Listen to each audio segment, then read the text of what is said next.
players there, and already I think we know just by watching this map previously how brutal some of the crossfires towards A can be. And you got 4 players there; it's just going to be an absolute bloodbath, and Parivision really gets sort of the main brunt of that. Ori are in this sort of just full eco for Parivision. They have invested in a little util.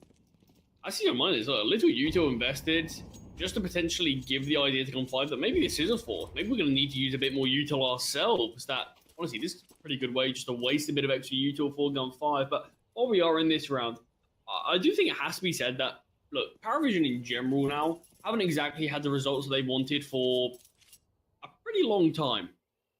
There's been obviously a lot of movement, a lot of different roster changes, and we know that this team can be certainly a top 30 competitor. I think their ceiling's far, far higher. We just haven't seen it yet. But this feels like all the pressure now is officially on Jay. With Kickers benching, it feels like he's lost his sort of partner in crime here. And everyone else on this team is still very young, still sort of needing at times to be nurtured. I think Beltran's the oldest player apart from Jamie at 21 years old. So It does feel like a lot of that sort of leadership and a lot of the burden of sort of supporting these players when the times are tough does fall onto James. Obviously, you do have Dastan behind the scenes as the coach, but look, I think this is going to be the real test now for not only what these young guys can do individually, what's their future going to look like, what is James going to look like as well as this mentor figure. Yeah, definitely. Look, it's not to say that Belchanok can't operate as that kind of right hand, but I think we do have to say it's not going to be easy for James. Definitely isn't, and I think as well he had such a great synergy, obviously, with a player like Kicker as well, and that's something that you're just going to have to relearn, especially with, you know, the 2 most recent roster changes in Casello and AW. But look, Guns, they deal with that kind of eco pretty easily. Nothing major, really. Still some weaker weapons in play on players like Lackey, like Stein.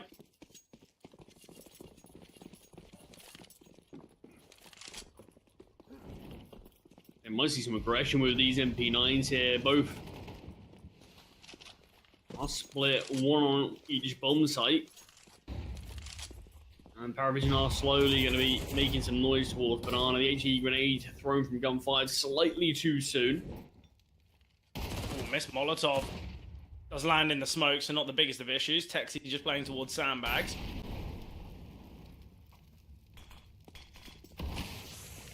We'll realise that there is this kind of double close B setup with the trajectory of that smoke. Parivision, though, they haven't really taken much space towards apartments or anything like that. Obviously, Guns don't know this, as they're playing pretty disciplined on the A-bomb site, but still, Texie with work to do here towards B. Not that much utility remaining on the B defenders, and with that smoke thrown here from, I believe, Belchanok, is going to keep the A players guessing and questioning. But util coming here towards the B-bomb site. Boost here for Texie, fully blinded, aware that they're both going to be here now towards New Box. AW going to be searching, could just spam through the smoke when he can line it up, and AW will. Still need to find the MP9 here of Lackey. Somehow he backed away to Ruins.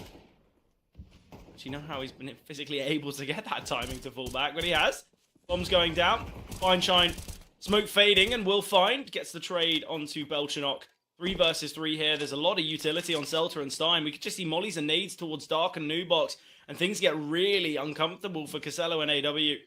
Jame here towards top Banana. Slight look here in Banana. Doesn't see anyone, and now needs to recognize that he needs to offer some support to his teammates on the bomb site. Still no molly towards Dark. Selter does have this utility. Finally going to send it out now, and this is where the chaos ensues here. Great double from Selter. And Selter finds the third as well. Enough time for the defuse. And the amount of utility that Guns are able to retain from the lack of conflict on the A bomb site is just what allows that retake to come through so easily.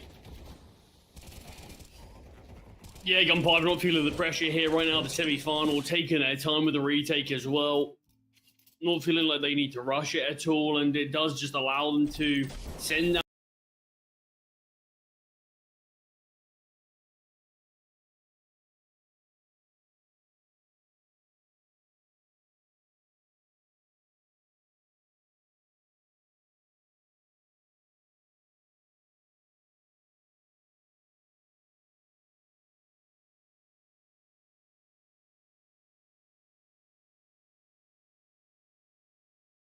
into the bomb site, but you can see, like you said, limited util makes things a bit more difficult for any sort of post plant. Parivision didn't quite have the same amount, and that's just where Gun 5 came out on top, and they made sure they pressed that advantage that they did have to give them that round victory. But the 3-0 start now for Gun 5.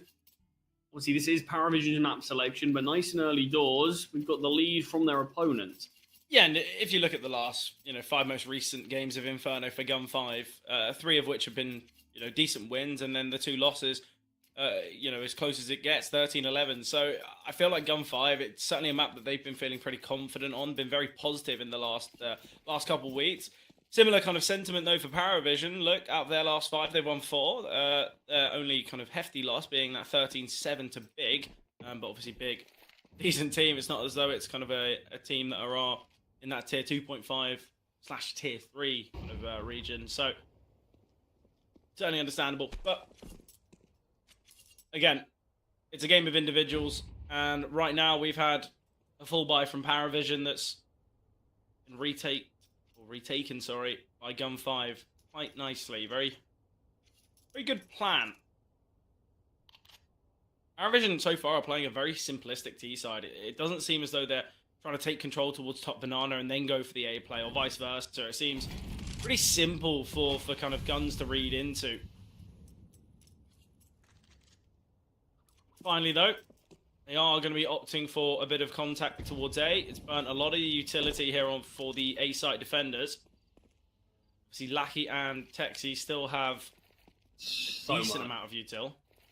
But they've got smoke, molly, flashes, nades. There's enough as just one execute here from Parivision. So, depending on what this counter util looks like, it can be really held in its tracks. But again, fast through the smoke. Yeah, I like it. I think it's a great idea. It's when possibly their opponents will be a little bit guessing as to when they're coming. Got great flashbang. In fact, blinds everyone. Casello finds with a Mac 10, 4v4. Weapon can be retrieved here. Lackey does a good job to kind of get himself out of the action and give a really good chance on the retake.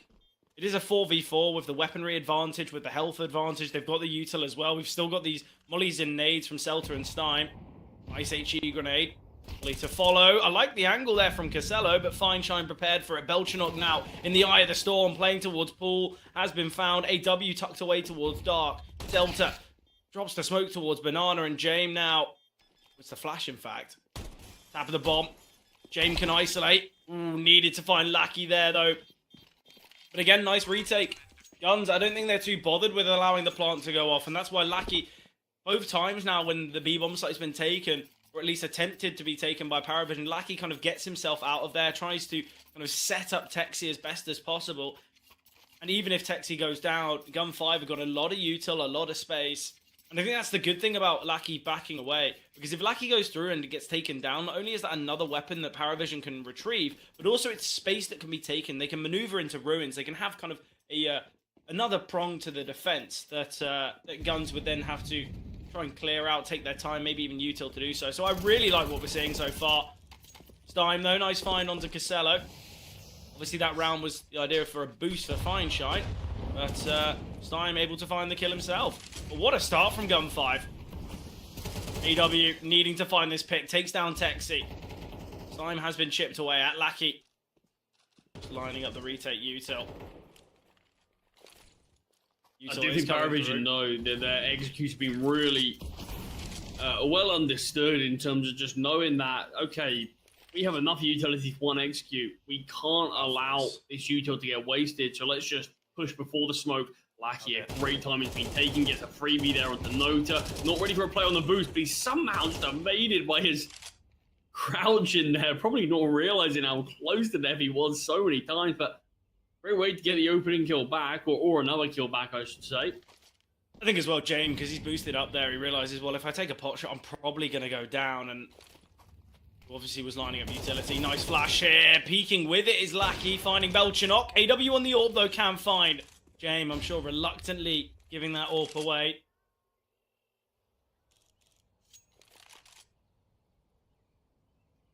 "26 seconds on the clock. They don't have a smoke. And with Stein rotating round, honestly, this round's going to be so difficult. Stein has a Molotov. He just needs to send it now. There's no need for him to keep this util in hand. But he's going to do it reactively. And this means the T's can, in fact, get on the bomb site beforehand. Nade of the Smoke was seen there.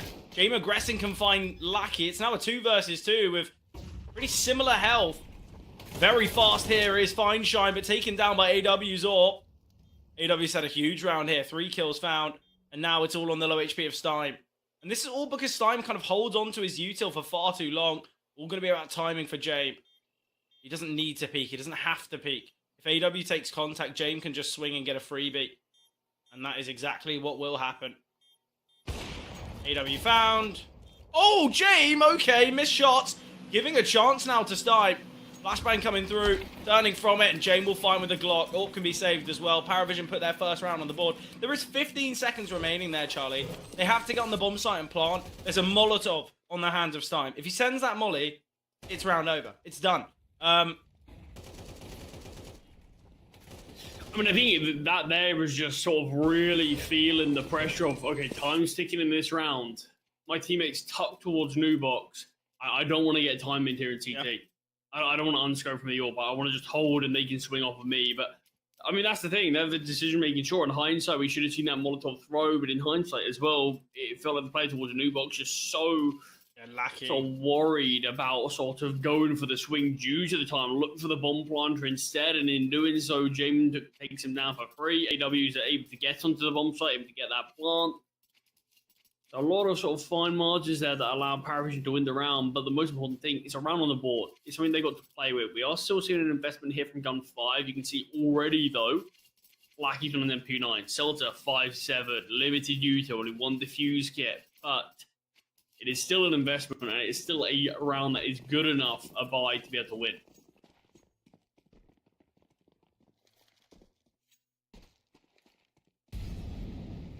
You always press me for a prediction in these games. I'm not going to give one, because I genuinely have no idea where this one's going to be going. And look, I like that. You're getting on top of it. You're making sure I can't even ask. Do you have a slight favourite, though, when you look at this sort of matchup on paper? It's weird, because I'd say Parivision, just based on ranking, based on kind of, I guess, experience, name value, yeah. But honestly, the way that these first 4 rounds have gone, most of these rounds have been fairly easy and simple for Gun 5. I don't think Parivision have really put up that much work, and I think, obviously, it's kind of doubled with the fact that Note is yet to find a kill, Casello 1 and 5. This being the map selection of Parivision. It's a bit of a worrying one. So honestly, I think I might just say Gun 5 because they're winning right now. However, it's like it's a bit of a cop out, but I think they have looked the better team so far, haven't they? I mean, that's the difficult thing, because I actually think some of the rounds have come very close, and the biggest issue for Parivision was their investment and not actually having a perfect buy, and I feel like that's hindered them in terms of the util they have had, though. I don't mind this play, though. Note to taking this space while AW's posted with the AWP. Somehow managed to sneak that weapon out of James' hands again, but Fine Shine just too disciplined here. Not giving anything up to AW. I reckon AW just tactically taking some nade damage. I want the AWP. I mean, after last round, you can't blame him, can you? He had a really good round there. Celta's going to push through. Ooh, okay, Celta's not going to push through. It is going to be displayed through A. This is going to be heard at some point. AW will find Celta in the process. Stein has got so much work to do now. Can find the first. Now needing to deal with James. Pre-firing is Stein. Great double there. And AW just forced to save. AW saving the AK, though. Instead of James not dropping you that up again. James not happy with that. He's not. Second tactical balls already, though. Well, look, they are getting hard pressed. It's 5-1. You know, Parivision need to start getting some rounds on the board. Otherwise, Gun 5 could end the half maybe with 8, maybe with 9. And that's where we're saying, okay, well, game's pretty much done. And look, we came into that knowing that was weaker weapons, MP9s, 5.7s. That was a good chance for Parivision to be able to take that round. Doesn't bother them. Force Gun 5 onto a weak buy, get a closer scoreline, but yeah, exactly like you said, didn't seemingly make much of a difference. So Parivision are going to have to make the call now. I imagine it's just going to be a half buy. Lost Bonus is still in a pretty good spot. That's sure AW's not going to have a perfect weapon round. But if you get bomb plant, shouldn't really be too many issues. And you just treat this round like a half buy with a hero AK. But James decided to double dip, so no AWP for James in the next. Actually, Nota might be able to drop one. 100% sure. Maybe with bomb plant. and maybe a kill or two, but with just a Glock. It's going to be easy, but a decent bit of util invested on a round like this. I think that has made that sacrifice, knowing that he's got a couple of teammates with some AKs in play. Yeah. I think it's the right way to play these types of rounds. I think if you let the techs go in first, it's never really going to work. I'd far prefer, a couple players investing in util, send a flash towards brackets, and then, look, you can easily, break open a bomb site with a couple of AKs. No early contact here being made from Parivision. One's how to use a feather util. Yeah, and Texi's solo defend, I'm not sure if there's anything dropped towards CT. I think that's always the most misleading thing with Inferno. You look at util and say, oh, a bit limited there, and then 15 pieces dropped in CT. But seemingly, nothing being retrievable from Texi, or at least the fact he isn't heading towards anything. So we are going to have Cell to rotate in with his Molotov. Look at again, it looks like it's going to be a fast play. AW through. Fully landing, Celta can get the spam off, gonna nade the smoke. Texi needs some help. With the nade of the smoke, Celta gets a freebie onto Belchinok, and now Nota, the Glock, now hoping to find. There's flanks coming through as well. Texi just trying to delay as best as possible. The flank will come through. Nota does actually, he's the only person who gets a kill. He's the one player without a weapon. That's a very, very poor kind of execute there. It was in like 3 different waves from Parivision.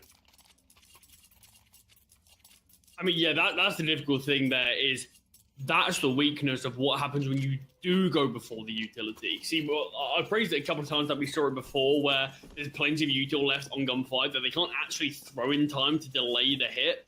But the issue is when you're one towards CT, Celta just gets a freebie. Takes down AW for free, gets seen before the smoke blooms, then drops a nade himself. Spots a second, while Texi finds one on the bomb site, and it looks a little easy there. You understand what they're going for, because it has been close to working. It has been able to break them into a bomb site beforehand, but not to the same extent in that one there. And a 6-1 lead now for Gun 5. Absolutely perfect. Still limitations here on Jame and AW from that kind of save and obviously investment. The problem is they're stalling out. Parivision, they've shown so much kind of contact, but because of it, it's going to be fairly obvious. Quite fortunately, Fineshine can't connect. Celta, though, in pit does well. Steim as well. Great find. Nota will get one, traded out. But the issue is, they send the utility, they barrel their way up long, and then there's like a 5-second grace period where Parivision just go, oh, we'll call it off. We'll just chill. It just doesn't work, does it? That's the thing as well. It's look, they do a good enough job that the players who rotate can't actually get into the bomb site, so it is still you're swarming onto these 3 players on the bomb site, but Fineshine misses a couple of shots. You've got to take him down there. Allow the teams to actually take that space. Allow the teams to sort of draw their focus elsewhere rather than just from Fineshine. Look, there's 2 players up long. Fineshine misses 2 shots with the AWP while sort of getting pressed upon. And still, he's got both these players' attention on him rather than his teammates. Eventually does connect and just delays a good enough job that his teammates are able to mop up the rest. But another round on the board as AEW getting flashed in here towards Top Banana. Not actually taking this time in yet. Is going to push out now, and Lackey lets his teammate fall, but what can he get? He does get the first, doesn't get the second. Lackey, chance for the third, does spot, can't quite connect, deals some decent damage though to Jame. And although it's a 3v3, it's a 3v3 with very limited utility from Parivision. James, low HP. Xelo's already been chipped away down to half. Fineshine finds Casello as well. So simple, so easy for Gun 5. They don't seem hard-pressed in any round. They don't seem as though they're kind of scrambling. Seems quite simple. Freebie here for Jame.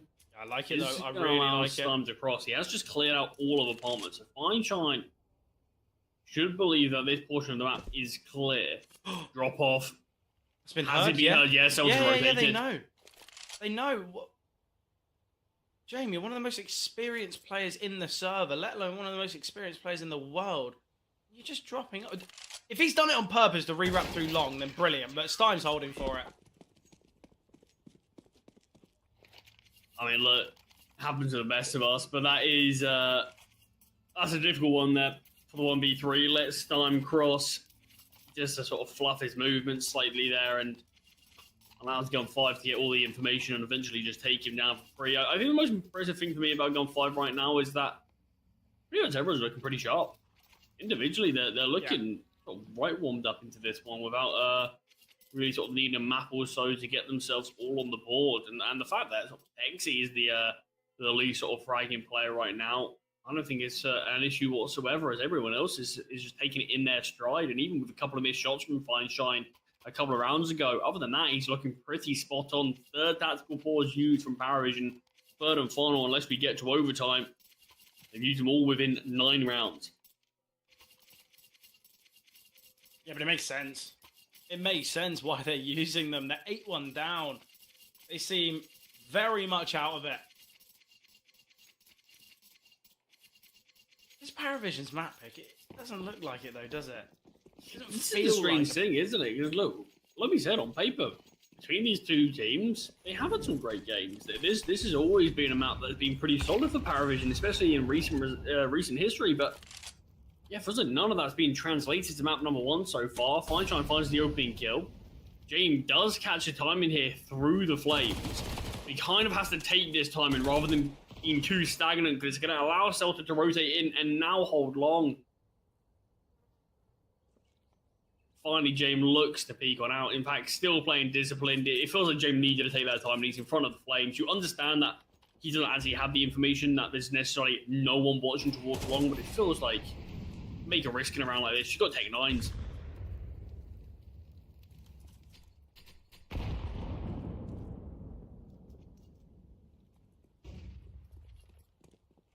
And he will push towards long now. Celta just playing towards Moto, have been flashed in. Second flash thrown in response from Parivision. Oh, they've got control of brackets, but still 2-man disadvantaged. And nothing you do for 1 execute. It's going to be this attempt at a B split. Texie just jiggling and will have a Molotov to delay. That throws down now.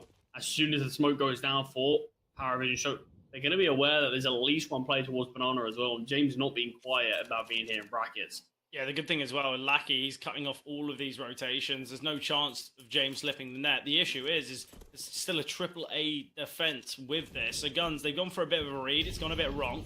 Texie, though, is just going to spam through the smoke. Again, they can just get a really strong retake going. There's 11 seconds on the clock. There's no actual need for Texie to try and deny the pop, but he will find it. 6 seconds. Oh, Texie finds the other. Well, that is done. That is finished there. So round number 9, or round number 10, sorry, going the way of Guns. Their 9th has now been found. James somehow able to live there after time. I'm actually respecting James a decent bit there to allow him to survive. When he's in a pretty good spot. Surprised we didn't see Texie swing out. At the same time, honestly, I don't think Gun 5 are too bothered. I think they don't really mind. Maybe under the impression that James actually just has a tech, and maybe it's better to keep him alive so he has less money. Doesn't realise he's got an AK.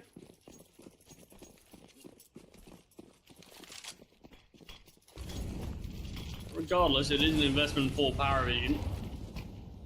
Bit more speed up here towards Banana. Lackey doesn't even get caught out there. Finds the kill instead. Solo B defender, and look at the bravery on this man. He goes down after the B-bomb site open, but the fact he goes for that peak as this solo defense, Parivision are never going to be aware it's Lackey here alone. Why would you take that fight by yourself? But they are going to be heading into this. Lackey's going to be sending the retake utility. Casello has a freebie if he just looks up towards first orange. Casello will take him down, and now they can accelerate. Man advantage no longer for Guns. And the question is, why are we seeing this quad A setup from Guns? You've got the advantage. You don't need the risk of 4 towards 8. But there is so much utility here for Guns for this retake. They can smoke off Belchanok. They can send mollies and nays towards Dark and Nubox. And it's going to be really difficult here for Parivision to hold off. Stein will get one. And that's thanks to the Molotov thrown. Smoke now. Jane will get fine shine. Celta needs to take down Casello. Celta spotting and will find James. Swinging wide from Paul. Flashed off the angle. Fully blinded. has eventually been taken down, and Belchenok spamming through the smoke. Belchenok, he does so much work, and now pushing through, but the defuse will be found. Gun 5 secure double digits. If Belchenok just holds mouse 1 there, maybe doesn't realize he is so well trained there on the defuse. That is devastating for Parivision. Again, it's a close round, but still, the utility so effective. James so blinded, can't do anything. That's so unfortunate for Belchenok. It's just Hexy tanking a couple of bullets that would have connected onto Stein that changes the sort of the round and how things look. Yeah, you sort of saying why was like the quad A setup? I actually think the scoreline is the only reason Parivision ended up pushing into that.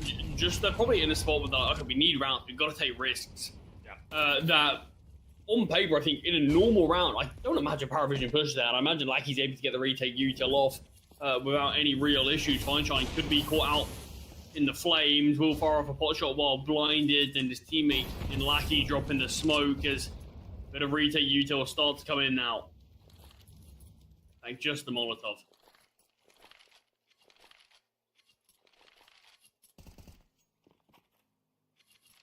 This could be an 11-1 scoreline in the first half of this semi-final. I think we were building this up to be, on paper, one of the closest matchups of playoffs, and here we are with Gun 5 bringing things to a different level entirely.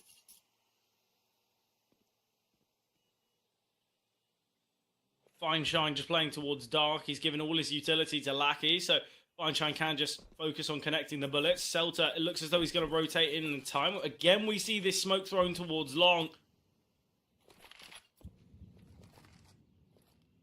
It's still going to be this playthrough B. Such limited utility. They've got 2 smokes, 1 flashbang, and here comes the util. Lackey going to send the Molotov, of which AW's in front of. Catches off Fineshine, and AW needing to cross, but Celta, great here, swinging the utility from Lackey's brilliant. Belchenok will find Lackey, though. 2 versus 3 now. There is a flank coming through from Stein. AWP in hand. Maybe not the best weapon for this scenario, especially with Belchenok's positioning. But Stein's going to clear. Oh, finally spot. Just a body shot needed onto Belchenok here. Belchenok can back away. Stein, 1 versus 3. On the 1/3 ticked. Missed all shot from James. He will go back for more, though. And James will connect. Second round found from Parivision. It's a 10-2 half. Look, I feel like Guns, it would be absolutely ridiculous if they lose from this scenario. It's been brilliant. Their CT side has been so effective. Obviously, it is their CT side in which they are slightly better at, but not to these standards, not to this kind of disparity. And look, moving to Ancient, that's where Guns could really wrap this whole series up. Obviously, something to note, in the last game that was played between these two sides, Guns actually did drop Ancient. That was the map they lost. And obviously a lot of people will be thinking, okay, well, if Guns take map 1, if they take their opponent's map pick, they are destined to win because they move to Ancient. But as I mentioned before, Charlie, this game isn't one of the vetoes. It's of the individuals. It's of just who can step up. And Guns just have the better players so far today. They've been so clinical, and decision-making's been brilliant. We didn't actually talk about the vetoes all too much in terms of sort of their repercussions necessarily. Guns insta-ban Dust, which is Parivision's main map pick, forcing them to obviously pick Inferno. On the flip side of things, Parivision, interestingly, removed Nuke instead, which they're sort of looking at as just their ban. You understand it. Chances are Gun 5 could have picked it. The interesting thing is, Parivision ended up banning Train. This is a map that Gun 5 don't really play. Yeah, so things actually ended up looking pretty good for Gun 5. I mean, look, both these maps on paper are good for both teams, but it's when you look at Gun 5 end up selecting these 3 maps a lot more than Parivision sort of select their 3 maps. Maybe you look at things and say, yeah, both teams sure are going to be happy, but Gun 5, it feels like they've done a pretty good job to actually manage this veto. Yeah, Guns have kind of got they've got a bit of a 7-map map pool, which works quite nicely for them. Bit of a messy round here from both teams, but the T's are coming out on top, and the T's do win it. 2 kills apiece for Lackey and Celta, and an 11-2 scoreline. Unsurprising, I think we've got to see a 4th play.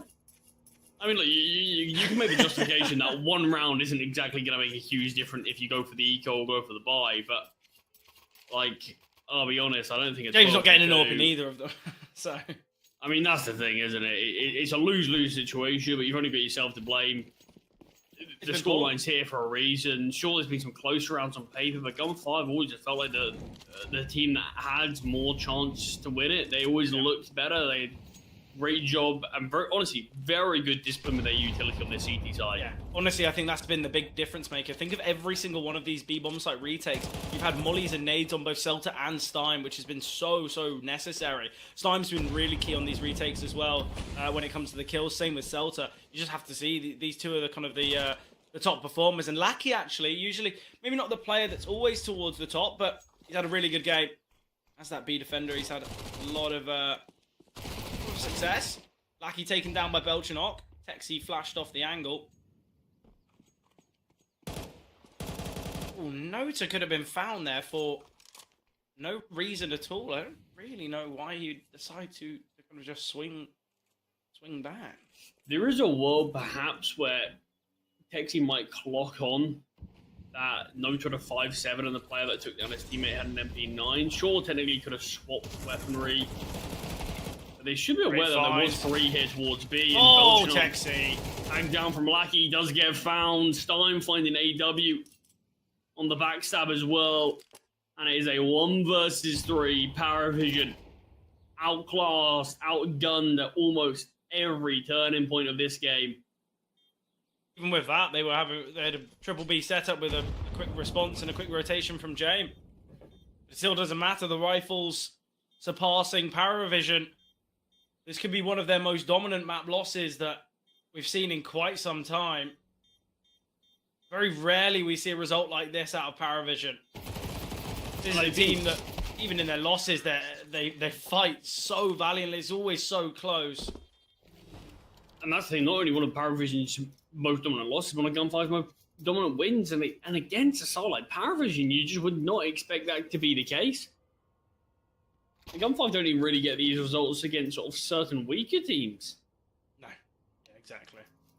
But to be fair, their Inferno recently, they played against a lot of tough opposition. They've had a lot of decent results in there.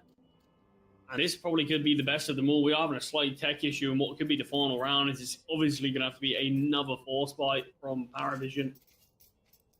Gun5, it just feels like they've done more than enough.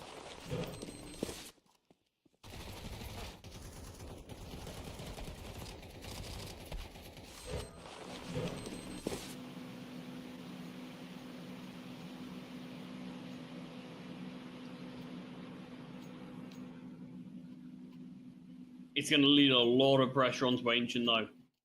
Yeah, most definitely.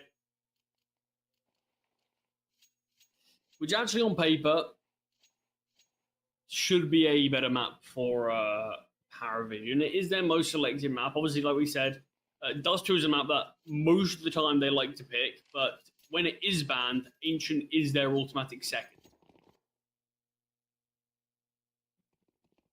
So still interesting times ahead for this series, but map number 1 at least, it feels like it's been concluded for a while.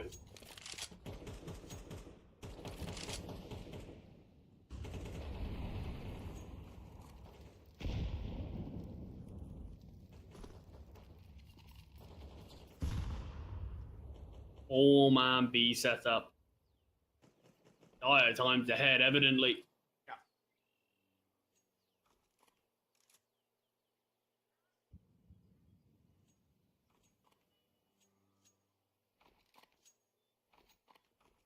Does look like if anyone's going to peek, it's going to be the Mac 10 of Lackey to get this information. Wolf on the first, actually onto AW. Spots 2 more out here. And T's are fighting, but a little bit staggered, a little bit split here. I mean, on the nades and the mollies have big fought. To allow both CTs to escape. Man advantage here now for Parivision.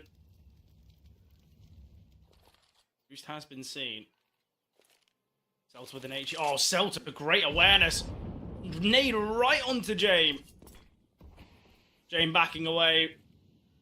Understanding that if he stays up there, he's probably going to get pre-fired.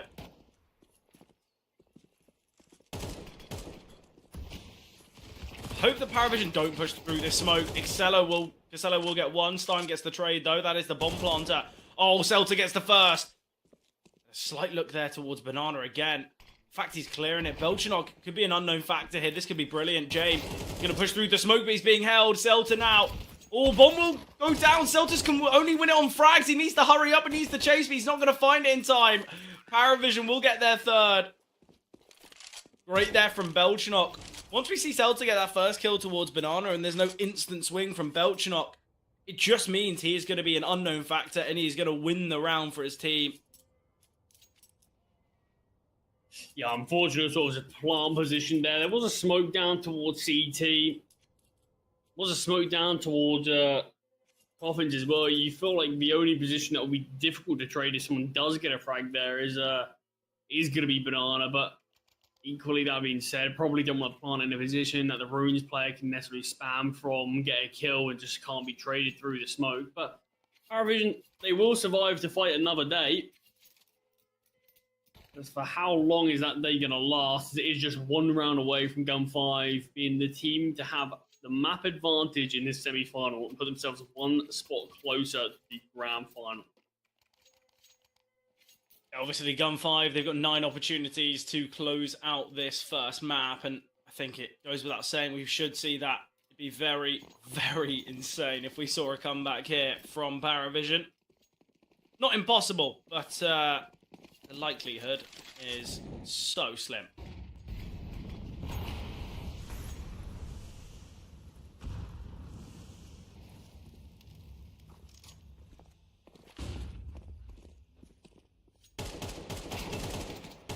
Ooh, okay, Celta. Bit of a risk tapping through those. Has been dinked. Switch to a pistol. He's given his rifle here to Fine Shine, I want to say, or maybe even Stein.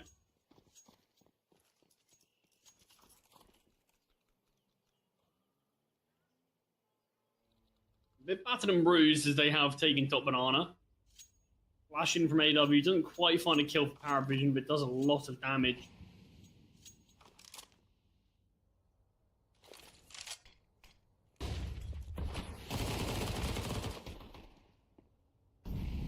It's fine from Casello. Stein traded out, and that removes a rifle from the ranks. Lacking. The flash was actually great there. Sadly, just caught the T slightly as well. Could have spotted both. Great timing here. This is all going to be about, well, Belchanok now kind of caught in no man's land. There should have been a swing from short. I don't really know what the timing is here for guns. There's discipline from Texi. He could find plenty. Oh, but he's not disciplined. Not at all. Casello will get the instant trade. 23 seconds on the clock. They are going to make their way towards the B-bomb site. These steps going to be heard. Oh, yeah, a little late, though. Yeah. Casello just sort of turned his attention towards it once these players have retreated from the B-bomb site. So, Bomblon can go down, but the issue is this round is so reliant on Fine Shine. Celta gets information there, spots the shoulder. There is 2 players in ruins. This could go very wrong here. And AW can double. Great from AW there. Parivision. Again, they get another round. One step in the right direction. Again, though, as we'll be saying throughout the rest of this half, all it takes, one mistake, one slip-up, one momentary lapse of judgment from Parivision, and map 1 is done. And that's the thing, in each of these rounds that we've seen so far, there have been opportunities for mistakes. There have been times, like you said, Lackey going down in apartments. If we saw that swing through short, that's the A-bomb site open. That's a 3-on-3 post plant at that point. And Nota would be in a great sort of backstab position there. Sorry, not Nota. Texi would be in a great backstab position towards top Banana. We've seen a really different look at of that last round in sort of multiple different situations, but didn't quite take the time in Gun 5, and finally they're going to be forced onto an eco. I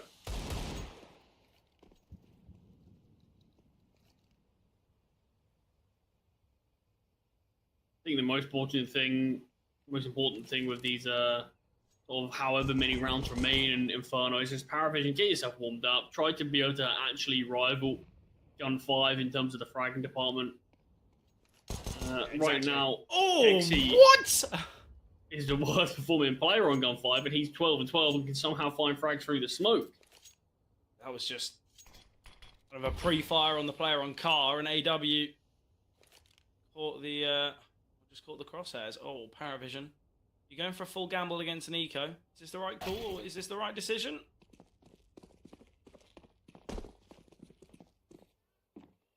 They threw the gun out the map. Love that. I've been a smoke retrieved though, so it can actually be dropped towards CT. No nade or anything to break this open. Bomb plant's actually pretty good outcome. Yeah.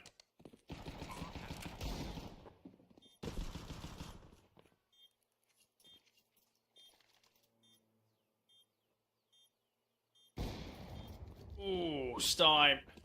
Very low now. PT50 still in the hands of Celta.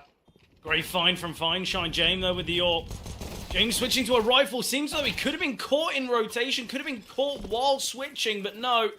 We'll find a quad kill in this one. James certainly risen the ranks of the scoreboard. 17 kills now.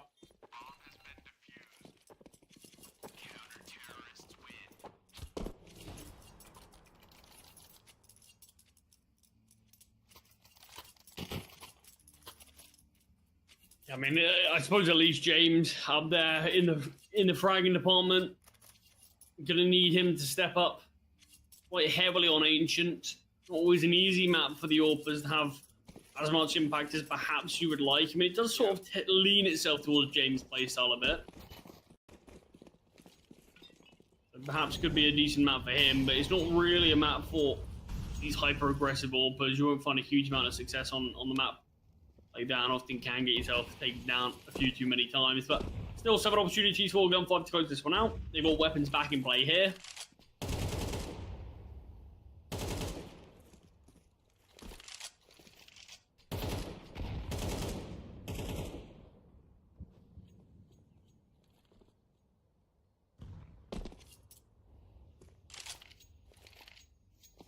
A bit of util damage dealt here to the side of Parivision. Casello and AW have been chipped away at.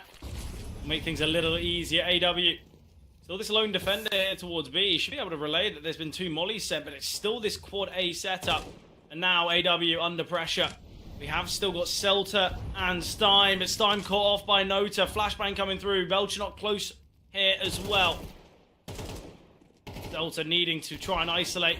Great find from Fineshine, fully blinded is Belchanok. Celta gets a freebie through the smoke, could be Nota. This is all going to be on timing, but there's 3 players towards top middle. Nota's got to be so cautious. This smoke's going to fade, and now he has to swing, and he's taken down. 4 versus 2 now for Gun5. The A bomb site completely open, ripe for the taking. And now, this is where Parivision, this is where Jame and AW need to dig deep. We said the second it was 12, it was a question of when, not if. And when is now. Gun5. Surely to close it out, 13-5. Disadvantaged are Parivision, limited utility, no smoke grenade. That would have really helped in the kind of chances of this clutch. Jay will be maneuvering. Nice tag there, but kill needed to be seen. Oh, AW gets one, freebie onto the second. Low HP here is Celta. Lackey could get found, he has been spotted. AW has taken him down, and there is enough time for the defuse. How has that retake yielded anything? It's a 2 versus 4. Low HP for 1. I'm starstruck at how that's come through. Yeah, that's a real misstep there for Gun5. And look, I know on paper now there's no real danger. It feels like they are still eventually going to close it out. But the issue is when sort of Parivision maybe find 8, maybe find 9. That's where the pressure's now going to be on Gun5. That's where things start to get worrying. Quite a long way away from that being a reality still, though. But it's something that Gun5, the more round Parivision get, the more it's going to creep into the back of their minds.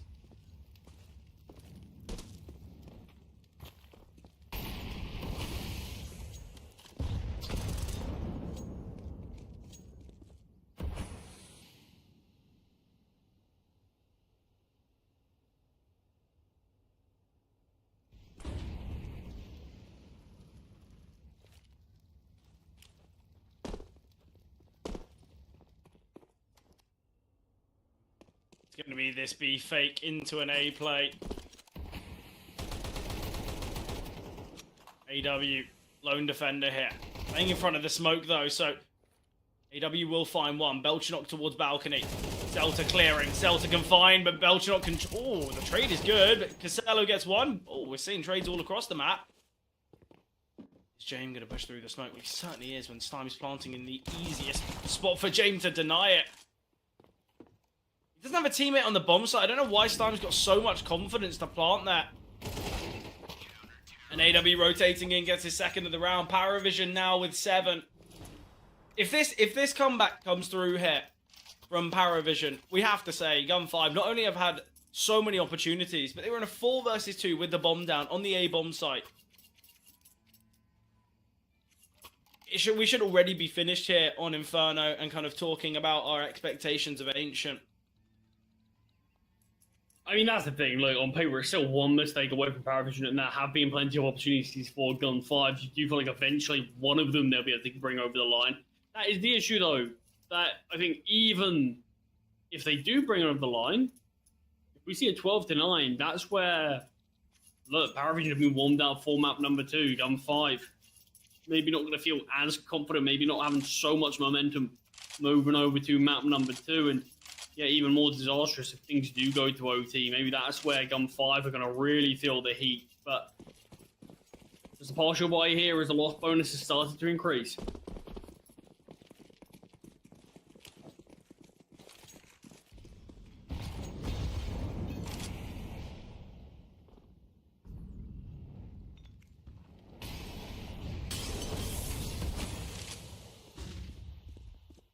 Mr. Molly towards Yellow Wall, and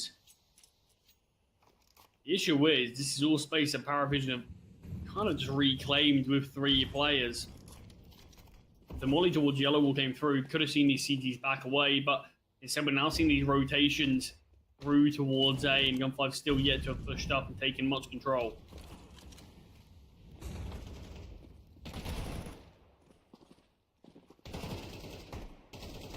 AW is triple all around. Belgium being baited in towards Cold this whole time. We'll find the final player as well.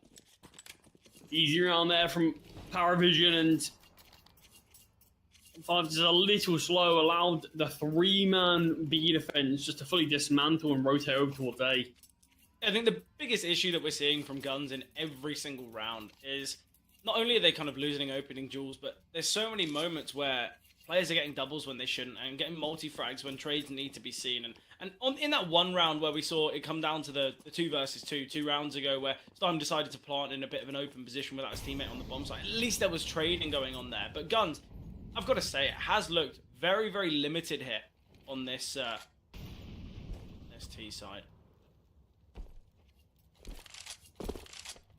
We've seen this jump spot a couple times now from teams. I still don't know why. Unless if they can see to the door, I don't really know the advantage. It is strange.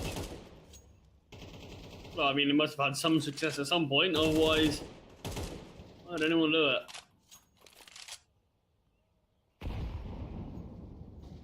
Again, started off as a 3-man B defense for Parivision.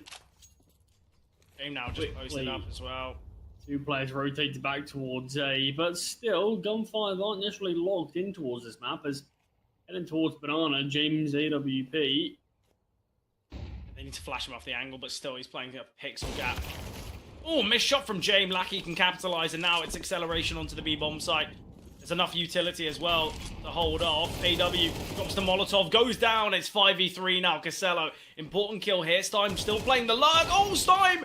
He has a perfect timing to find Belchenok, but he hears the steps behind that worries him. Neither have a weapon in hand, but just that slight hesitation has cost him. And now a 3 versus 3, a very possible round still for Parivision, but Lackey finds again. 3rd of the round. Fine Shine ready to trade, and it's all on Belchenok. The longest standing member of Parivision needs to come in clutch, but Texi finds. Eventually, Gun 5 will close out map 1. They do find victory here on Inferno. Look, we could have seen it 13-2, 13-3, maybe a little bit more dominant. And at least for players like AW, they had a lot of impact towards the kind of 2nd or 3rd portion of that game, when the comeback attempt was coming through. So I think that will be very positive. Obviously, for Parivision, if they want the chance to come back and find success on Ancient, at least they're going to gain some confidence off Inferno, and it wasn't just a blowout, but a great performance from obviously Gun 5.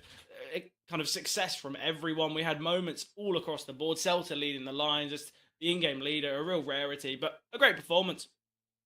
Yeah, I mean, that's the thing. It feels like one of those games that the scoreline and just how the final few rounds went, it feels like it takes a little bit of the wind out of the sails of Gun 5 there. Although on paper, it is still a map, and it's still a map victory that should be held in high regard. It was a dominant showing. It was a really good looking Inferno. And one of the better performances we've seen from Gun 5 recently, and they've had some pretty good Inferno performances as well. So, yeah, it's good to see Parivision at least get a few rounds towards the end. It has to be said, though, pretty much all of those rounds, bar one or two, that Parivision were getting, there's a lot of opportunities for Gun 5 to actually win the round. I mean, just took a little too long to actually close it over the line. But look, that's the thing. You have a 12 to 2 scoreline, 12 to 1 scoreline. Eventually, you are going to close things out. It feels like that has to be the way. And Gun 5 aren't going to make a mistake like that at this level, at this stage of the event, especially. But moving on to Ancient now, both teams very good on this map. Both teams look to play this map a decent amount as well. Like we said, it's Parivision's most played map. It tends to be Gun 5's map selection. So, yeah, look, although map number one went the way of Gun 5, there's no guarantees for the rest of this series. Yeah, obviously Ancient, the selection of Gun 5. Let's see what is going to happen there, as I think we do have a close contest, and hopefully it will be a bit more back and forth as to what we didn't see, I guess, on Inferno. But obviously, Charlie, we'll be jumping to a 5-10 minute break beforehand.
here. Casello, nice positioning here. Stein will clear and instant headshot. Nota close to the smoke. Flashbang coming through. Stein dodging the flash. And oh, I love this from Stein. He's going to push on through. Could find a freebie and he will. Nota taken down. AW could be soon to follow. And Stein, what a pistol round. Absolutely excellent. Knife kill attempted there from Celta, but Feinstein removes any chance of that. And Belchanok on the Julies. 1v4. Round is surely done. Yeah, what a round from Stein. First clear into caves, brilliant.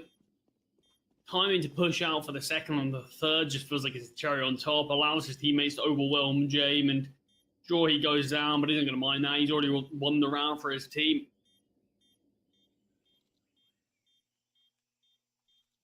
And now Parivision, look, they had a nice little streak at the end, but sadly, still not paying off with a pistol round victory.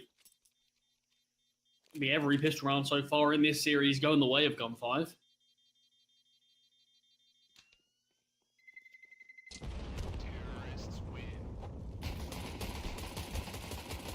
And Belchanok won't be able to save the Julies.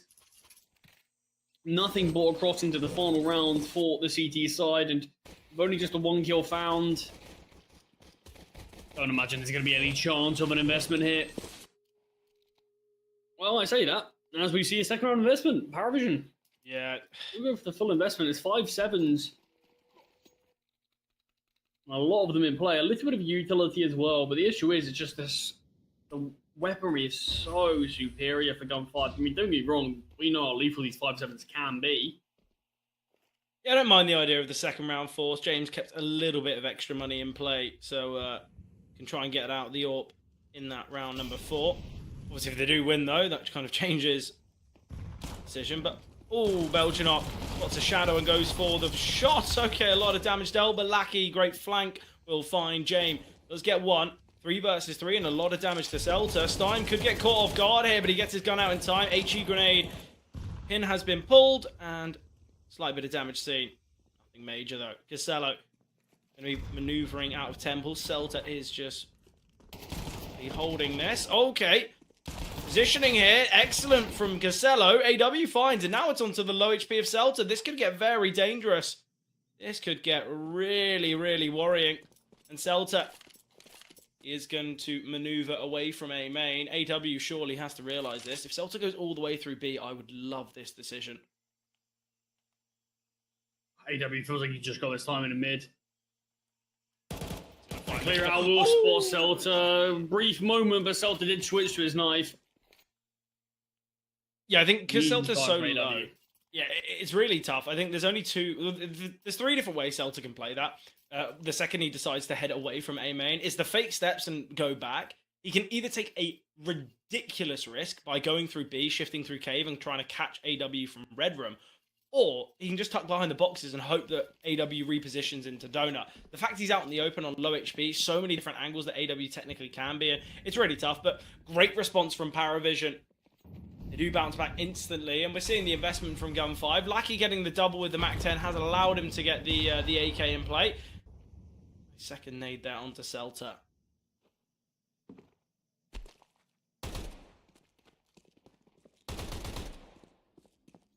Time. A little bit of damage dealt here. Nota, important find here. AW just jiggling. Casello by his side. The 2 new additions to this Parivision roster. As these B defenders, utility heading over now. 4 versus 5 though. The AK or Lackey's got a ring true. Nice flashbang there. A lot of damage has been dealt to Casello. Pushing out is Celta, but AW, Nota, Casello all combine in the same moment and leaves Feinstein in the 1v5. Parivision, a really good start here to Ancient. Although they lose the pistol, they bounce back massively. Yeah, close result in the last, but in this round, he's all Parivision, no casualties. Look, a little bit of damage taken, but no players actually going down.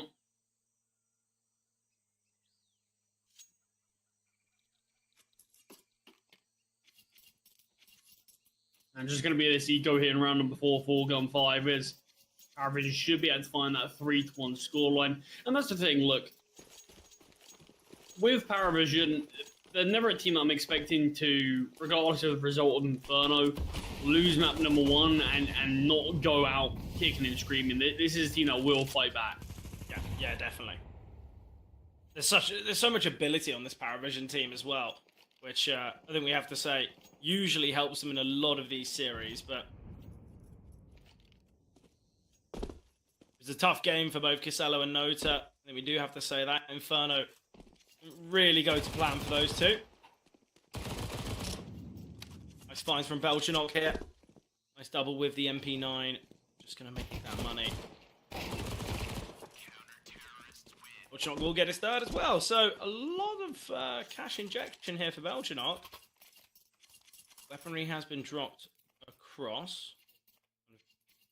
Rejiggled around.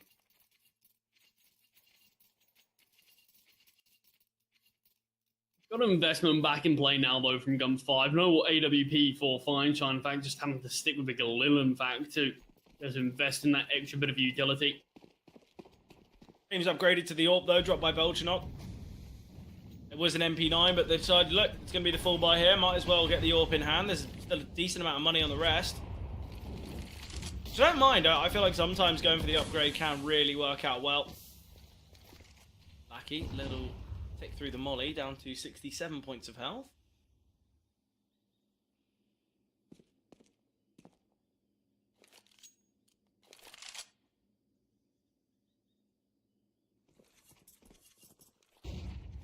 No real space has been taken apart from Cave just yet for Gun 5. They're going to look to take middle here, smoking off a Nota's angle. Belchanok is going to rotate in here towards Don and just jiggle. One of the more recent games for Gun 5 here on Ancient. It went overtime, and they won 8 rounds on their T side. It's been their CT side in some of their recent games that has cost them, but nice trade there onto Belchanok. Celta could have found the timing onto Jamin, certainly does, and positioning's very poor from Nota, gets found. Texi denying, and this is where Casello and AW surely just look to save. You're in a 4 versus 2. Very limited utility, no defuse kit on either of those two players. Keep the AWP and this rifle in play. There's no need to just throw it away. I wonder if Gun 5 are going to go for a hunt here, though. I think the issue is that the team money's pretty poor. Yeah, of course. You've only just had Feinstein upgrade now to a rifle. I think you're at a spot where they probably want to keep their own money in a reasonably good spot themselves. But look, that round, it felt like there was a couple of gunfights that could have went either way, kind of 50-50 duels that Parivision did win them. We see them closing out the round. I mean, a couple of missed shots from Jay and Cosmo's like, what a find from Texi. Texi's a brilliant player, though, right? We know what he's been able to provide in this kind of limited time that he's been on Gun 5. And we're finding that kill. And with players in position, AW couldn't safely retrieve that AWP. So James had to reinvest in it. This is obviously an expensive piece of weaponry to bring out. Yeah, not cheap.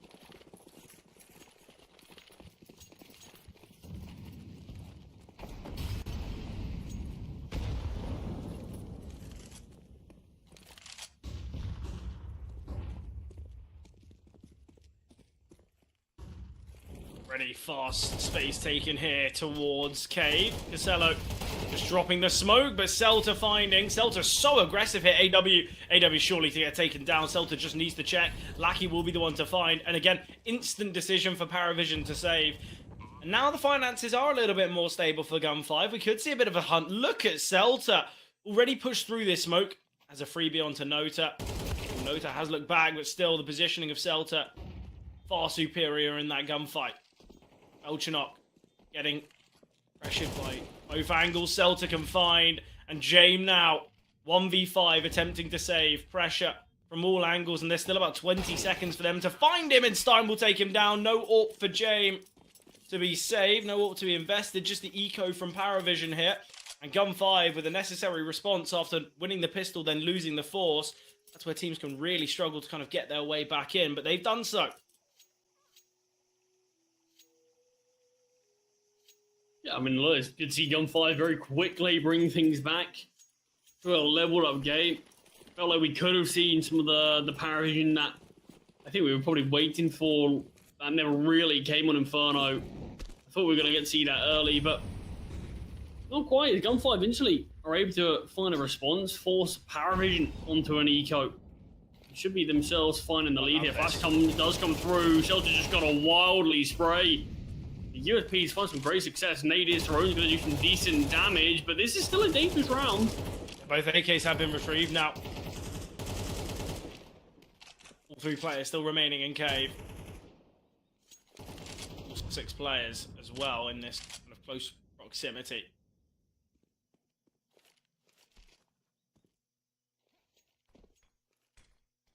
Utility towards B, James. James does have Kevlar, so I'd actually hope he's playing a little bit more disciplined. Double swing. James can get 2, and now it's all on Texi. 1 versus 2. Both players with AKs now. All going to be about timing, but James going to take contact, and AW's going to swing. And lovely stuff from Parivision. That was pretty much a full eco. Yes, okay, James had Kevlar, and there was a couple 5.7s, but it was that confrontation in cave where the flash comes through, really caught off guard. It's clear that Gun5, they want to try and take this space in cave nearly every single round, but Parivision read into that so nicely. I mean, that's the thing. It was great utility. It was USPs that found the kills initially as well. A couple of kills brought back from Gun5, but it's a decision making again from Parivision. Send 2 towards ramp. AW throws a flashbang to send them in as well. And James gets the easiest double he's ever going to find. Not only is he trading a teammate, he's trading 2 players that are blinded. Really good setup there, considering the weaker utility, considering the limitations that they do have, and the finite amount of options. They make great decisions for it. Great decision here, though, from Stein. Through the flames in Donut to find Belchinok. Thought of util in hand, just not ready for someone to be pushing through that smoke. With Nota going down as well, Gun5 should be able to find this response towards A. They do the smoke, but nothing being spotted from the CTs. Gun5 are very quick, very threatening here, which I'm liking to see. I feel like some teams can be quite systematic and quite slow with their approach on Ancient, yet Gun5, it's a level of threat that you rarely get to see on Ancient, so I'm really liking it. It's kind of, look, I don't know whether this would be a compliment or maybe Gun5 might take it as an insult as they are a different team, but it's very Na'Vi Junior-esque where they're just getting kind of so right up in the face, there's no fear, it's just pure aggression from Gun5, and I'm loving every second of it.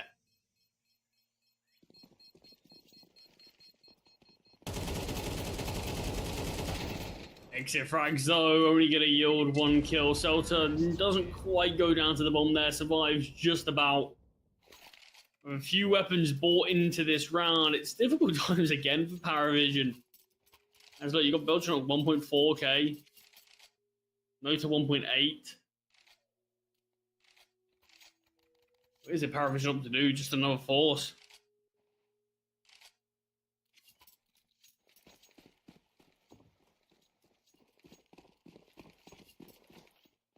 And this is the thing, Gun5 have had a lot of opportunity to actually extend the lead. You look at it, second round, they were up against 5.7s. Another chance for them to take the lead against the full eco, unsuccessful there as well. Here, with another sort of weaker full buy, no defuse kits, limited utility. Weapons missing as Gun5 again have an opportunity. Jane plays in front of that cave smoke and just behind the molly. Turns from the flash and gets the shot off, and this is exactly how you need to play here when you are one of the hero weapons or one of the stronger weapons. James going to be rotating round. Lackey not spotting. Casello is tucked away towards Cubby. Freebie on the Lackey. Jane chipped away out massively. 4v4 here. Just the 1 smoke on Nota to retake this. No defuse kit either. And are we just going to see a save from Parivision again? Surely we are. Yeah, I make the call. Yeah, I think it's the right decision here. Gun5 probably would have preferred them to go for it. To give them a chance to be able to actually break the money. Give them an easier time to actually take the lead here. Decision making from Belgium looking to stick around with this 5.7 and get himself an upgrade, and will be able to do so. So the buy only going to get better in this next round for Parivision. James can drop over a gun as well. He was saving a bit of money in the bank for an AWP. Yeah, this one's going to look like a proper full buy. Obviously, for Parivision, you look at the 4 rounds they won, one of them being that full eco, or near enough full eco. They won the force that kind of gave them those early 3 rounds, but honestly, I feel like Gun 5 have shown a lot more success here in this half. You know, in full buy versus full buys, in kind of decent investments from Parivision. Gun 5 have looked very, very good here on the T side. I mentioned in the recent game that went overtime for Gun 5, 8 rounds was secured on their T side. Nota getting out of the way of the HE will find the opener. Very split here at Gun 5. 2 towards A main, 2 towards B.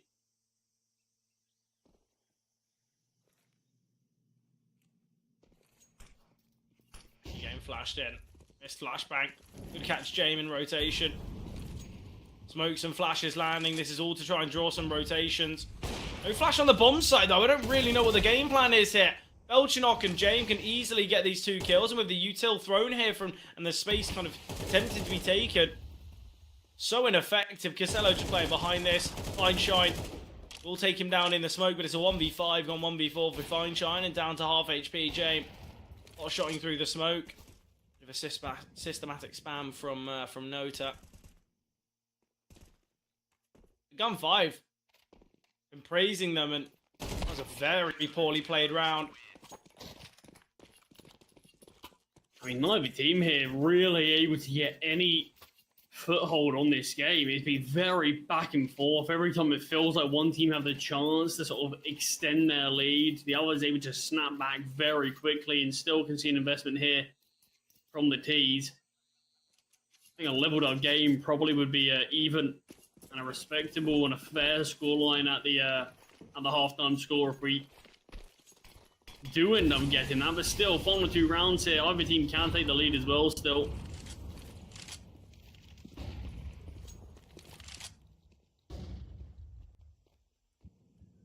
Util out in middle. There are 2 players, Fineshine and Texie here, just going to be backing away. Fineshine's playing anti-flash. Has finally turned, but will still get found by Belchinok. And backing away to Donut. Stein able to strike onto Nota. Deal some damage to Belchinok as well. Jame now under pressure. This one up.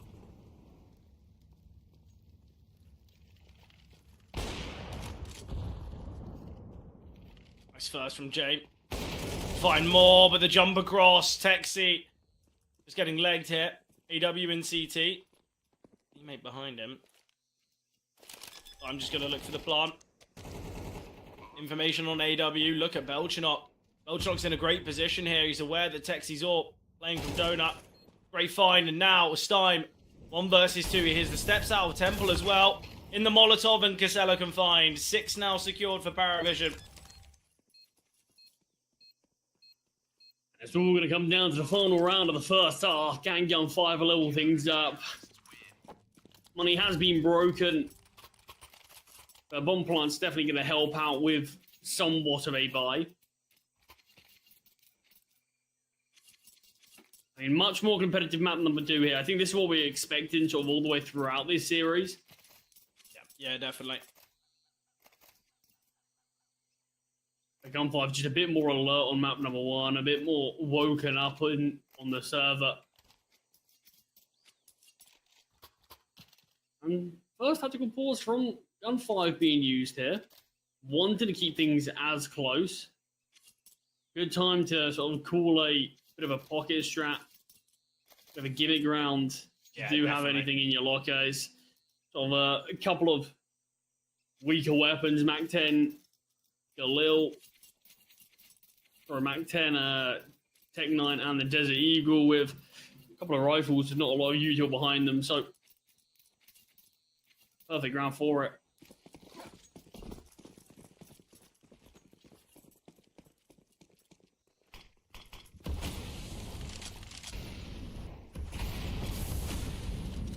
Again, we're seeing this cave control attempted and taken. Casello, aware of his position. Lackey sends the HE. Slightly chip away at Casello, but nothing major, actually.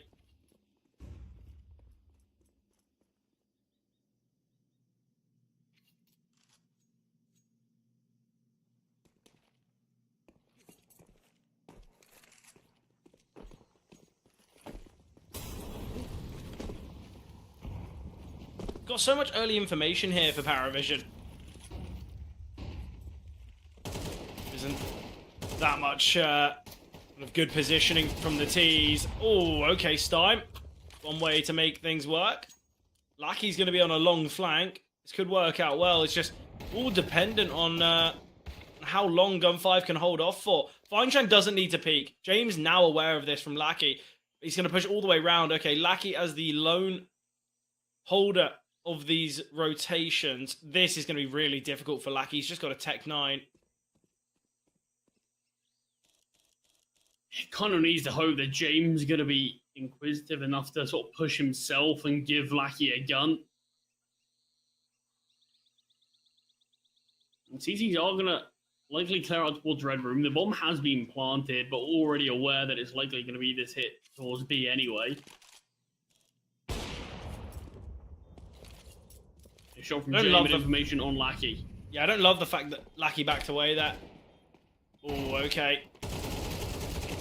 Oh, very interesting. I don't really know why Casello's looking to pick up the Tech 9. It's that kind of slight missed decision. James in a great position here. He should be able to find Feinstein very easily. Simple stuff. Kit retrieved. Time to defuse. 7 found from Parivision.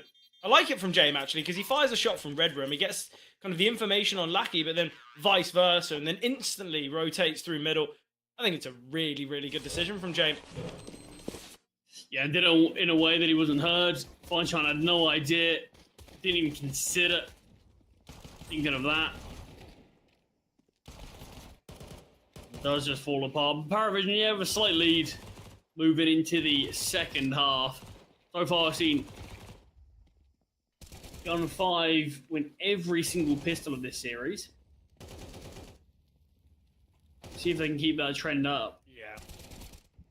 Might be a nice way for them to be able to bounce back and instantly sort of get a leveled up scoreline.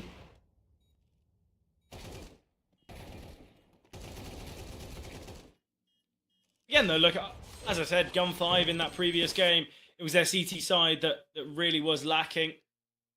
We do know as well, for Parivision, it's normally their CT side that struggles. So the fact they won that half, even after losing the pistol, is a real promising performance. It just seems like Gun 5 kind of lost that it factor. They lost that threat potential that gained them so much success kind of in that, the opening kind of 7-8 rounds of that half.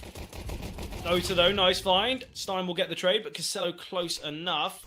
Lackey rotating in, but the smoke will cost his success, surely.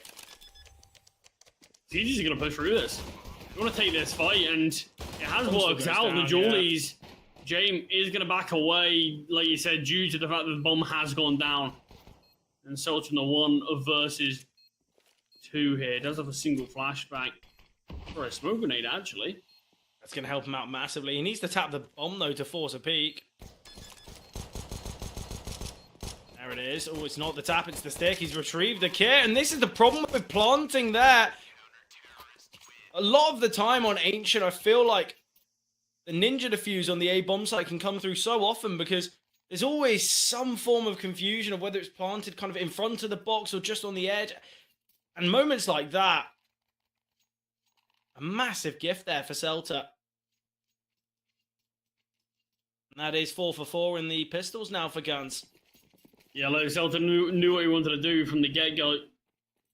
Just making sure no one was speaking to him as the smoke goes down, and he said really good positioning, but very difficult for Parivision to exactly pinpoint where Celta is. So just nice and easy defuse from him. And with this being the second round eco, it will be a leveled up game, Gun 5. Round number 14 should go their way. We have seen them lose a full eco already. Surely not going to see them lose another, though. I feel like the full ecos are a lot easier to come through on that CT side. Because generally your kind of play as a pack and kind of look to push and take control of one side of the map. And usually when off against a bit of a default, it can work quite fortunately. But the second contact's made, it's quite obvious where Parivision are going to be heading. So Gun 5 can just rotate over. Simple stuff, nothing major. Gun 5, not even a casualty. And Lackey makes a lot of money here. Obviously, you're looking at the weaponry. There's not actually a single premium weapon in play for Gun 5. There's no M4, there's no AWP, there's no nothing. It's all limited. So this could be quite interesting.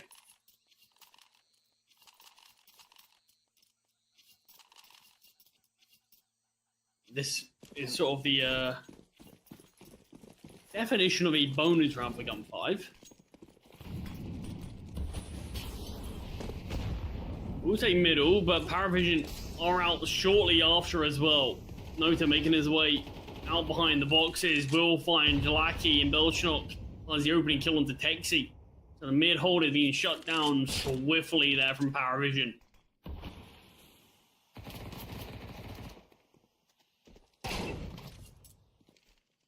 Good timing there from Zelda, just catches off James.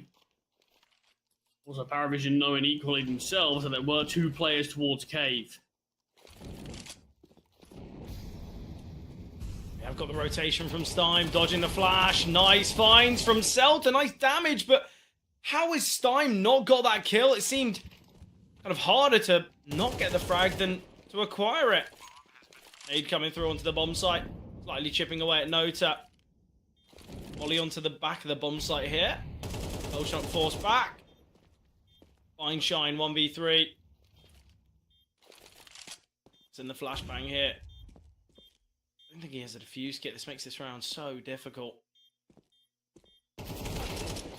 Well, I wonder we actually have a player already still looking for a hunt. Well, because that is 1 HP. And the fact it's a 1 versus 3, and Fine Shine didn't kind of get a kill early on, and they got that early information. I actually don't mind it. It would have made a lot of sense for Fine Shine to just go for the save straight away, because it's going to be an investment here from Guns anyway. So I actually don't mind it at all from Casello. Obviously, it was a bit of a bonus round there from Gun 5. I mean, Celta did so much damage, but yeah, like you said, Stein needed to be able to combine with him there. Wasn't quite able to, and going down for nothing. It made that round quite a challenge, but still weaknesses here for Gun 5. Do at least a Fine Shine on the AWP. Nice find from Nota though, Fine Shine. Taken down early on. No impact with that big green. AW finding Stein as well. Possibly the most awkward and humorous SMG fights I've seen in a while. Just both jumping around, spamming through the smokes.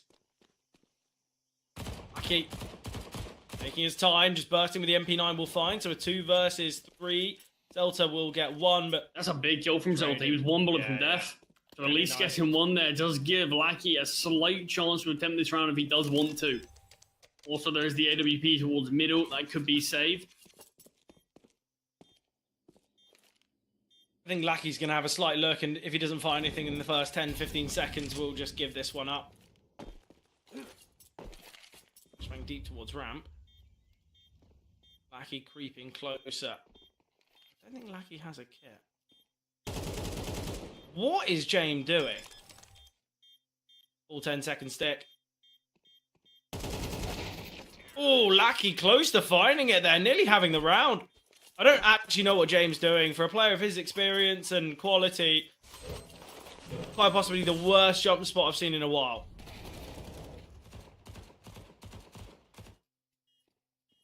Yeah, I mean, a little easy there. Just perhaps assuming a little deeper, but... I think I could have got that making kill. those mistakes. Well, let's okay, not go too far. Second tactical pause here for Gun 5. As look, it's a close game, but Parivision, all it takes is them winning the next 4-buy, and it does feel like that's where they might find themselves in a similar spot to Gun 5, that it feels like they surely are just going to be able to bring things over the line.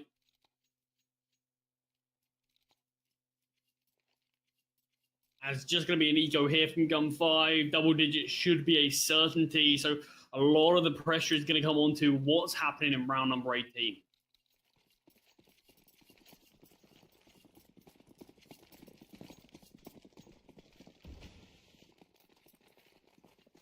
I'm interested. I think Gun 5, they were, what, 5-4 up, and it looked like they were going to have a lot of strength. It looked as though their T-side was looking pretty strong. And then they lost those 3 rounds. Yes, they then won the pistols, but again, ever since the weaponry's been in play for Parivision, it's been pretty consistent. And I think Gun 5, we knew this was going to be a close series. We knew this was going to go, right down to the wire. And the fact that you know, we could see a scenario where Parivision take it to a third map. I think we'd both be saying that Gun5 have kind of missed a trick here. Parivision, they're not an easy team to take down. They're not a simple team to deal with. And the fact you've got an opportunity to close the series out in a 2-0 fashion, you've really got to take those moments. Obviously, Mirage, possibly the closest map of the three regarding win rate. So if we do get there, I think that's where some real excitement can be seen.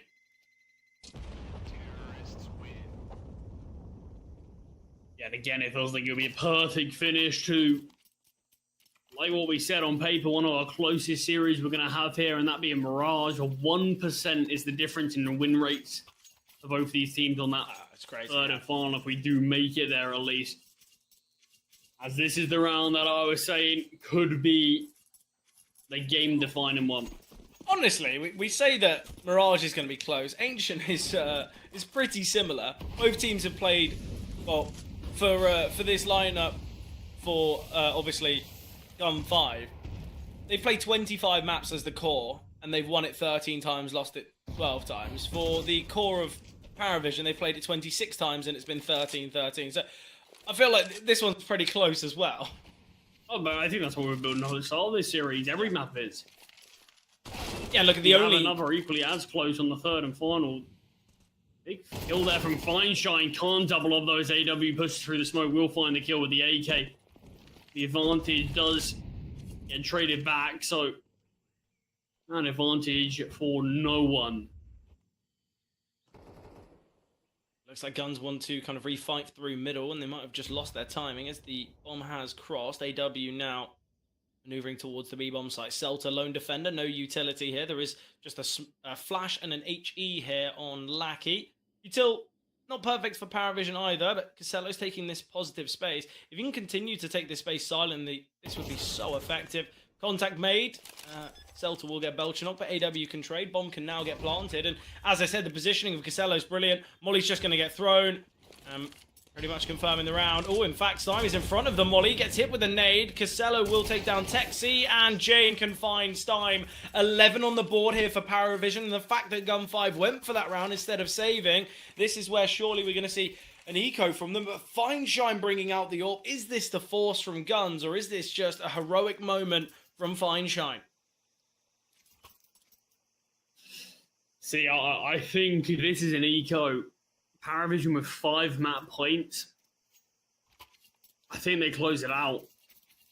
I'll be surprised if they don't. And look, this is a risk. This is a decision that you make, and it could lose you the game. But that being said, I don't mind it if this is what Gun5 want to do. If they want to throw everything they've got at this round, then look, these are things that make winners. These are decisions that are tough calls, but can define events, can define series, semi-finals. And it's going to be a half bar around this AWP. They're not fully going for it. They're probably like less than going for the full investment, but there's still a chance that we've seen 5-7, we've seen Pistols win rounds by themselves already this game. For an AWP and an MP9 into the mix, and there's all the chance it can be done.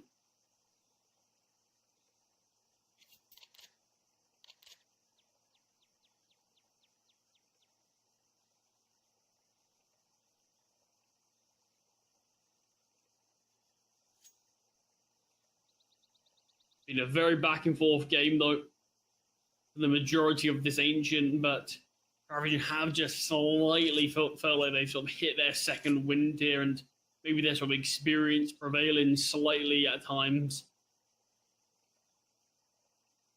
I think the individuals as well for Gun5 have been slightly lacking. Texi 6 and 12, Feinstein with 8. Celta's the only player with positive KD currently on the side of Guns. I think Celta's actually had a pretty decent series overall. Was obviously the top performer on Inferno. I think the individuals for Parivision, you look at Belchenok, you look at Casello, AW as well. Bit of a team performance. Lowest kills being noted with 11, most being Belchenok with 15. So quite a small kill disparity. Yeah, this is an interesting one because Feinstein's fully invested, and then it's kind of a hedge your bets buy from the rest. MP9 on Celta, couple pistols in play as well. I think, look, this buy certainly can have success, and I think if Fineshine can keep himself in the action, that will be brilliant. But he's playing towards Cave. Parivision couldn't be further from the orb of Fineshine. Celta fully blinded, swinging wide. Texi on the back of the bomb site with the Deagle. Lackey will get a kill, but he's down to 3 points of health. Missed shot from... I say missed shot. Texi doesn't even fire a bullet. Gets caught there. He's landing onto the back of the bomb site. This is allowing Fineshine to rotate in. Does have an HE grenade if he wants to blow open the smoke. Maybe just waiting for the tap of the bomb. They head back. Okay. They're just going to leave, I believe, Casello here, and he will find Lackey with the HE grenade. The fact there's been no bomb plant, this is where Guns, Spidey senses might be tingling. Okay, well, they had smokes down. They had kills. They had the advantage. They had the whole bomb site. Where was the plant? Did they leave bomb in spawn? Are they going to look to kind of force us to rotate off and then decide to plant? What's going on? But very rigid is Fineshine. Stein holding for a flank. And again, look, I don't think this call is needed from Parivision. I think they could have planted on the A bomb site. I think they would be fine. But they go into an open B bomb site. There's not going to be any contest on this plant. So I guess that's one way to negate any issues. Yeah, honestly, it felt like Gun 5 did probably enough to delay after those smokes were down and there wasn't any util left for Parivision. And it felt like they were probably just thinking, always a bit of a chaos when these smokes start to fade and you try to get this bomb down. Let's not take that risk. Let's just head towards B. Sure, we'll probably win the round anyway, but let's just ensure it. And Fineshine has to save this AWP. Tees still shouldn't know this gun's in play, so they might maybe look to be a bit more lax about any sort of hunt. I'm sure if they knew Fineshine had naught, they're 100% looking to take this gun out of his hands.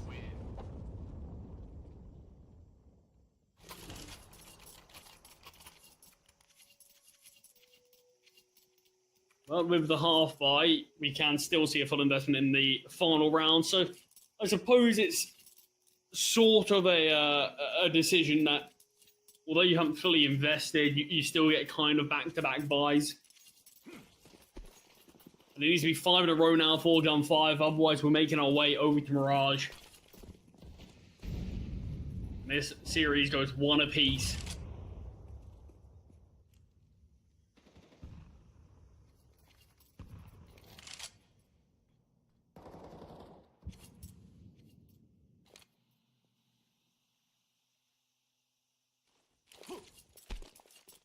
Looks like the calls are going to be spot on again. There is Fineshine here at the back of the bomb side, but with some util coming out and a missed shot, he's not going to get any more clear vision.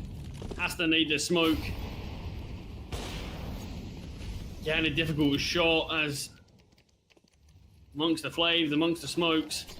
Delta will get one. Nice nade onto Fineshine. Great find from James, though, just spots the shoulder down to the 4-on-4. Very limited utility from both teams, but Guns, they need this retake to come through. They need it to work. Otherwise, it is done here on Ancient. And map 1 was that 13-8. We could see 13-7, but against Gun 5 now. And James, okay, he's found 3. Celta and Texi all that remain. And what a setup we have here in Temple. There's 3 players ready and waiting. James wants the frags. He wants the glory. He wants the kills. Celta now realizing there's a flank coming through, so needs to hurry things along. Smoke on the bomb site. Celta will go down. Parivision do secure the map. And of course, Charlie, we mentioned how close this game was going to be. Of course, we're going to need to see that 3rd and final of Mirage to determine which team gets that first spot in the grand finals. Yeah, honestly, pretty strange outcome in terms of the scoreline, in terms of how the actual maps felt. On paper, it's a closer scoreline for map number 1. It was a 13-8.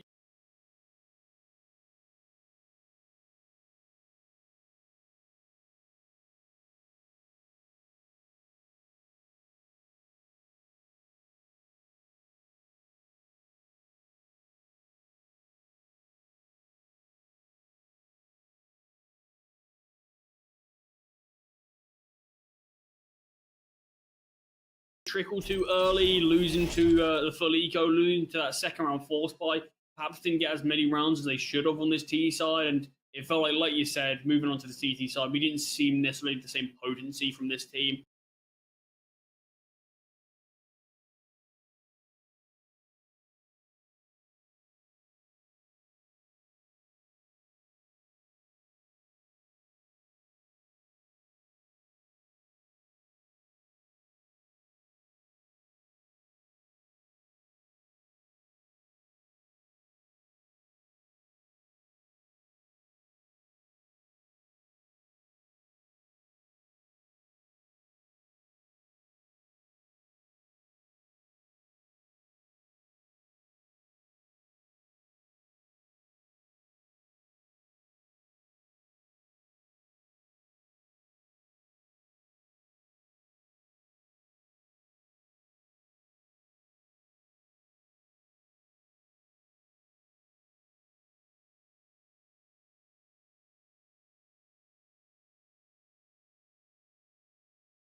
from Parivision there to kind of come back mentally, physically, to push it to this third and final. Obviously, many people might think, okay, well, Guns, they took their opponent's map pick. How can they convert it on Ancient? But as we talked about right at the start in the pre-game, and we said throughout the whole of this series, all of these maps are pretty decent for both teams. It's going to be very close. And of course, it's going to be this third and final. But Charlie, thoughts and feelings here as we head to Mirage?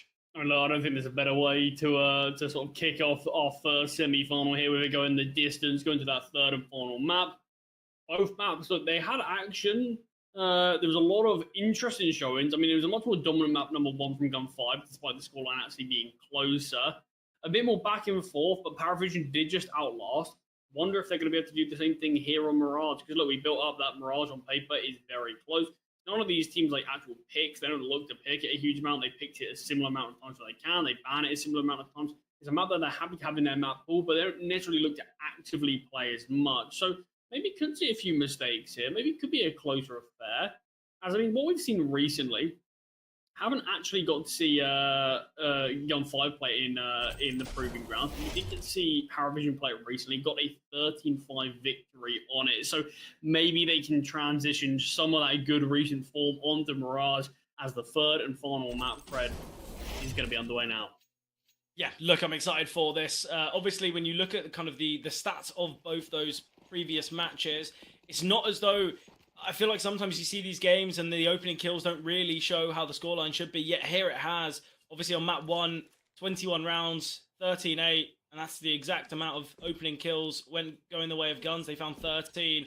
And obviously for Ancient, Parivision, they won the series 13-7. 14 rounds, they got the opening kills. So feel like we have seen a lot of the time when you get the opening kill, you generally get the round. And bomb plant's been taken, or bomb site's taken, bomb plant coming through, Guns starting things off on the T side. Obviously, both these teams do have a heavy favouring regarding win rate here on their CT side, so I'm excited to see how this goes. But with the bomb plant, with the advantage, I think we're going to see contact taken and then a flash from Fineshine. But here we have it. There's going to be so much action here in CT, but playing anti-flash is Texy. Fineshine just too late to throw the util. Celta tucked away towards Firebox, and it's a 1v5 for Celta. The bomb is his ally. He's been half-checked by Belchanok, but not even fully checked. And finally, he needs to make his way through, but it's held by Jame. And Parivision start things off very nicely here on the CT side. Obviously, with Guns getting the bomb plant, they might look to reinvest. They might look to force buy back into this, but there's no bonus money. It's not as though anyone's saved for Kevlar or any kills have come through. So Guns, maybe to reevaluate, and that's why they're using this tactical pause. Yeah, as much as I would have loved to see some miracle come through from Celta, it's not going to be. He's in a 1 versus 5. Eventually, someone's going to have a glance towards his angle. Parivision, yes, a strong way to kick things off. It is the bomb plant, but no kills found whatsoever. So we're having 4 rifles purchased from Parivision. Util's okay, considering the amount of rifles they've got. Weapons that were bought out on Gun 5 have now been sold, as it looks like they might just be reconsidering and going for a second round eco instead. Wanting to get weapons out sooner themselves, knowing that they got the bomb plant in the pistol, but at least they're going to get a slightly better buy in round number 3.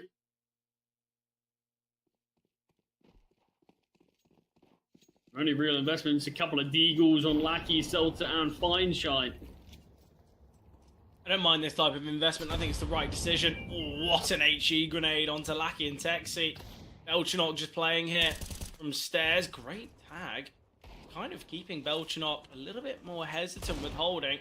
A bomb site kind of solo defender in Belchanok here from stairs. Lackey looks as though he might want to progress out of this. The spam through the smoke is keeping so much attention from Belchanok, and it's allowed Lackey to creep on out. Smoke now fading.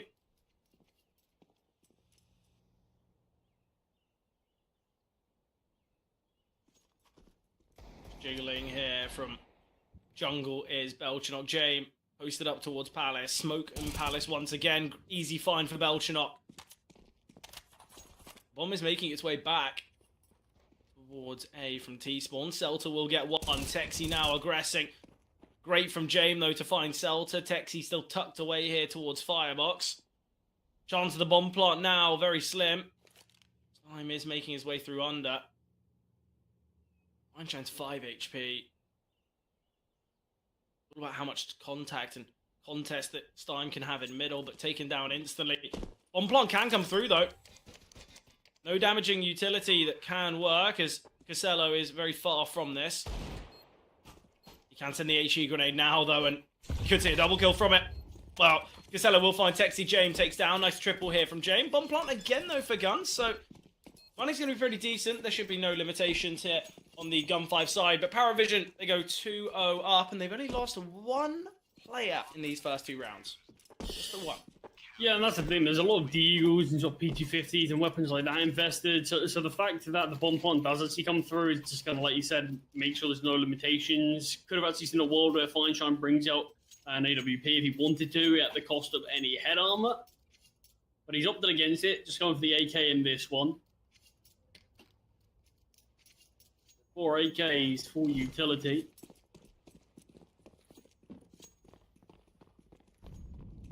The first look at Gun 5's T side on Mirage. Pressure from Belgian could try to take a gunfight early and will do so, but Celta does find Stein nearby as well. He's a 2-man advantage now to the T's, as Nota had a chance to take down Celta on the fullback. Just misses his opportunity slightly, so it's going to remain this 2-man advantage. Spam from Lackey is perfect. And this round's looking one-sided from Gun 5. Money's still pretty decent, though, for Parivision. They're going to get an investment in the next. AW, is he just silently jumped there? Certainly not silent no longer. Spots out Lackey. Will be able to find. Nice from AW. James, the lone defender towards A, playing from Con. Is he a 2 versus 4, but with Texi quite far from this. Can work. Certainly can. James in a good position as well. Gets the first. No damage onto Jamie either. Jamie needs to be cautious, though. Gets taken down, and now all on AW. He finds the first. It's 1 versus 2 now for AW. A very possible and plausible round. Spots out another. Ammunition could be his issue, but Texi from Con can find. So Gun 5. Look, they get the 5v3, the 4v2, but brought down to a 2 versus 1. And in doing so, could cost their finances. As I mentioned, for Parivision, the money's pretty decent. There's going to be a buy from them anyway. Could see the AWP for James as well. But there's going to be limitations in the util department here for Gun 5. I actually thought that buy would be a lot worse, but clearly the amount of bomb plants and stuff like that has helped them.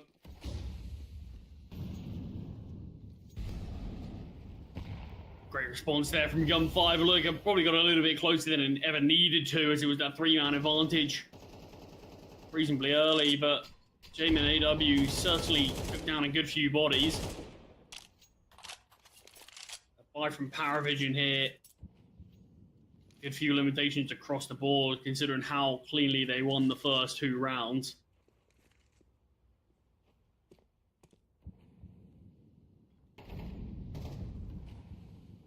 Same on the AWP though, peeking in middle. The flash does come through, so actually might have lost Jamie's time in there in mid, as Lackey does just evade his sight lines.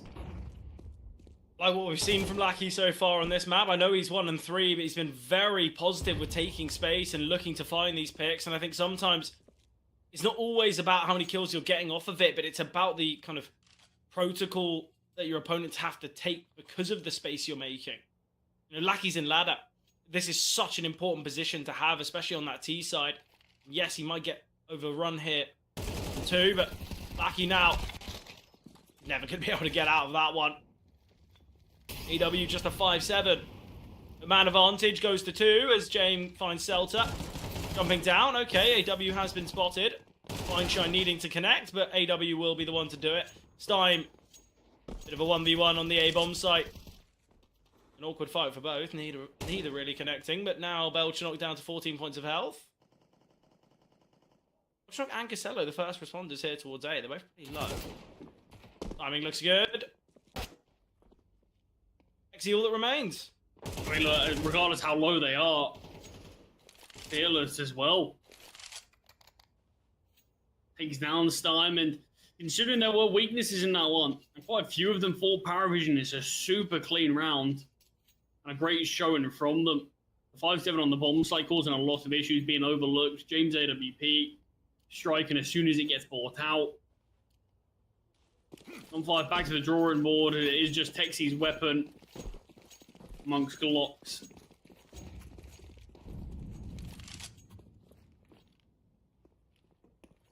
look, I think for Gun 5, their first full buy looked really good. They were in that 5v3. They were obviously in the 4v2, and they really should have won that comfortably. And now you can see what it's done to their finances. But this has been really good, I think we have to say, from Parivision. In the rounds they've won, they've had plenty of survivors. It's looked really positive, really dominant.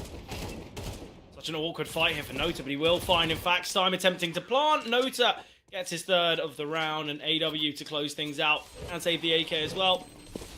Will be the investment, obviously, from Guns in the next, but it's a 4-1 start here, which is very important for Parivision.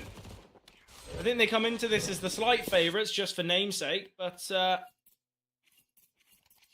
obviously after that first map loss, I think that's when we realised that there's a lot more twists and turns, a lot more intrigue and interest in this series. Oh, certainly. I think not only do they come into this map, into this series, like you said, as the favourites, but I think also due to the fact that we've just seen them higher ranked more recently. This is a team that isn't far off being top 30, being where they want to be, but this one dominantly shut down from middle. You've got Selton and Stein out towards A. There are 2 defenders here for now, but they need to find some success before even looking to get a bomb plant. They need to get a kill, but Stein found as Nota does take him out of this one, and it's all on Celta, only able to find one. Parivision are looking really good here on Mirage. Yeah, obviously the mid-pressure from Nota and Casello is brilliant. It's the nade of the smoke that they just slightly spot the heads of their opponents and spam through. It's perfectly timed. James had a really good start as well, 8-1. And for Gun 5, they're not really having moments of brilliance. They're not really having kind of individualistic brilliance. There is no back support on that chair for Nota. I do always find it interesting when we get the player cam, seeing sort of different player setups and what on earth it is that they run. Obviously, Parivision are a boot camp at the moment, which is going to really help, isn't it? Look, I think it's a team that honestly needed to sort something out, and look, they feel like the change of AW is what they need. I think it's a bold decision to make, getting rid of Kicker. A long-standing partner of James, and look, right now in this series it certainly is working, and if the Proving Grounds can be a proving ground for Parivision in this new lineup, then by all means, I'm excited to see what the future holds, but no respect being shown here from Parivision, speeding things up. Look at the position here of the CTs, but the time is ticking, just taking these gunfights down. Lackey is starting to connect. Oh, nice find from Fine Shine. Obviously, as you can tell, the HUD is a little a little frozen. The round does go the way of Parivision. Yeah, 6-1 now.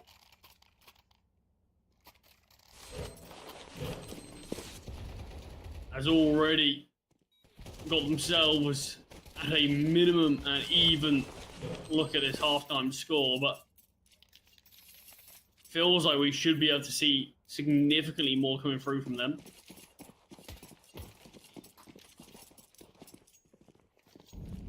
It is now 6-1. All back to normal now is the HUD.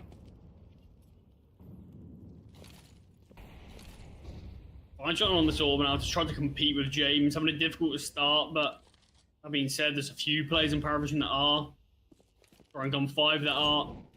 83 kills, Stein just a 1. 1 and 8 now. And James strikes again with this orb.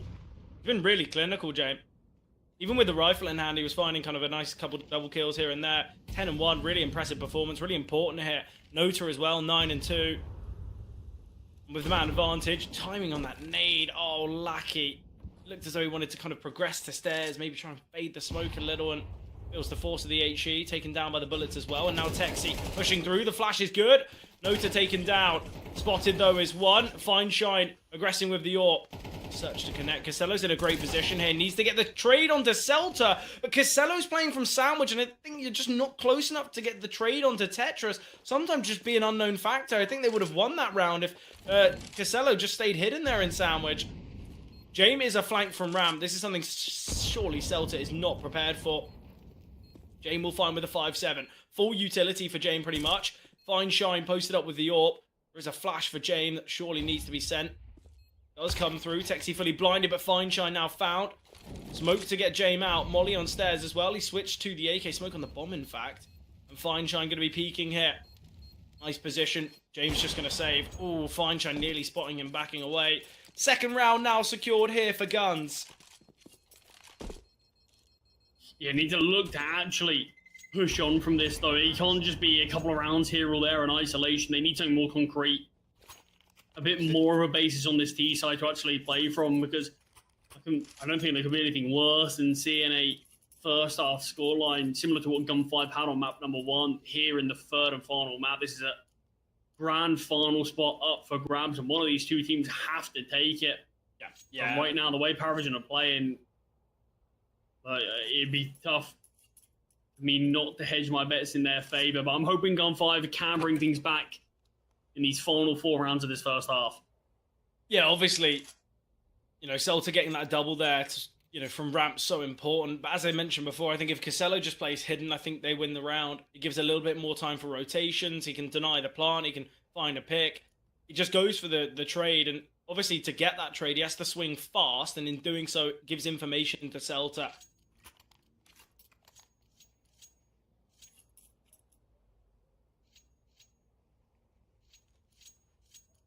Tactical timeout here. I like it, though. Parivision, I think they're showing a lot of respect to Guns. They also realise that 6-2 is a decent start. But if it ends 6-6, then not the greatest of performances, especially as I mentioned, both teams quite heavily prefer the T side. Very fast here is Stein. This could be a big risk. AW needing to find the pick. Taken down, though. Nota has that rotation from short. Does find a pick in middle beforehand. Texie's got to be cautious. Upper Fineshine posting here. Deep smoke as well towards short. Jame needing to get the trade there onto the AWP. He will eventually find Fineshine. Casello now progressing out of market door. All going to be about timing. Needs to find Stein here. Oh, I say it's about timing. Stein pulls out a nade, and that's when the swing comes through. Celta not counted for on the bomb site, though. James switching to a rifle. There is a smoke on Nota that he can just send on the bomb, and that's where it creates so much problems. Tap of the bomb from James. Steps her. James will find, and there's enough time for the defuse. There's also enough time for him to get the AWP after. So 7 now secured here for Parivision. A very close round for Guns, and it's unfortunate for Gun 5 because I think if they win that, money's then in question for Parivision. And a real argument could be made for Guns to find maybe 4 or 5 rounds, but Parivision deny any chances of that. Yeah, it's a real leader's performance as well by James. 13-1 right now. Of course, Nota's not far behind, but great impact just had in a round like that. Don't get me wrong, he's always putting himself in positions where he is ensuring trades of players, but the 1v1 does just about come out on top. Drops an HE grenade, not far off spotting players, if sort of thrown maybe half a second earlier, and it actually leads to a bit of misinformation as Nota swings out middle, not thinking players would be this close, and does give up his life. 3 rounds remaining, and this one's looking decent to start with for Gun 5. Even better now as Stein finds Belchin on. Jame now here from jungle, fully blinded by the flash. He's just playing from CT, holding for Stein. Timing kind of goes against Jame. Casello will get one. They're gambling towards B. What? They're just saving? AW's in a really good position. Could have pushed. I mean, money isn't great though for Parivision, and you've got a low HP teammate as well. I do think this is probably the better call, and this is the way that you do deny Gun 5 being able to sort of get a 7-5 scoreline, but by making a decision like this, because we see them attempt a round, they end up losing. Maybe you have James save. Regardless, it's going to have to be sort of a force buy perhaps in the next. And that's where you don't really have any good buys to work with the remaining rounds. So I think it's a smart call to make, and they made it pretty soon.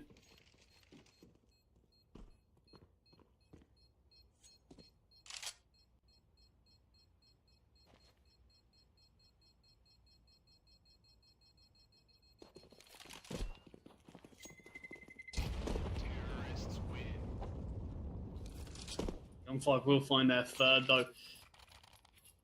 I think it goes probably without saying, I think 4 is probably the minimum I want to see from Gun 5. I don't think it's impossible if they get 3, but a map like Mirage, a 9-3 scoreline does feel a little bit difficult. I think 4 rounds at least gives you a good chance. I think a 7-5 would be exactly what we want to see, though. Yeah. Very closely contested still, moving into the second half of this one. I don't think an 8-4 is a guarantee. I don't think that's kind of where we're going to be favouring Parivision massively. I think 7-5, 8-4. That's where you're kind of in that opportunistic position, moving to the CT side, where you win the pistol, you're kind of back in the game, you can take the lead and stuff like that. I feel like anything more outstretched than 8 on the CT side and Mirage is where we start beginning those types of conversations.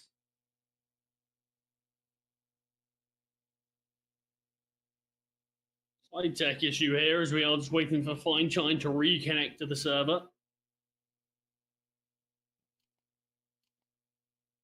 Yeah, things back underway shortly. But look, I know we've still got plenty more action on this one, but obviously we're not going to be taking the mantle and taking you through things on the second semi-final of today. So why don't we give perhaps our quick thoughts on where we think that one's going to be heading? Yeah, look, I think oh god, it's tough, isn't it? It is a tough one. Yeah. Iberian Soul Passion UA.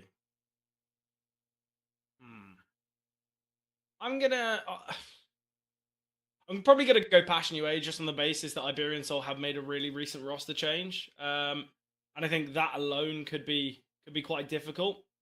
Not to say that Fuzzy isn't going to be able to, provide all-pink brilliance. I think many people question why Wildcard actually have decided to bench him. Yeah, I think that was a strange roster move in itself. But look, I mean, we got to see him play in the Proving Grounds already. Yeah. Got to have a good game there. Played brilliantly. So, I mean, it certainly will be an interesting one. But, I mean, I do think I have to agree with you. I think Passion UA are still a difficult team on any day to take down. And I think, look, obviously in that round of 16 against Forza Reload, they actually did drop a map. And, I mean, that surprised me for this Passion UA team. Just because, I mean, don't get me wrong, it was a very, very close trade. But it still just sort of proved that, okay, these guys are human. And they're not necessarily perfect all the time. But I do still think Passion UA, as much as I love the storyline of Iberian Soul being able to withstand it as well, make it through to the grand final, I do think Passion UA probably have a slight one-up on that. But back into the action here, round number 11, and 2 rounds remaining of this first half could certainly be very instrumental as to where this game's going, how these final 2 rounds do play out. Yeah, obviously we did see the save from the Parivision players when in that 3v4, although AW did have some deep space. Had an MP9, maybe not too confident going for a full flank, but here we have it.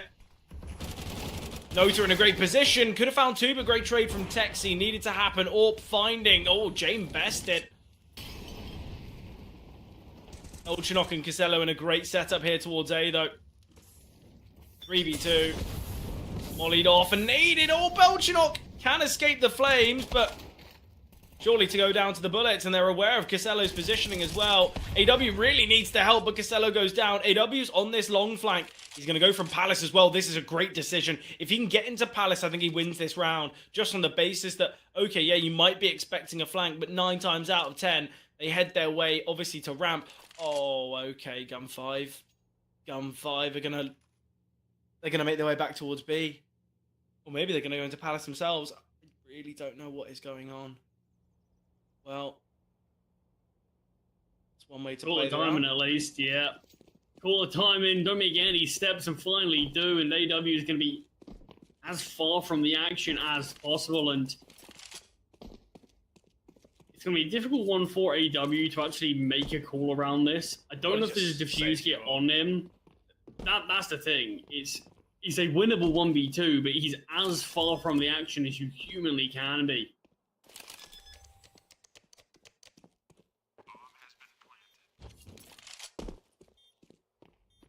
Great decision though from Gun 5.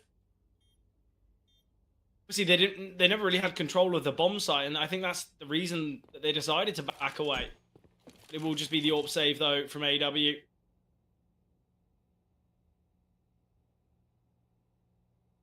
I think it's a tough one. But AW's in a really good flank, and I think obviously if he sits towards kind of T-spawn or stays close in Palace, I think he might have had that chance for success, but it's a great call. A really, really good call from Gun 5. And as I said before, it's the fact that they just didn't really have the bomb site. And in doing so, they've got so many more angles that they still need to clear and positions like that. So many unknowns for AW. So they just back away through T-spawn, head towards B. It's a nice call. Because there's no way that AW is going to be on that B bomb site. Yeah, that's the thing, that they're going to know he's rotated, so as soon as Celta looks at the flank and spots nothing, he says, okay, I think flank's clear, he's going to be on the A-bomb site somewhere, and like you said, a lot of angles to clear out, a lot of unknown positions. Let's just head back, and yeah, timing sadly works out for them, and goes against AW on that occasion, but good decision-making from Gun 5, and 4 is locked in now, final round of the half. Do have the saved AWP on J, and got a FAMAS on AW, but pistols and SMGs remain. And advantage found for the T side. Belgian does spot one in connector, gets the dink onto Lackey, but can't quite finish him off, and Celta above the smoke. It's all on AW. You might give this clutch a go, but won't even find the first time. Nice double kill in that round. Celta finding 2 as well. 7-5. Not a bad result. Yeah, definitely a possibility for Gun 5. That's the thing. We were 6-1 at one point. Yeah, so Gun 5 only dropping 1 round, and that sort of final 5 is, yeah, definitely a very good outcome for them. And now it's going to be, can they actually transition it into something? We obviously know Gun 5 so far in this series, they've won 4 out of 5 pistols. They've had a lot of success when it comes to that department. If they can do so again, could have a leveled up game and still all to play for, but Parivision lining up towards B. It's 2 Jawlies set up here early, and we know tight chokeholds, what the Jaw Berettas can do. Takes in such a good position. He just needs time to help bait him in. Lackey's in the back lines.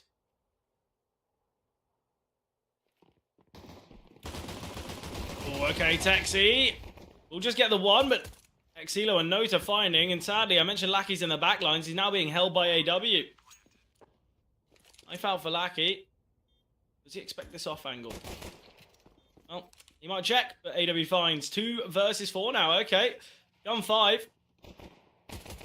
See what they can do in the 2v3, but with the missed shots from Fine Shine, it just leaves Celta in the 1 versus 3, and Casello with the retrieved Jawlies confined to Parivision secure 8.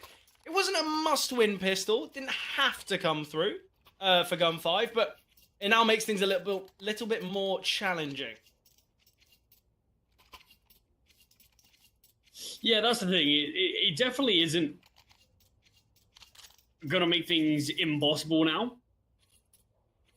But it is going to make that next full buy that we see from them super important. Oh, 100%.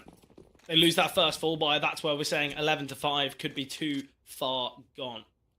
I mean, that's where, yeah, every round's going to feel like if you make a mistake, that could be this series and the grand final spot just ripped out of your hands, and you never want to find yourself in a spot where it feels like you've got to play near flawless Counter-Strike. But round number 14 is just going to be a simple one for Parivision. I mean, we have technically already seen a full eco in this Series V1. I just can't imagine this one's going to come through. Maybe a couple of exit frags. Speaking towards short, Celta will find. Belchnock's triple, though.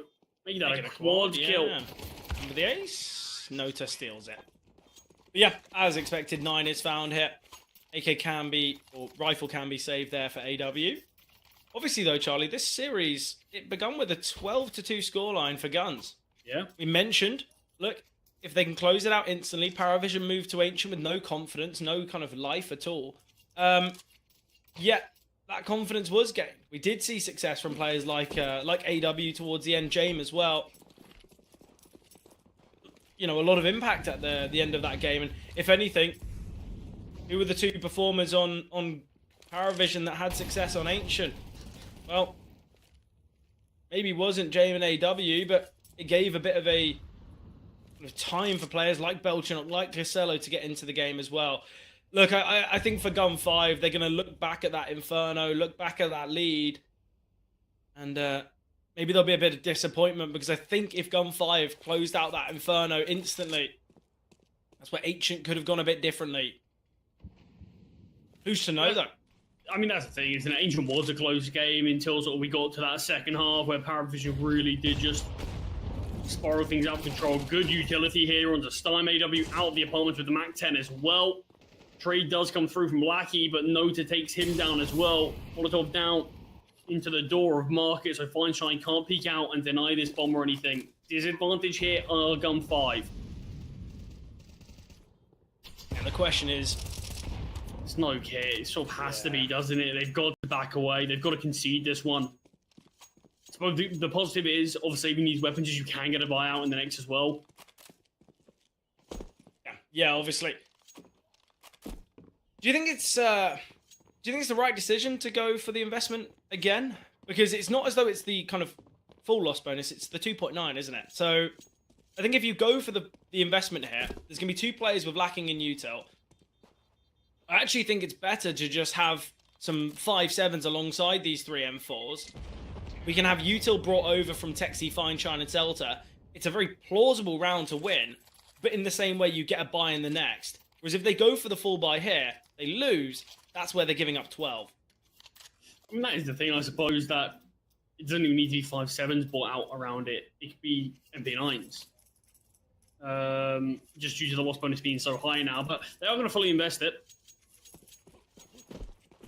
Sure, a couple of pieces of util being missed, but not a huge amount. No AWP on Feinstein. We know how much success Jame had on the CT side of this map with that big green. Look, I think maybe they didn't get a huge amount of them out, so probably wants to get a few AWPs in hand as soon as possible, really. I think I've got to say, I think this might be a decision that is scoreline based, and I think if this was maybe 8-8, or we saw this in the first half, this scenario, I think maybe it would just be the half buy. But Celta, nice find onto Belchinok. Nota will take him down with the HE, and the A-bomb site is under the control of Parivision. Nota looks as though he might want to go pushing through this smoke. Deep smoke as well towards Con, which allows Nota and AW to take this space. Nice nade as well. Chips away at Texi massively. AW with just a Mac 10, but Nota finding Stime in jungle, and now he could look to wrap through CT. Oh, and with Exilo finding Feinstein, absolutely brilliant. Texi under pressure now, forced back. Lackey will get one, but Nota still here in jungle. Disadvantage the guns, and they're not really in a position where they can save. They feel a little bit locked into this decision. And Nota gets his third of the round. Parivision with 11. And Gun 5. There was that belief. There was that chance. The idea that they could come back when it came from that 6-1 to 7-5. But now Parivision on the T side. They're looking really, really good. And this is the issue I have with going for the full buy in the last. Because now they have to eco. And they give up 12. Unless if they go for the force and go for it all. Obviously, Celta can drop an AWP over to Feinstein. Lackey can buy an M4 himself. Same with Stime. This would be a ridiculous risk, but seemingly they are going to go for it. Okay. Well, look. I think it's a tough decision to make. Do you want to give up 12 or do you want to give up the game? And said this in the last, said this on map number 2 of Ancient. This is how champions are made, and if you want to get yourself a chance at the championship, that's how you do it. You've got to take some risks. And this is going to be a real risk, one that could determine the game. It's not actually the full investment again. We saw a similar decision from this. It is just Celta that's going to be missing weaponry in the final round. I actually don't mind this call then. Look, you've got one player missing a weapon. Celta as well. I feel like he can thrive with an MP9. Yeah. Maybe it'll be dropped to Lackey. I feel like he's a very selfless player himself. So, if Parivision play this right, though, we should be seeing a 12-5 scoreline with 7 opportunities.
7 opportunities to get that first spot in the grand finals. Parivision. That's the biggest issue, I think, for Gun 5 right now is Parivision feel like they're at a point where even when they're disadvantaged, individuals can just dig them out of trouble. Look at the last 2 rounds. Round number 16, when we see Celtic get the opening kill towards CT, and the CT just back away and say, we'll play it retake. By giving Parivision that space, they will punish, they will haunt you, and that's what we ended up seeing. And again, there's some brilliance from Belchnock and Palace to swing the advantage in their favor instead. Aggression towards top mid, James reading it like a book, and Parivision 4 kills away. This is an $18,000 match. That's the difference in prize pool between 4th and 2nd. If Parivision can close this out, they guarantee themselves $23,000. Obviously, for players like James, who played in thousands of tournaments, thousands of matches. Knows the pressure. He knows the pressure. Knows the prize, and just whether they can get themselves over there. Molly in middle, actually, chipping away. Texi under pressure here, but will be found. 2 versus 4 now. It's on Stein, it's on Fineshine. Nice moments from Fineshine in the last round with the Orb. Has spotted one. We'll find a W, but Exilo again, and Belchanok can deny, and that is it. That is our first grand finalist being crowned. It is Parivision. They were 12-2 down on map number 1. Gun 5, they start the proceedings with absolute dominance. But as mentioned, AW and James, they were able to kind of find some success on Inferno, gain some confidence. But what a performance here from Parivision. And now they can sit back, they can have that breath of fresh air, that sigh of relief that they have closed it out. But an incredible performance.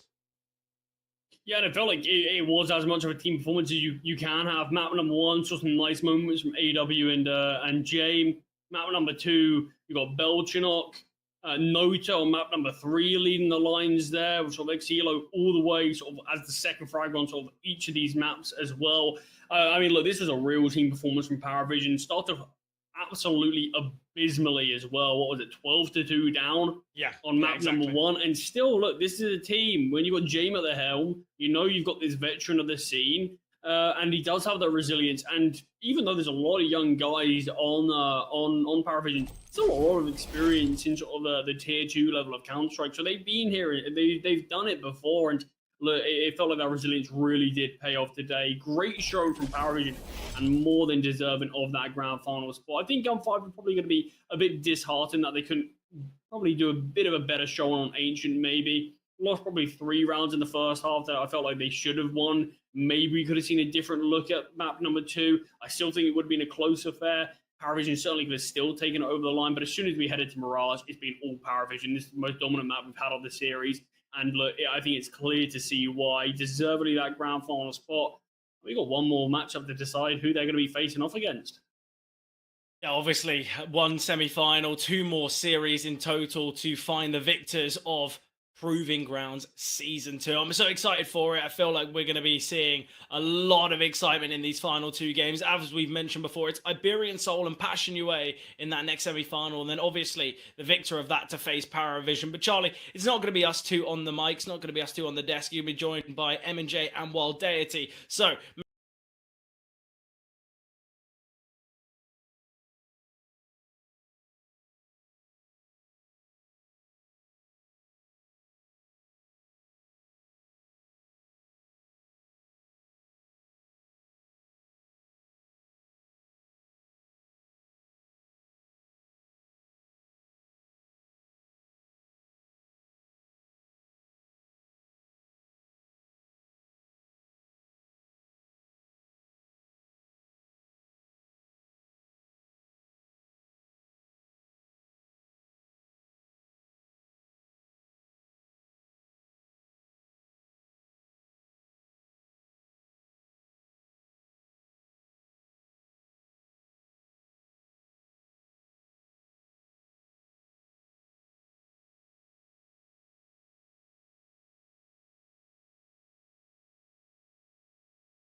way, but boy oh boy has it been fun up until now, and are we about to find out who will match up to Parivision into that grand final that we're also going to be covering out here. My name is Achiro, and join with me the lovely Roppe out here into the game. How are we doing, Texas? Doing pretty good, you know. I gotta say, I've got a very nice mug with me, right? Oh yeah, you do. I'm ready. My cup of coffee. It is good to go, and so am I, almost. Just gotta wait for the caffeine to hit, and we are gonna be good to go on that part as well, because we've got one hell of a banger coming up here for the semi-final. And this one, god damn it, it's not gonna be fun to see, because I want to see Iberian Soul on even ground with their opponents, perhaps. Yeah, I want to see them finally not fight X-Faced band players, you know, that would be great. We are going to get to talk about that a little bit later down in the segment, but let's take a look on down to the playoff bracket and see what's been going through the Exhort Proving Grounds out here to get us to this point in time. The left side has been a lot of Russian teams managing to beat a lot of non-Russian teams, and well, we've got the most Russian of them all at the end, I guess, out here. Parivision managing to top the charts up against Gen 5 in a close and best of 3 out there that our boys just managed to cast over there. Zola and CMD did an amazing job, and now it's up to us to take the baton out from them. Out here is Nexus. As on the right side of the playoff bracket, we've got ourselves a couple of upsets, right? 500 actually disqualified themselves as they forfeited to get themselves into this point in time. Iberian Soul had almost beat them, you know, even with all the allegations and stuff that was going down yesterday. And Passion UA didn't have an easy bracket either. I mean, they fought a really good game against Matesport, but Matesport, I guess, were just not ready enough to go up against a team of the caliber of Passion UA.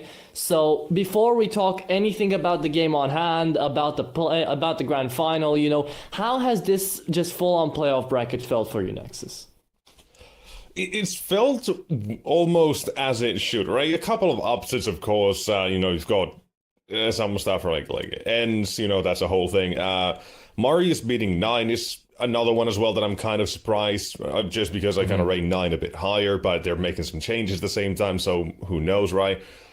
Not everything is going to be perfect, but there's some stuff that I'm a little bit surprised about as well, right? Interested as well, I saw Eyeballers, right, made the playoffs there, right? I want to see a decent Swedish team besides Metasport as well, right? They've been trying for a long time, the support has been there. You know, there's some teams I'm interested about here, but there's none other than Passion UA that I'm more interested by, I think. Because these guys are just... Yeah. They're so good. Over and over again. It's like 2-3 years ago they came onto our radar. Of course, different team now. But it doesn't stop them from being just that good. They are amazing. We love to see them. Again, we actually got the pleasure of casting both Iberian Soul's game and Passion UA's game to get them to this point in time. So this is the perfect, I guess, gateway in. Get to see these two teams face off against each other. And let's just say Iberian Soul, they were doing a great job until they got 13-0'd yesterday. But they did manage to bring it on back a little bit and really tested their, I guess, morale. It really tested their steel will resolve to get through these games. And now they're out here. We've been talking a lot about the Gentlemates possibility. HLTV even finally covered it officially with Martinez being in talk with them.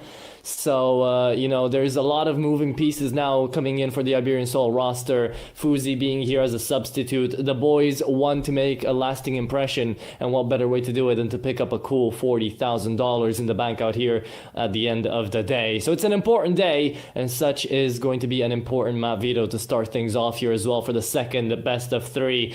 Passion UA send us directly to Mirage, where they did see that Iberian Soul didn't have that great of a time yesterday. Then they're going to be retorting with an Inferno, as it is a pretty decent map out here for the Iberians. And then we had left ourselves on over to an Ancient Decider. The game's about to start, and Mirage is going to be the first one up.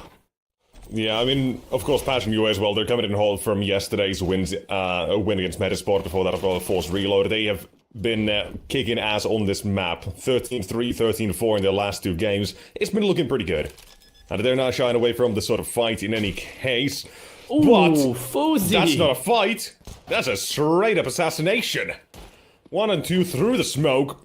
We've got the next one as well. There's Alex who's joined in, and one by one, Passion UA proved that this Soul got a little bit more fire in it. What lineups can do to a man. There you go. Ex wildcard Fuzi. He's still contracted to them, so we can't even say ex wildcard. Wildcard Fuzi out here, proving to truly be a joker out here into the server and making a lot of faces turn.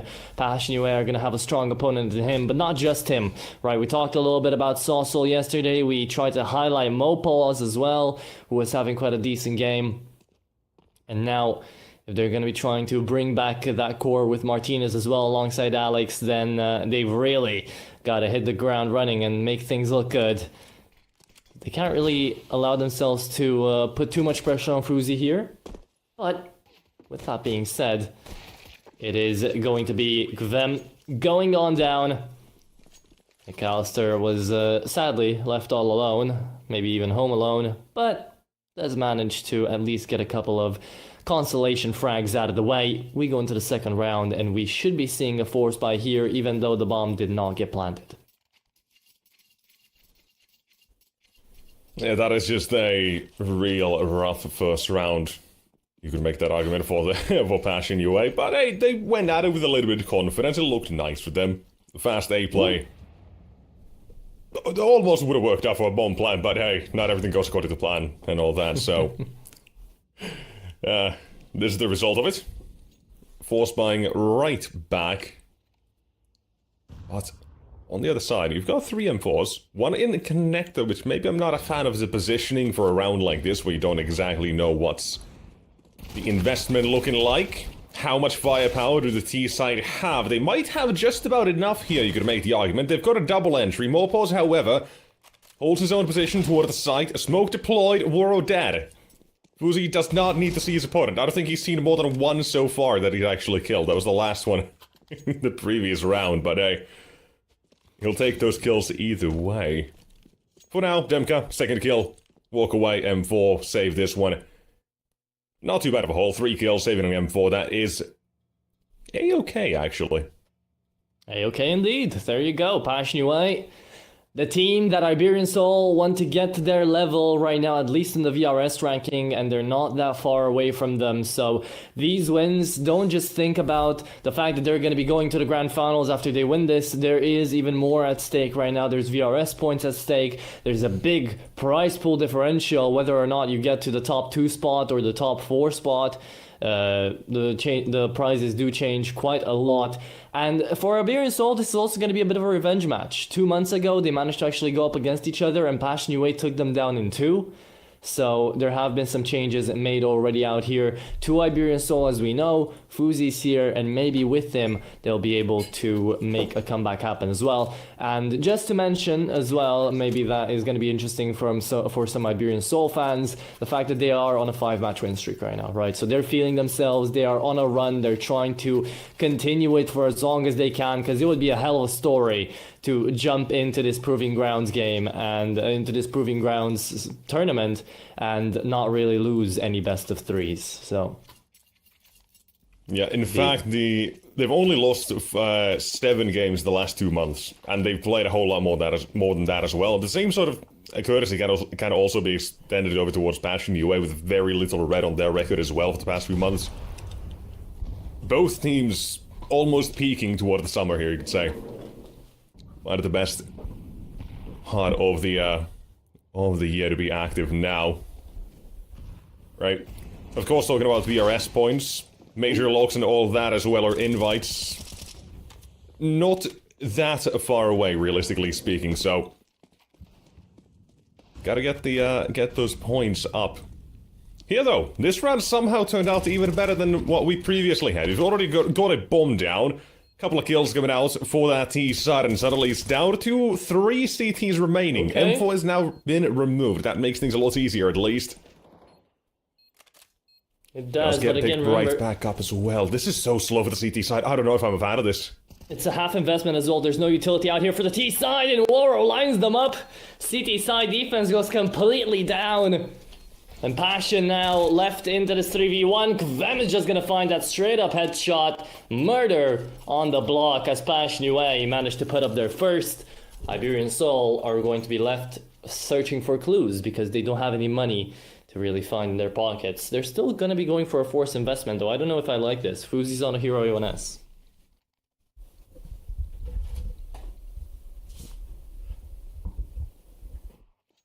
Yeah, let's see what Iberian Soul can now come up with. That, of course, last round of Shock.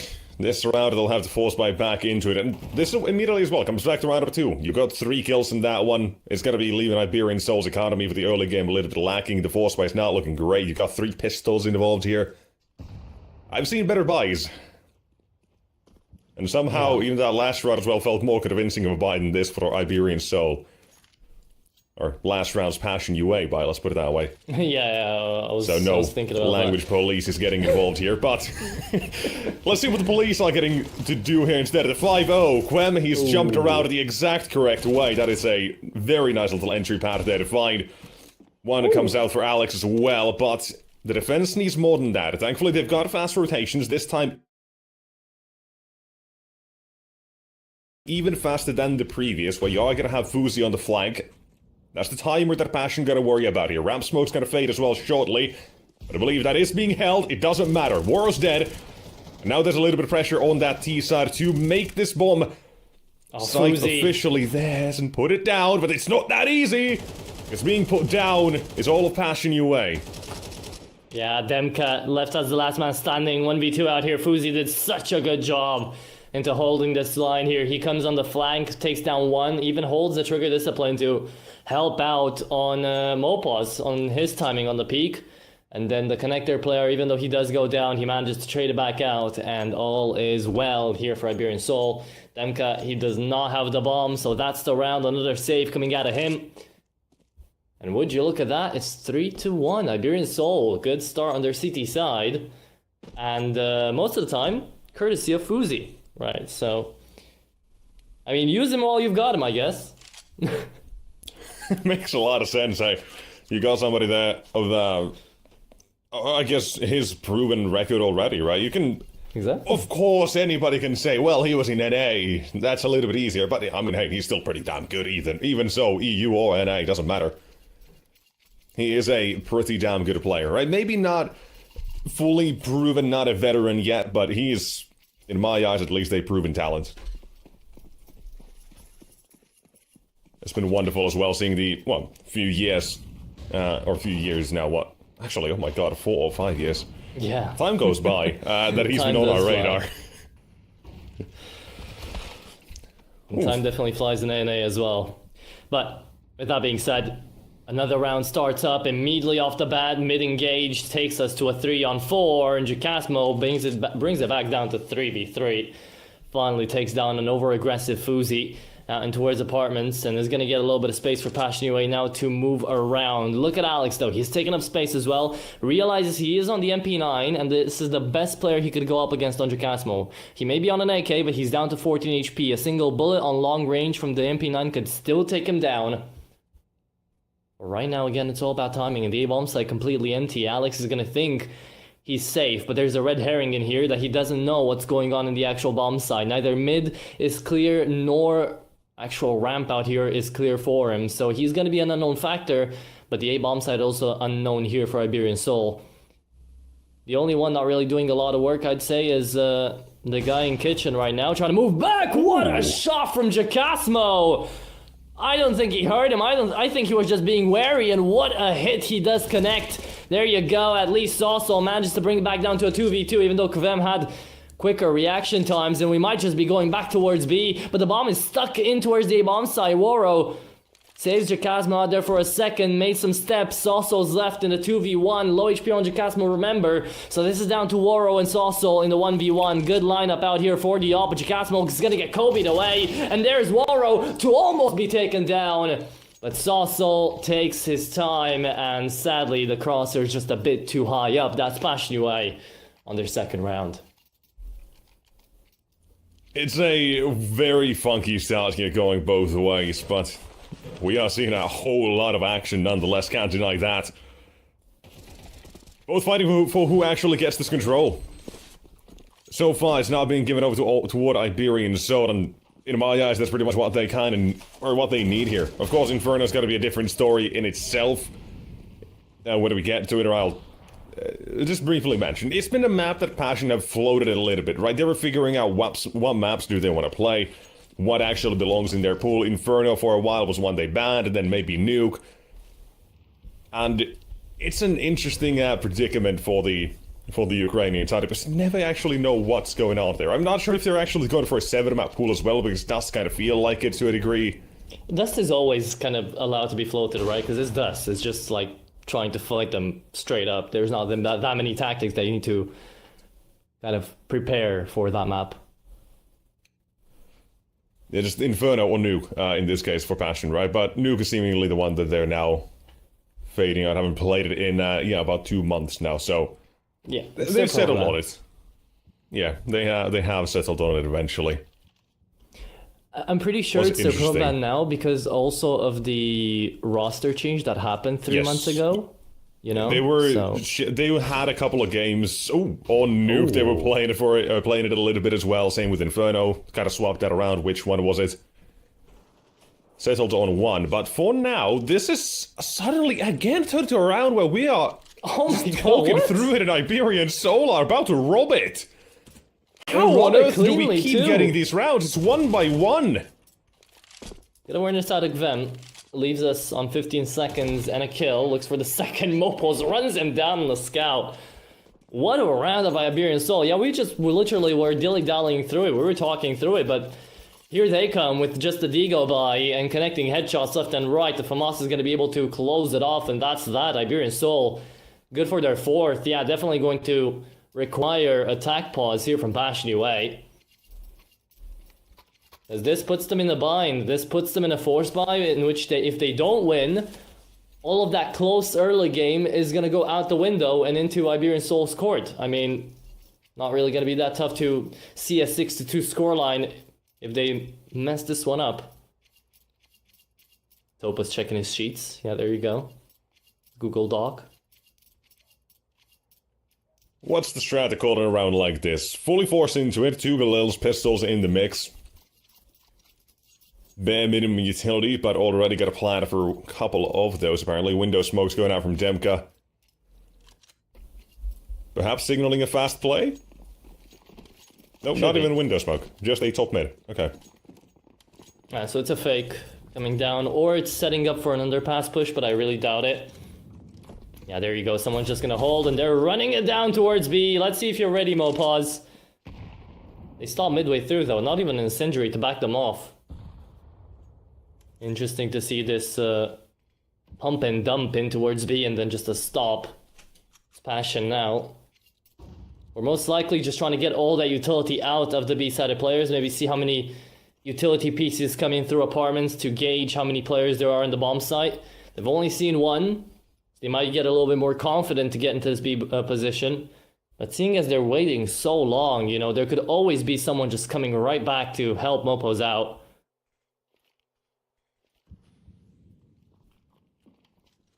Definitely needs that help right about now, but 2 or 3 here, perhaps by a little bit of time. Just the one. Site vacated. And it's the rotations that this one comes down to. Are we actually going to have another round that goes back when it should not? We might. These forced investments have kept doing magical things time and time again. And seems like that's exactly where we fall yet again. Okay. Yeah, this is ridiculous. All over the place. It's going to be one of those games, Nexus. It's going to be one of those games where you think you know what's going to happen. No, you don't. No, the F you don't.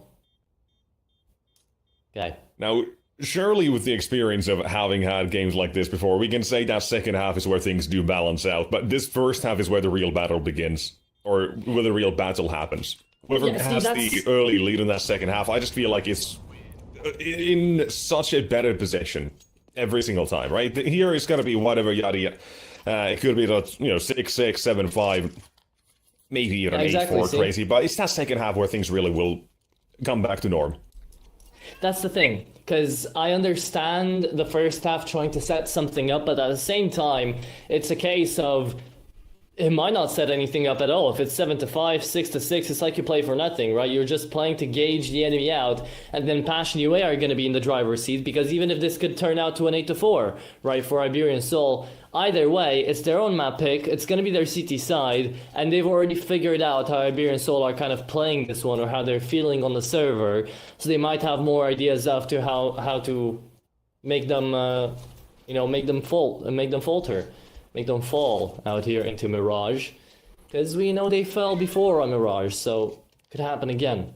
Yeah, shout out Jakasma, by the way. He's not even playing with his motor turned on yet apparently. True, yeah. Look, it's dark.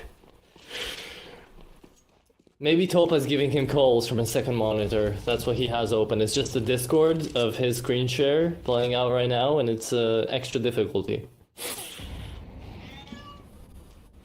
So I'm gonna be always there watching. No.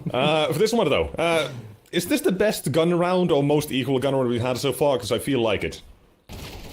No pistols involved, at least. That is what's making this one a little bit more even for the moment. Some utility goes out as well, but a very quick trade back and forth. Topaz not checking his corner here. Okay, just Ends up running through losing connector. side yet again. However, it is his trades coming through on both sides. Watch out, however, that's going to be Davi G. Catch the nade, and Mopause might have to give this one up here. Are we going to have back-to-back rounds here, Asher? Surely not. Oh yeah. Yes, we are. There you have it. Passion UA equal things out to 4-4. And at the very least, we can say that that round did go the correct way. It's just the fact that we didn't get to see anything out of Fuzi. Topal runs through connector, not really caring about his life. Like, there were a couple of moments in this round where you're looking at it, and if you just take out clips, you might be wondering, like, what's actually happening here. But controlled chaos does get the better of Iberian Soul, and it looks like Passion UA controlled it just that tad a little bit better. 4-4, and now pistols only for the CT side, as Passion UA are starting to already gain a grasp over this T side. We'll see how long this is actually going to last, but it is going to be Passion UA loving this A bomb site. Besides bar, like, what, one round, maybe two, where we got to see Passion UA actually going towards that B bomb site. This one I'm counting as one of those. We have not seen anything but the A-bomb site being executed out here from Passion UA, so glad to see they're keeping Iberian Soul on their toes, but they were really loving one part of the map more than the other. Yeah, I mean, when it comes to the map as well here, if you can take A, execute on towards A, you're gonna create a little bit of space for your mid plays as well, eventually. Oof. That's what I'm expecting the game plan kind of to look like here for Passion UA. This round we're gonna say it's gonna be whatever, it's an eco, we're not expecting this to be the normal sort of setup for Iberian Soul, ever. Yeah. B-side though, was it taken over here, so maybe there's something to that as well, right? We saw one of the rounds earlier is the apartments play that came through. It's kind of waddled their way in. So there's already a couple of things it feels like that Iberian Soul will have to watch out for, and that's just what we already had from yesterday's game against Metasport for Passion, which was the confidence they exuded in that game, because it was apparent from the beginning they had the scoop. They knew exactly what they wanted to do, they executed it perfectly, the fundamentals were there, and then you just add on top of the individuals that performed like War, 22 kills in 17 rounds, just kind of dominated. Yeah. That's what Iberian Soul needs to stop here. I mean, it's all fine and dandy in theory to say, yeah, that's what they need to stop, but how are they going to go around about doing that, right? And definitely not by jump shotting like that. Waro had a chance, missed it up a little bit, but that will be excused. Perfect nade as well. Yeah. Oh, but a perfect headshot later. Davi G takes care of the opera here for Passion. Good angle being held out there by Davi. Now, That's a big commitment, though. Soul. Yeah, you can see it was the Warriors up on toward the B side. Two CTs there to respond to it as well. They're going to be sticking to the water just in case there is going to be a play behind it, but no one tries to trade. There's no attempt of it. And Iberian Soul, now they've kind of lost all tracks towards mid. They're just having to play this one passively, hold it from the sides. Fuzi's the only one away from those, and even he's not really taking a fight all too aggressively. This is set up for a very tough situation for Passion now, suddenly. Yeah, I feel like this makes a lot of sense though, right? Iberian Soul, they managed to find one kill, don't get any more information on the rest, they have to play a passive round to be able to hold on to those bomb sites. They don't really know what's about to happen. Davy is about to be in it for a world of hurt here, but at least trades himself out 1-for-1 as they jump into the bomb site. It's up to Mopos to deny this through the wall. He gets dinked away before he even gets shot at. There you go. Will lose his head. Fuzi's left out here into a 1-for-1 trade again, and suddenly Alex is just looking around wondering what happened to all of his teammates. It was a decent passive setup out here from Iberian Soul onto both of the bomb sites, but it felt like the players on B were just a little bit too far pushed up. And the fact that Mopos only gets out with 1 there as well is going to hurt is going to hurt Iberian Soul here. But still, a 1v2 later, Topa goes for an IGL duel and manages to win his out, as it will be 6-4, and Pashnue taking quite a decently sized advantage here. Yeah, now this first half is kind of shaping up to the normal play of Counter-Strike. You're going to have the CT side finally go for some sort of an eco, half investment, whatever. It's not a force fight, it's not a gun round, and we're seeing how this half now shapes up. Most likely should be a 7th round, but honestly I'm not going to fully commit to that just because of how things have already gone. That's fair, that's fair. And I'm liking this, right? It's just a very active first half. Everybody's doing something here. There's not really a moment where nobody's just doing nothing. Yeah, I mean, there is space being taken out here by both sides, but it feels like Iberian Soul are very lenient with that. When they get to see an enemy, they start playing a very passive setup. They start playing it by the book, and look where that gets you, right? War was just allowed to pre-fire the same angle. Fuzi's gonna get caught out at some point. That's your scout gone. Alex is gonna pick it up, try to do something with it. And now into a half investment round like this, of course, Iberian Soul are going to bundle up together, try to stick around.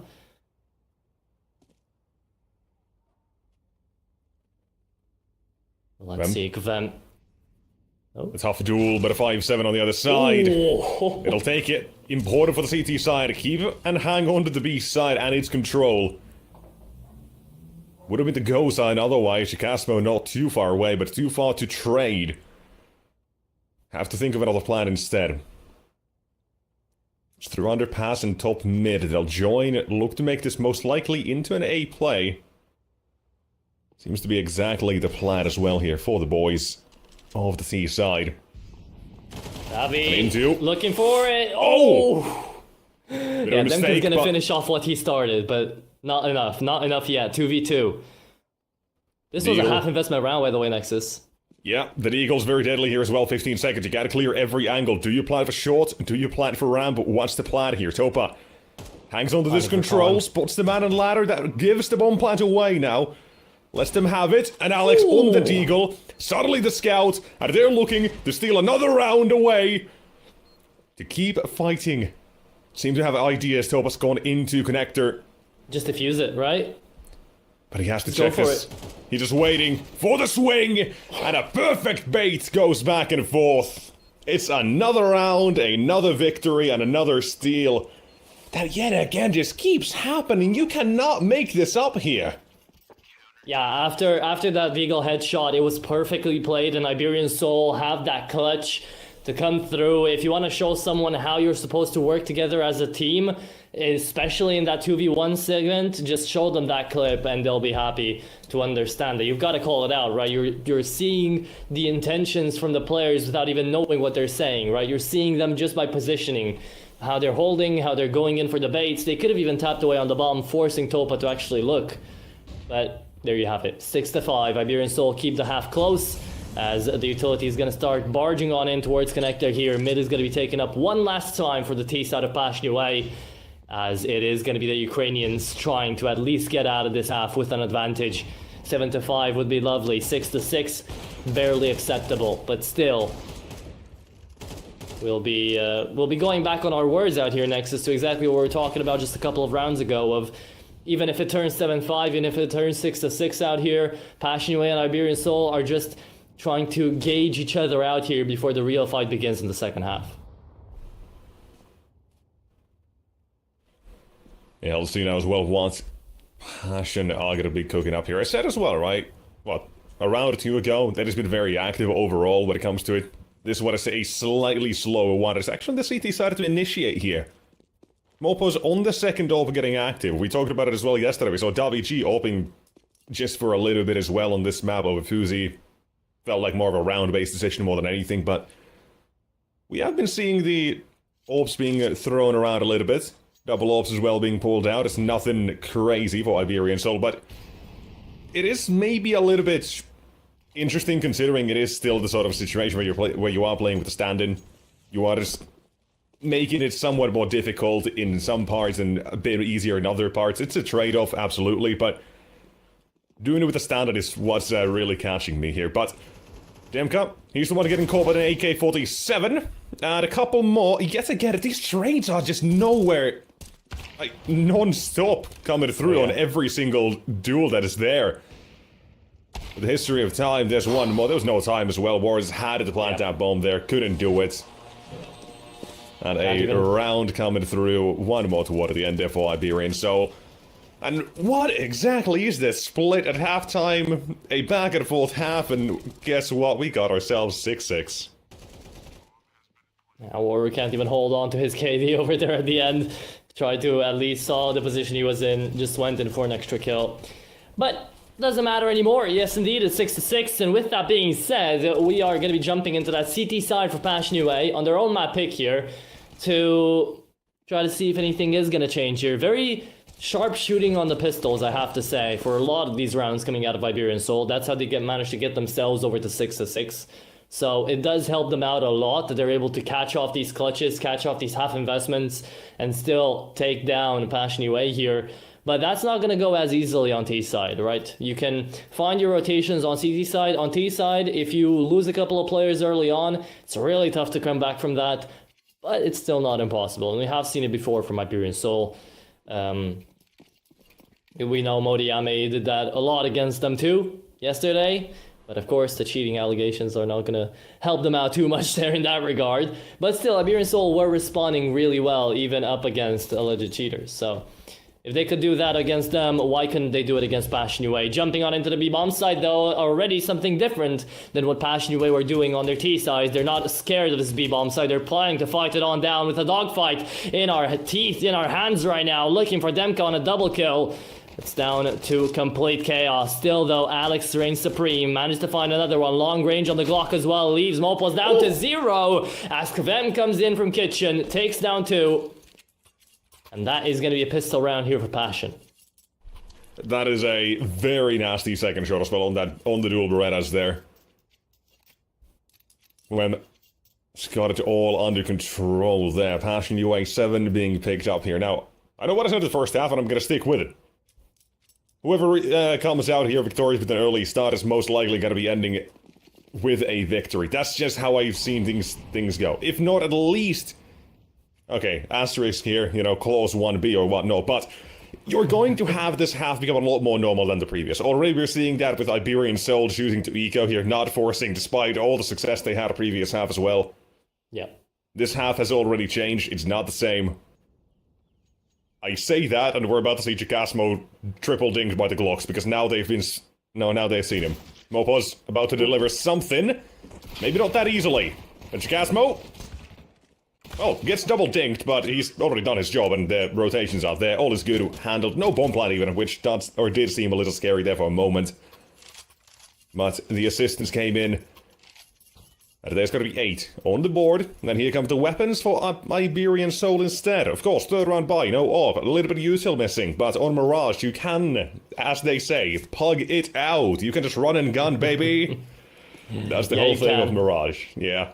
You're not going to need a whole bunch of utility. All you need is a smoke for window, a good flashbang, and you're probably good to go. Let's be honest. But here's the important part, right? Those flashes, even though it's only one, it needs to connect. Because if you just throw out a flash and no one's going to take it, then it's there for nothing and you can't even get to that bomb site. Wait, you're telling me the flash I throw in T-spawn at the sky doesn't do anything? Well, it does something. It tells your teammates. But besides that, not really. Okay.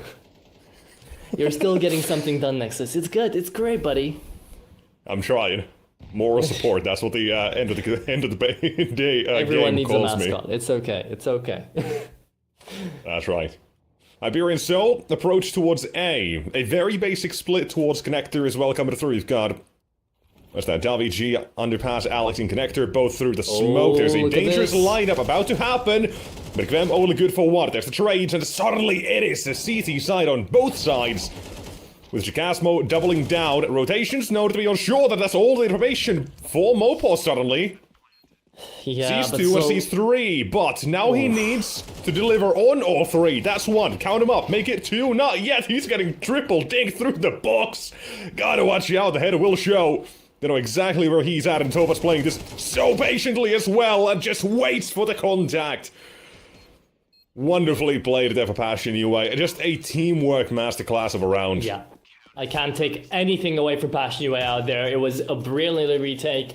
But again, that was due to them being a little bit lucky and Mopos being a little bit slow today. I mean, yes, he's 11 and 10. Don't get me wrong, he's had his moments, but he had so many other moments as well in which he could have really clutched up for the team. I'm not talking about the 3v1. I'm talking about the 3v2 over there. There was a lot of presence coming through from Passion UA onto connector. A lot of people just going in on the same angle. He had a lot of space to just take down another one, especially the player jumping down from catwalk, getting into middle. Could have made a difference, but no matter, we go into another round. It's Passion UA with 3 in a row out here on their CT side, and they're still going to be looking for more, but maybe this time's going to be a little bit better. You talk about him, of course he's going to start performing. Mopos finds the opening frag, and now it's into A again, but this time Iberian Soul have got a way better entry path. It's only down to 1 single player inside a connector, and Topa can't even afford to go for this round, let alone have a hope of winning it. So that's going to be 9-7 in a really quick manner as Iberian Soul finally found their pathing into that bomb site. That is a clean as hell round as well. And by the way, one thing we haven't touched upon today is Iberian Soul and Alex, right? He's an in-game leader, but he's one of the biggest workhorses on this team and somehow almost always an active part of the fragging department as well, which is just almost insane, right? How consistent he's been as well, right? It's not insane numbers by any means, like, well, 1.0307, so actually, yeah, 0.07. Like, his stats are good. For an IGL, he's doing a lot for this team, calling pretty damn well. Of course, the start of the year wasn't great, took a while, but they've gotten better, they've shown improvement, and he's there for all parts of the game as well. Like, that is a massive plus rep to his profile, I guess. Yeah, I would say so. Like, you can't compare him to someone like Apex, but I guess he's the closest one that comes to mind in that sort of playstyle, where he's not a playmaker, but he does stay consistent, and I mean, hey, he's trying to do it all, right? He's IGLing, he's trying to set up utility a lot of the time, he's trying to open up rounds for his teammates if he gets the spawns. Like, he gets put in all of these positions, and he never really says no. He's very versatile when it comes to that, so always nice to have an IGL like Alex doing half of your bidding on the team and still being able to somehow stay net positive on the KD as well. But I will say, yes, while Alex does have his moments, Iberian Soul have got a lot of stacked up players that can help each other out. This is a team. Like, I see Iberian Soul as a team, not a comprisement of 5 good different individuals, you know. So Iberian Soul, they'll have to play this team game, they'll have to see where it takes them, and it's up to the B-bomb site once again in this round as the guns are out. It's an MP9 on Demka, but everybody else on rifles. And speaking of Demka, we don't even need to say anything anymore about him because he's dead. Mopos takes his head clean off, and Waro back to the bomb site out here. We'll have to find another on short. Topa down to half HP, should have found that frag, yet doesn't, and leaves us in the 3v4 that is going to turn 3v3 quickly. Oh, this is such a odd round suddenly for Iberian Soul, because they're just trying to find a way in. 1 kill at a time. They thought they had it with the entrances. That Waro stood here for so long, but Fuzi's still working his old magic here. May not be NIP magic, but it is certainly Swedish. And he's got this whole dish planned out. 1v3. And Iberian Soul ain't done knocking down Passion UA from their throne either. Michelin stars out there, Fuzi. What a clutch 1v3, and he makes it look easy. Headshots only. Give that man a medal for that. That might be Iberian Soul's way back into the game. Could have been 4 in a row here for Passion after Waro pulls off those kills, right? He already pulled the clip. He thinks, okay, it's done. I don't got anything to worry about. My teammates are going to bail me out. Well, your teammates didn't bail you out. So there you go. Iberian Soul up to the 8th. And now we'll go up to the 9th as well, because there's just a single deagle on Waro, 1 of them, and that's around about it for the investment here for Passion UA. So That's a crazy way to bring it back, right? You think, okay, 3 rounds in a row out here for Passion Way. It's a big way back into the game. It's a way for them to move up, hold that advantage, and hope that it stays. But it really doesn't stay in CS these days, because an advantage is only as big as 5 rounds or more. And we haven't even seen any of those yet, and hopefully we won't, because we like close games, especially for a semi-final. Semi-final and the banger of a grand final that is coming after this. I feel like that's already guaranteed to be as well one hell of a game. No matter what goes on here. And that's what I'm looking for as well. Again, right, we're also getting individuals here, like, on fire. Like, how many shots have we seen from the Desert Eagles? Like, I feel like more than the rifles at this point, almost. Yeah, maybe. We're seeing a bunch of fantastic shots and kills coming through overall. Couple of bloopers, couple of team kills every now and then. Maybe 1 or 2, maybe, just comes to mind. But hey, close enough. We're getting something here. We're getting the highlights and the lowlights, all of it. It's just like the major charms, you know? Watch the highlights from your own souvenirs. Yeah, we're getting some good moments, but you never know when they might come, so you gotta keep your eyes peeled to the screen. It's 9-9, and it is some guns being finally brought out here for Passion UA. It's not just someone being maybe on a scout, maybe on an MP9. Everybody's on the rifles, everybody's ready to play. Fuzi on the op, misses the first shot on mid, but presence will still be taken by that lad, as he's sending a couple of flashes away and trying to gain a little bit of space back up with his teammates. So back to A again, and Nexus, we're going back to the basics again. It's just going to be that execute, looking for the solo player right now on the A-bomb site. It's going to be Stairs. It's going to be, I think, that's Chikasmo. Yeah, trying to hold it down all on his own. Second half, back to basics. What's more basic than this? They've Nothing. entered good so far. They're in there. There's nobody on Passion to fight on the site itself. Oh, what? Chikasmo, hello? He snuck in. And oh, them as well. Oh, it's all gone so wrong. They had nobody to fight. They don't need to see them. Yeah, revenge for Fuzi's pistol round shenanigans, and suddenly it's Iberian Soul in a very similar position of them not having this bomb down, waiting for the smokes to fade, and knowing if they plant this bomb, we're getting swarmed. They gotta lock in, we gotta lock in Nexus. It's a 2v3 with low HP on top. Alex finally goes down as well, and it's all up left to Fuzi. He's done it once before in the previous round on a 1v3. Now he's gonna do it again, but it's hard pressed. He connects the first flick, looks for the second, knows he's being overwhelmed from Stairs as well, so knows where both of the players are. He's looking CT, jiggling away, might just spot the top of the head of the player, sees him down on Stairs, and still gets to walk alive somehow, someway. 15 seconds, running out of time, running out of bullets on the op. You've gotta reload and you've gotta run away. It's Fuzi to save, and it's around here for Passion UA, but it got close once again. One opportunity there. At least is able to save that up, and it just feels like a round he could win there as well. It's got about 30 seconds there to make that happen. Finds the first. But it's such a difficult position to be in. If you try to push the man on Stairs, you know the CT guy's got to walk up triple as well. There's so many things you have to worry about in that one, and just place the odds, place the numbers itself. Save the op, play for the next round. Iberian Soul attack pulse coming out as Passion have managed to breach double digits now as well. And we are getting one hell of a game. And I am loving it as well. So just the way we're going about it, it's so basic, but it's so fun to watch. Yeah, it's entertaining, right? It's entertaining. Also, you know what's entertaining? The fact that I think I barely said the name Kvem, he's 18 and 12. Like, he's been getting a lot of these kills just under our noses. Just to bring it back, this might be before your time, but a bit of a boring player, right? You look at the end of the game, he's got like 30 kills. But I remember a Fuzi flick. Okay, I know the meme you're trying to pull. You've done this many a times before to me. I have. It's just too easy. Okay, it just feels like it's just before your time, you know? All off Guardian. Fine. Maybe that's just about the same time. Who knows? I was there when Optic were playing, man, okay? I was there. Oh, shout out Alu, Magic's mixed well, or Magic's can mix well all in one. That's crazy. But Waro, 2K, promised and delivered. Morpos now needs more than 2. Him and Fuzi, and now just Fuzi. Dead.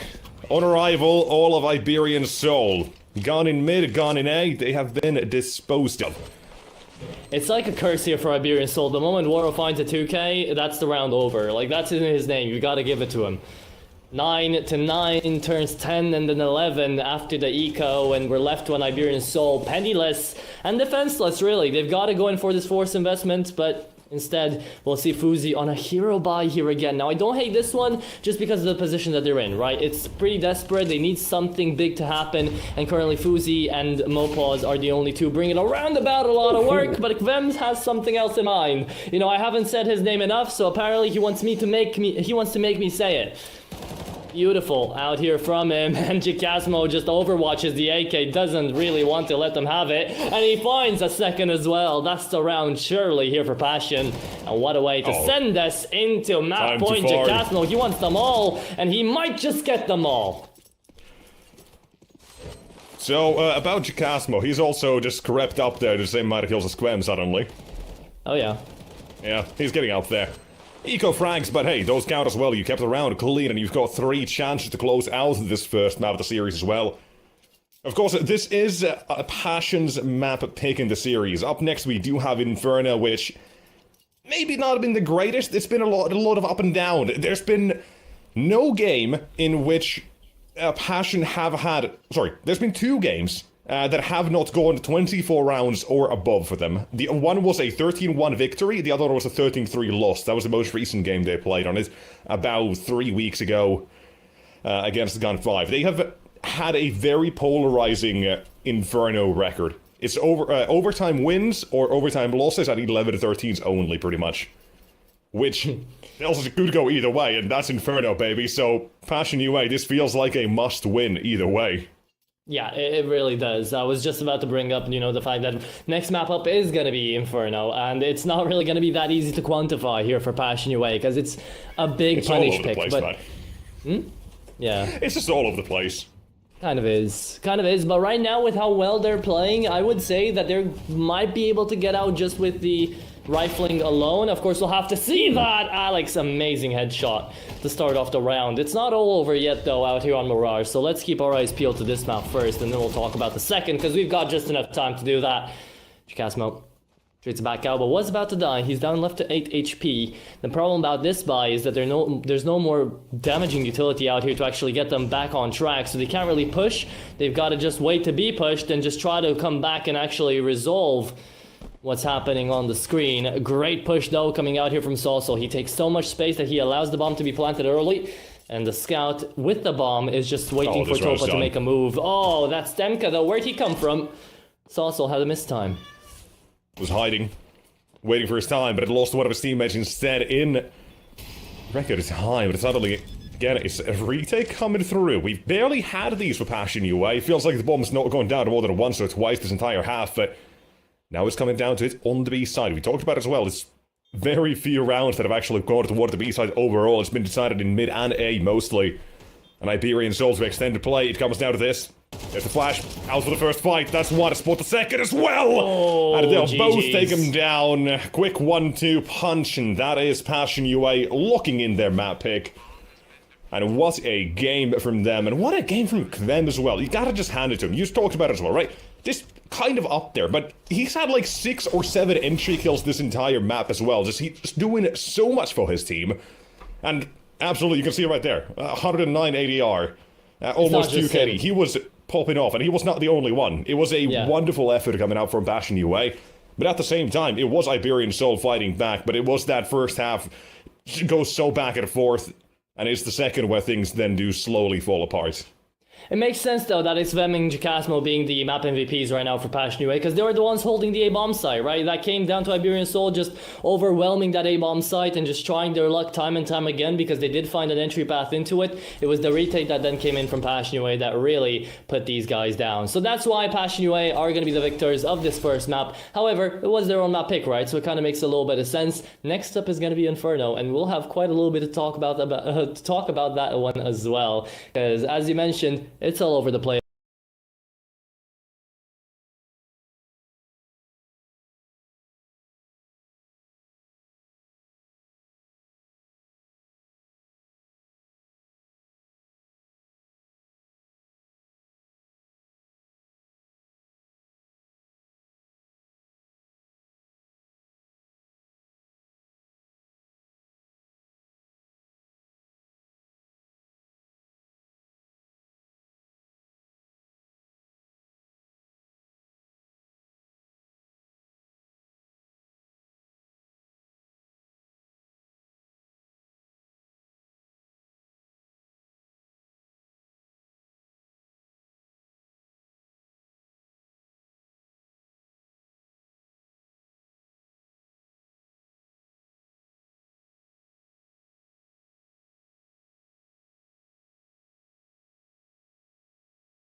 go here in the Proving Ground Season 2, brought to you by Exord, brought to you and Exord by me and Atro here as well, by the way.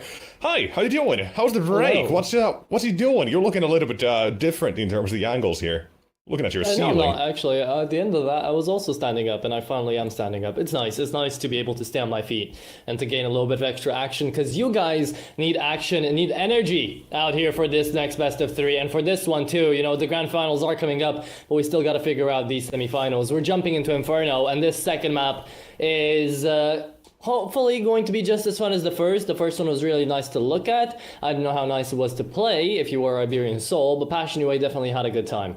Right, so now as we're going to be jumping into the second map of Inferno, it is going to be Iberian Soul's map pick to start us off. I wonder how this one's going to be played out, right? Because we know for certain that Iberian Soul like this map, but at the same time, they've just got Fuzi. He's not going to get to play that up a lot. Passion UA haven't played with the AWP around almost at all. Waro has tried his luck on mid a couple of times and then has just kind of reverted back to the rifle. So, yeah, this is going to be fun. It's going to be exciting. It's second map being played out, and it's Passion UA still going up against Iberian Soul.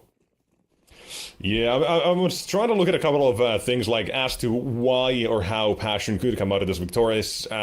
And I went as far as to say, okay, what if Inferno, you know, it's been pretty good in some other departments we weren't expecting. You know, what about TC and Complexity? Were they great on this map? No, not really.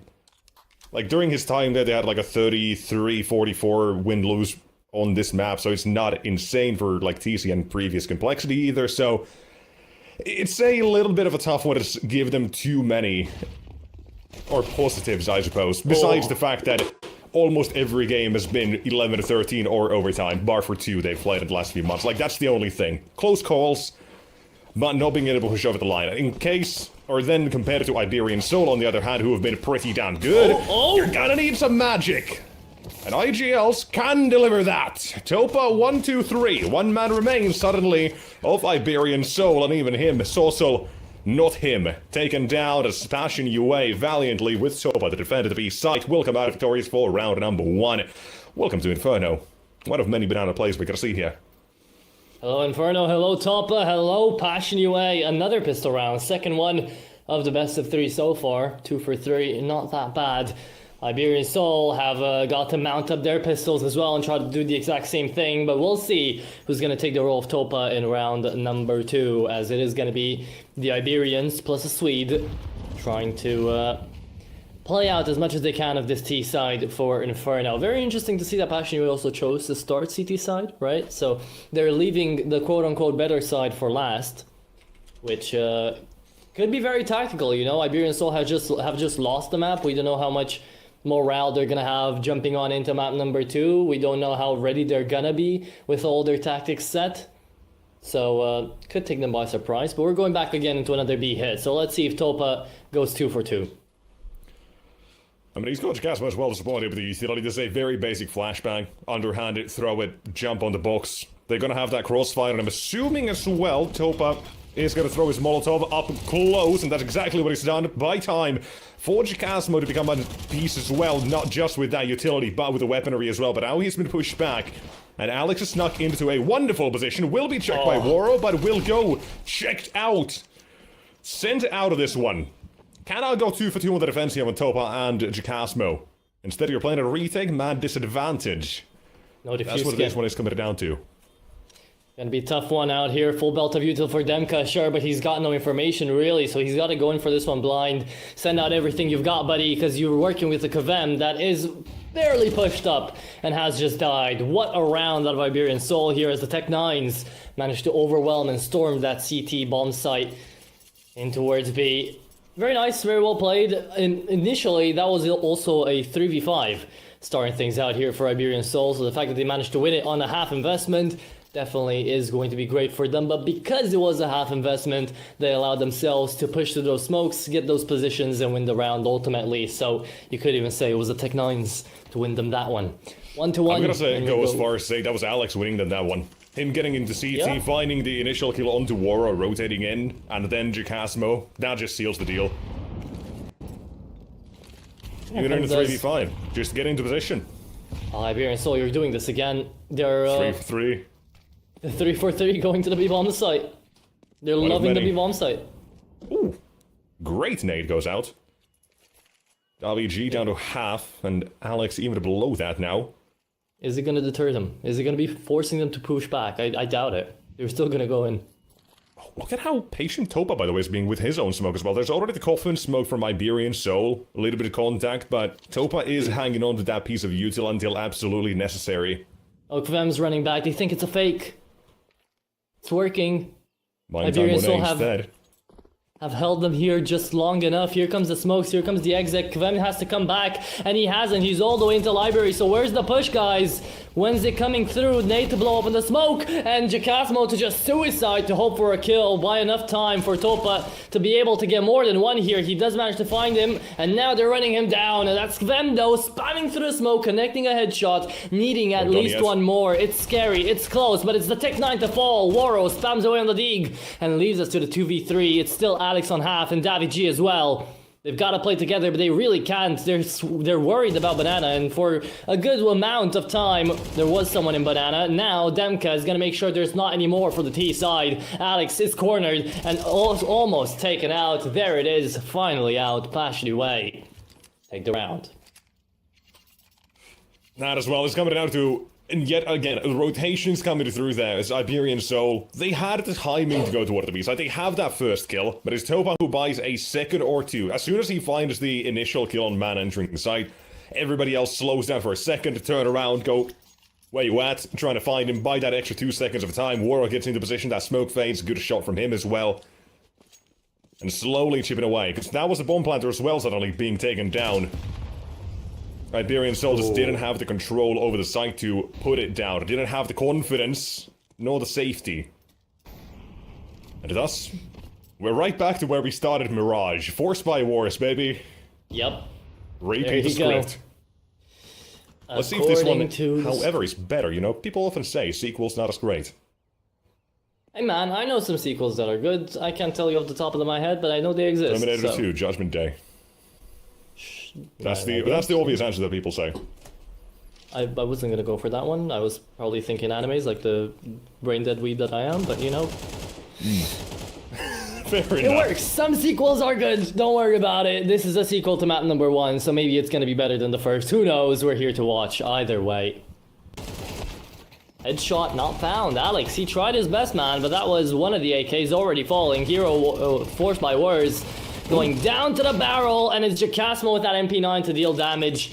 Still left in a 2v2 though, another retake underway. Could be Iberian Soul to actually win this one out too. You know what they say, they never expected 4 times in a row when you go B. This Well, time. at some point. Yeah, at some point you gotta start thinking about it, but then you won't go again 5 times in a row, surely not. Davi G though, holding for contact, Social is gonna swing on his initial There's a AK flash, shot. Waro. And that's one! He's waiting for that second, the 1-2 punch, the wombo combo, Iberian Soul, 4 in a row, baby, you'll have a 50% success rate on the B hits here. Yeah man, Just but you also... about. Waro had that flash, I just don't know why he doesn't use it. Right, the timer's going down, they're not working with the defuse kit, they're under pressure, I get it. But that flash could have made so much of a difference, and yet it does not. 2-2. Passion away are not in the driver's seat anymore, but they'll try to hopefully stay in there with another force buy. MP9s, FAMAS on to Waro, and everybody else on pistols. Upgraded, of course, but still pistols nonetheless. Grenades flying on by, and Topa's left as the last man standing on B once again. The 5th time, it happens again. What did I say? They never expected 5 in a row. Ah, wait, it's not done yet. They're not all the way into the bomb God damn it. site. Considering there's nobody even towards Boiler, or if Harm is making a lurk towards A, is still giving me the idea that this will be a B hit. You never know. But You never Passion, truly know with them. they're starting to expect it on the 5th time in a row. 4 players making their presence toward the B site. This is now Passion UA's home. Yeah, might They're have going been aggressive your as well. fault Flashbang here. going through. If Iberian Or go not. back. There's 4 people here, Nexus. They're ready for it. Iberian, they're still finding the first. That's an early pick onto the smoke fade away. Looking for the second. Mopus finds it as well. They're just running them down, drilling through them like it's nothing. Davi G on a great headshot. And all that's left is a Jacasmo left without any options. Demka's gonna save a pistol out of all things. And this is Iberian Soul on the 3rd to finally break this forced by war. Even when you expect it, even when you have fought toward the B side, it's not enough. Iberian Soul, they're polishing up their rounds one at a time here. The approach to B this time, it is flawless. First entry as well goes way too easily. Second, blowing up the smoke, down goes the matted pool. And then it's simply put one at a time. But that is a beautiful round coming out for them. But you know what they say. Never expect it 6 times in a row. Maybe you don't. I do. Oh no, I'm always there. I am not moving. I expect the unexpected, and when he walks through the door, I tell him I've been expecting it. Genuinely, I'd be so happy if Iberian Soul just pushed B 12 times in a row. Like, I would not even mind. I would not even be mad. That would be the best case scenario, like, not even joking. I would not be mad, because who the hell expects that, right? How can Passion UA even play against that? They're just like, okay, we're gonna stack up the B-bomb set every time, and we're still gonna send people in there, and Iberian Soul just Giga Chads are just gonna be, yes, we send people there. We know B, we only play B. Now this is the timeout coming out for Passion UA, where they have to think. Topa's gotta scroll down his notes. Does he have anything for what if they go 5 times to B? What's the reaction to that? What do you do? For this round, probably not a whole lot. Gonna have one... Is that a smoke on Demka? Seems to be. No flashbacks, nothing off the sort. This is most likely just gonna be a gamble somewhere around the map. Would not be surprised. A lot of teams do, thankfully, like going 1 towards A, just throw smokes up mid, hope they go B. Because why not? That's just simple enough strategy that may work out. We're not seeing any of that here, but Demka with the smoke. Hold on, what is he cooking here? What is he cooking? With the smoke, he's gone aggressive in apartments. Oh. Alex, in the meantime, he's going toward the B side. He wants to liberate it yet again of its CT defenders. I mean, hey, it's just pistols at this point. Wherever they may go, they should have a pretty decent rate of success, especially with that opening shot. You know what I want. You know which way I wanted them to go. That's the way they're going, baby. Look at them all go back. Back to B. I can't wait to make the same joke 6 more times in a row. Oh yeah, same. There's Mopos as well, goes in. Checks his corners this time, no Topa to surprise him with the 5-7 and no easy kill. Kvem is looking for the 5-7 or Desert Eagle he managed to get. Bomb goes down, Round has decided that is going to be 4 being picked up for Iberian Soul here. And the Kvem denied exit. And Soul just wants to stay alive. Everybody there. Simple enough of a round here. It's just 1 and 2 entries they managed to find on B. Nothing crazy about it. And there you go. Round 4. T-side officially now building up their first half here. And so far, it is looking pretty damn successful. Indeed it is. T-side having a good time on that B-bomb site. But truly, it has to be just a question of time here for Passion UA, right? They take a tactical pause and they realize, okay lads, they've been there 6 times in a row. Surely not 7, but let's think about the possibility, you know? Let's leave maybe 3 players on the defense every single time, and that's gonna be the round when Iberian Soul just open up walls and they realize, oh wait, there's not 4 players anymore on B, we're gonna go on A. I can't wait for the round where Iberian Soul does do a very classic Alexi B fake of going A but instead went B. Yeah. And then Passion's not ready for it. However, this time they're ready. On B, they went down, had 3 ready for it, and it has led them to a fair bit of success already. A double entry for the price of 1. Never gonna say no to that, especially how much Iberian Soul have it pushing down toward that B side of the map. Stop that early pod, or early control entirely. But here's round 2. They're still headed B. Not dissuaded from it, despite that early loss of manpower. They know they've also dealt some back, and that's going to be Topa rotating away currently. Gigasmo's down to 41. They don't want to make noise. They actually got the silent jump down. That's cheeky, cool. cheeky. There's the usual now as well. Gigasmo's got a little bit of an issue. No flashbang, no nade to blow up that smoke. Has to go into the side that he's been seen. Oh. Good smoke, however. Assist from Topa, and now he needs to perform as well. Up close and personal. They have been going through these smokes into pool a fair few times already. And they'll fire that trade quickly. Fuzi's AK will deliver, but Gigasmo's still here as well. They're looking for where that bomb is going to be on the back of Fuzi. And with him finding Waro 2K, that is again buying more time. A little bit of pressure off of Iberian Soul in this one.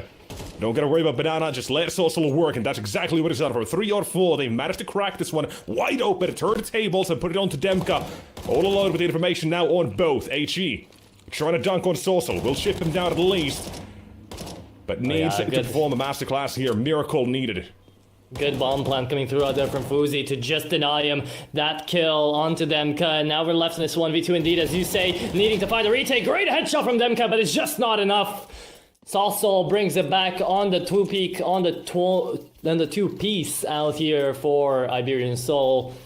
And that will be a 5-2 here for the Iberians. Very well played. Very, very well played. They realize, sure, they're running out of time, but they've still got to be very meticulous. They've got to have their fundamentals with it. So they plant in short side, and that will be the 5-2 racket. Well, I can't believe they still actually go B and make it look as nice as they do, right? Of course, that is, without a doubt, Fuzi saving them in that situation, finding Boro in the back as well, alone, by the way, keep that in mind. Demka was making his way over, but they found that entry, or not entry, but some sort of way back into the round, and then Saucel just worked his magic, lurked around, relieve a little bit of that stress and pressure of the T-sides back. So it's an insane round that they do manage to pull off, but Atro. Alex, we're headed A. I don't like this. Oh. 8 rounds is apparently too much to go B, but maybe Quen can still force them. No. We broke the streak. Yeah. 7 is where it ends. Hey man, I mean 7's still way more than anything we've seen in a row. Mopaz is actually going to send that AK up high before anybody gets to pick it up, so now Gigasmo is still going to get another AK. Doesn't even die for anything out there. Ooh, good flash. Gigasmo's sending everything in. He just wants to go. He just wants to get this retake underway, but he doesn't check fully in towards Graveyard, so that will be a 6-2 here for Iberian Soul. Goddamn.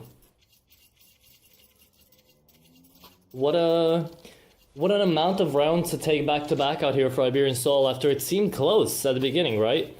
Now they have a 4-round lead. If they can take this one away too, they've basically won the half. Pretty much. Now what, 5 in a row they've managed to pick up here.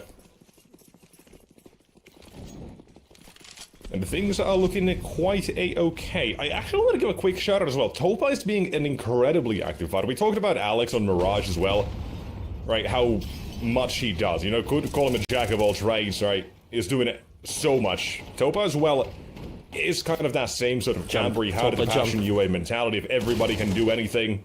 Similar to previous Monte with Waro in there as well, but we'll talk about him later. Right now it's Mopos' time, apparently.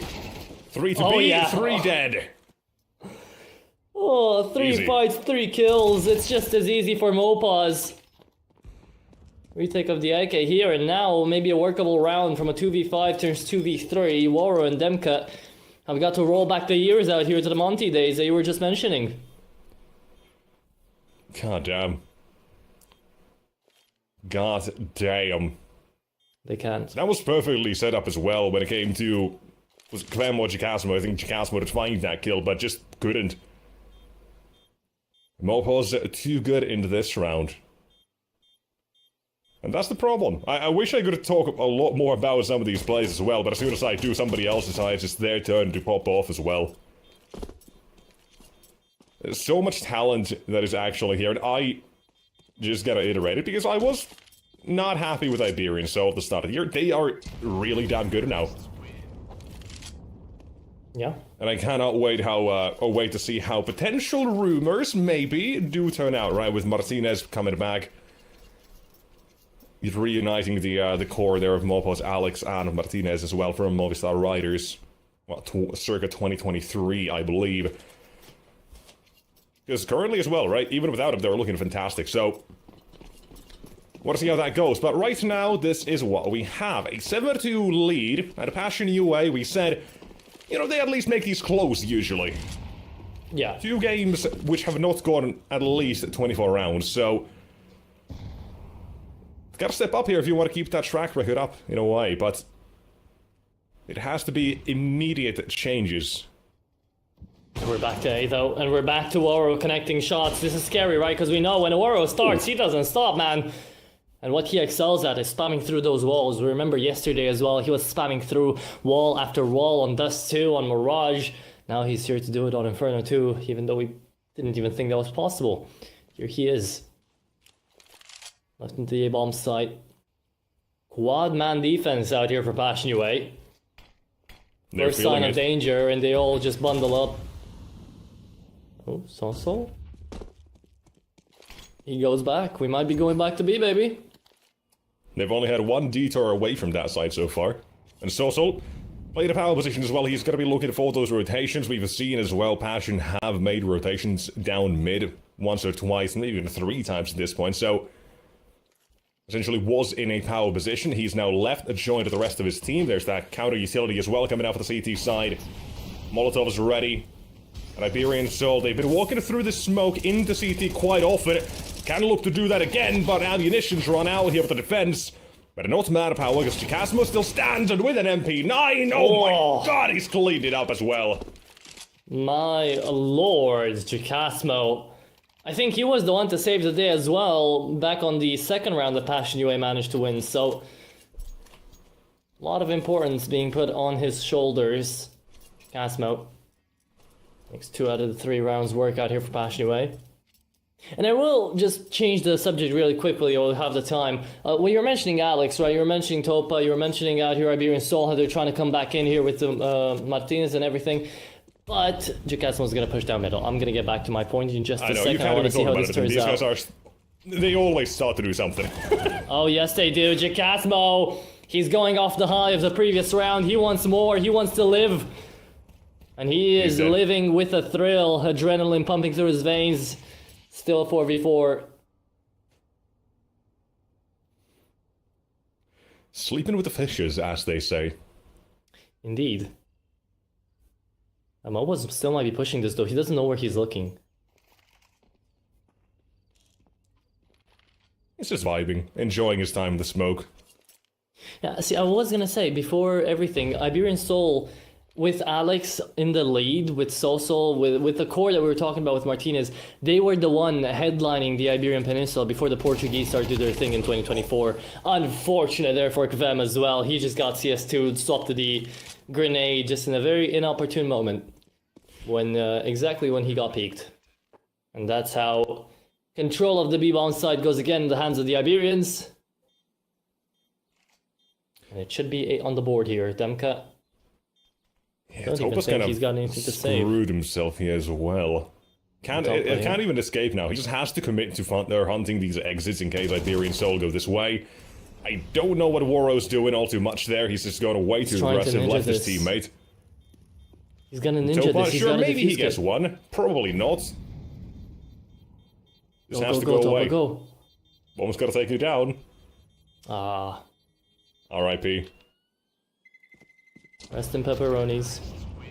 I don't know what Dogo was doing there. Like, I could have respected it so much if he tried in the last 10 seconds to run towards the bomb, get 1 kill, and actually, you know, defuse it. That could have been a smart play. What he did instead, though, I have no idea. So, yeah. So tell me, Nexus, as we're jumping into this 12th round of the half, Iberian Soul have gone to B how many times? So far, 10. Let's see if it's gonna be the 11th. Oh, Demka might just make it so. Great shot on Davigi to start things off. A utility pummeling Mopos down to the ground. You can as well just see from Passion UA's current setup as well how much they distrust that information, the odds of how much have they gone B versus A. by still having 3 on A, nonetheless. An aggressive setup on B that does get taken care of by the Molotov from Fuzi.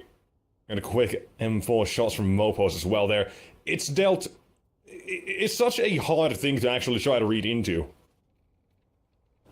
And for Passion, there's no easy answer. 1 round at a time, they're getting taken down here so far without... What? Without round number 2... round 1, sorry, the pistol and round number 3, there would be nothing here. A force buy and a pistol and 1 gun run is all they've actually had to go their way. Yeah.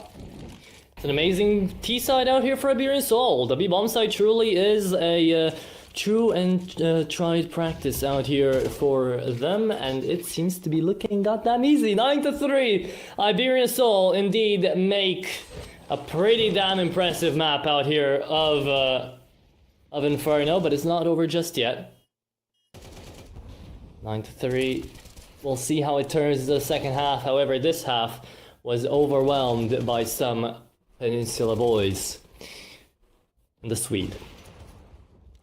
How did Fuzi play this map? We haven't gotten to see him too much into the midst of the fight. Finding a couple of kills every now and then.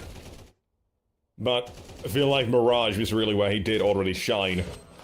Despite not coming out victorious. You may as well get to see. Pretty good. He's been gaming. He's been enjoying his time here on Inferno, and if I was in his shoes, I would be the exact same. 9-3 up. Passion UA now on that T side. They got a lot of heavy lifting to do here, but... well, we'll have to see. We will have to see. Statistically speaking, this is just about slightly better than the CT side. However, if you take into account all of 2025, it's exactly the same. There's very little change in those numbers, so...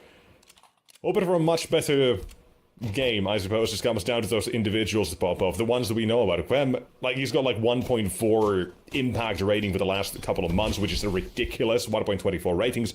We're not seeing that much here. We're not seeing pretty much anybody come off of Jacasmo or to that T side of Passion UA, and now we'll need to see them because this bomb plant can take them a long way. Look at Currently Alex. taking them to that post plant, hiding in the CT smoke. Alex does not thankfully run through that. He's waiting for Fuzi as well to initiate contact. Now the CT smoke as well has faded, and they've got the information on the last 2, but that's not good enough. They've got the ammunition and the aim. Man, we're back to B again. Passion UA are gonna take that pistol round, but it feels like I'm not watching Inferno. I'm just watching like Schrodinger's Inferno. We're B, and whenever we're not A, we're still B. You know, like you gotta figure out where we are, and until you actually open your eyes and see what's happening in the game, you figure out it's all a ruse. It was always B. It's always gonna be B. But Iberian Soul still on a huge advantage. They don't really care about having lost a pistol round. And still they're gonna go for a force buy. This doesn't make a lot of sense in my mind, but hey, maybe they've got something planned that I don't know about. So also, an unplanned headshot might go a long way. Leaves us out here to the 4v4. And can I just say, before anything goes even crazier out here, Kvem has not been having a fun time. 2-11. No. Yeah. No, that's what I'm waiting for as well for Passion UA to activate. You take this round, you have an eco in the next one, maybe farm up a couple of eco kills, just stat pad. You know, you never know where things will go, right? There's obviously a chance this game does get brought back by Passion UA, but it's most certainly the hard way, if any, that they'll have to go through that. Thankfully here as well for them, they've managed to find Alex without too many issues. But even so, the round is still alive here, for Mopos mostly. Davi G, apartments with the Mag 7, well that just sounds like a Hail Mary play to me. He was selecting with the USP for a couple of these duels, right? He's the one who has to somehow make up for what Mopos is trying to do here, but... YOLO it, not even trying to run out, not even a distraction, he's just chilling, waiting, and a tag is all he'll get. The bag is on Jacasmo. Unfortunate that the tag is on the healthiest player out of all of them in that 1v3, right? They were all down to a 1 kill away, a 1 bullet away from the Mag 7, and yet still he chooses the one guy that was healthy. Happens, but yeah, it's Passion UA now good for 2, and good for 3 even, because Iberian Soul decided to force bind that round. So, worry not, the game's still on. But, you know, Iberian Soul still with their now only 4 lead advantage. We'll try to make a couple of changes. Already like to see the stack up in towards B, having 5 players there. It's a good grenade onto the pistols, but let's see if they actually manage to salvage a weapon out there from Jacasma. Or from Topa. How fitting is it that Iberian Soul are all stacked up on B as well? Come on, what do you got, Topa? Chased by the 5-7s, a dead man walking. Oh, and not he's even now a kill. officially a dead man. But that's decided to head toward the A side. They're already there. I'm a bit surprised. Look at how lacking or carefree Passion's approach on A is. Waro was alone on long with the bomb for like a solid 20 seconds there. Like, things could have gone incredibly wrong. But honestly, I don't blame Passion for just going toward the A side, one towards B, just to see if maybe they're there. Maybe that's the identity. Here, try to stop them from saving. Might lead to another casualty. Waro's lost his weapon. That's at least, if nothing else, an upgrade for Demka if he can make it here. This is gonna mount the Iberian Spanish Soul. Inquisition to go search for that AK, man. They want it. There's the Trying to push. get away. One at a time. Slow and steady wins the race. Demka's awfully quick on his own shots as well. Lines up a couple more. That's still one weapon they'll save. But the Passion comeback, it started now, 9-6 here. Weapons coming out this round. Iberian Soul, if you want to keep them at bay, show us what you got. Alright. Well, it's starting. I believe. Let's see. There's a if reason. There is have a reason anything- I have Passion UA as the favorite to win the tournament. You do? The only opponent I have worries for is Parivision, and they're waiting in the grand final. Yes, they are. Even though I'm at the beginning of the previous imagining- best of 3, people might have said that they might not get to the grand final with how Gun 5 took their own map pick. Either way. Working pretty damn good. Fuzi, back with the AWP here. Alex as well has joined in. Well, Passion UI not starting off too hot here. They're not. Lost 2 players. Jacas was down to half. Demka not looking much the better either. But it's Waro still left alive, and we do know that Passion UA have still got a little bit of magic left to give to us. So let's see a round still in play. Even though Jacasmo is currently having a tour of the back of middle. Here on towards the T side. He's waiting for Waro or Demka to do anything here, but man oh man, he's down to 8 HP. Might just be a safe call made early here for Passion until Maybe Waro not. finds a cheeky shot. That's on Fuzi. So yeah, now they're gonna try it. And it's Demka op time. Let's see Waro on the rifle. And the A site being attempted out here. 3v2, but I wouldn't put too much pressure on Demka right now. He's a bullet away from death. Yeah, the problems here come from that banana push that is currently being made by Iberian Soul as well. It's about 40 seconds, they've cleared that out, they know exactly what's happening here. And they're taking the fights. That's gonna be one for more pause very quickly, and suddenly even a save seems unlikely. Very good awareness there for Iberian Soul. If you have that sort of setup, you have all players alive, you've got a clear advantage. They want to know what is happening. While risky, yes, you are gambling on the B side if you're getting both taken down on B there, yes. But it suddenly led them to a very good position instead. They just shot down Passion's approach. Double digits have been secured. Have First indeed. chance they get. Yeah, well, you know, I get it when you play towards the B-bomb side like that, because Iberian Soul, it was smart. Even if the players down on A die, A is currently one of the easiest sites to retake in all of Counter-Strike out here. Inferno A. Hot Inferno take. B, way harder, but Inferno A, you know, Very hot can do take. it. I wouldn't say so. I've heard a couple of others say the same thing. You know, it's wide Quite open. Sure. Won't comment too much on it, but that very hot take nonetheless. Well, we gotta keep the takes hot, otherwise people aren't gonna comment about it, you know? We gotta stay relevant, Nexus. Come on, you've been PR trained. Better than this. Of course, yes. Extensive PR training. Yes. Good. Well, with all that PR training out of the way now, it's Iberian Soul to have 4 people on A, you know, so. They're wary. They're careful. Davig's pushing this. This is a in very front of the cautious approach Molotov. as well for Passion. Oh, spotted them Just out, the lined them util. up! Ay, ay, Nothing to ay. stop Davig. Ay, caramba, hermano. That is amazing for Davi. Tough for Pash to UA, because now he might just get Iberian Soul to map point. Lobos waits, goes through the smoke, risky, but it's led to one. Good trades. But Davig waits in CT and not the only one. Jacasmo can make his way over, yes, but the boost is there and suddenly he's dead. Oh! 30 seconds. And a lot of dreams for War 2K to come out of this one. Even with an AWP, not able to save it.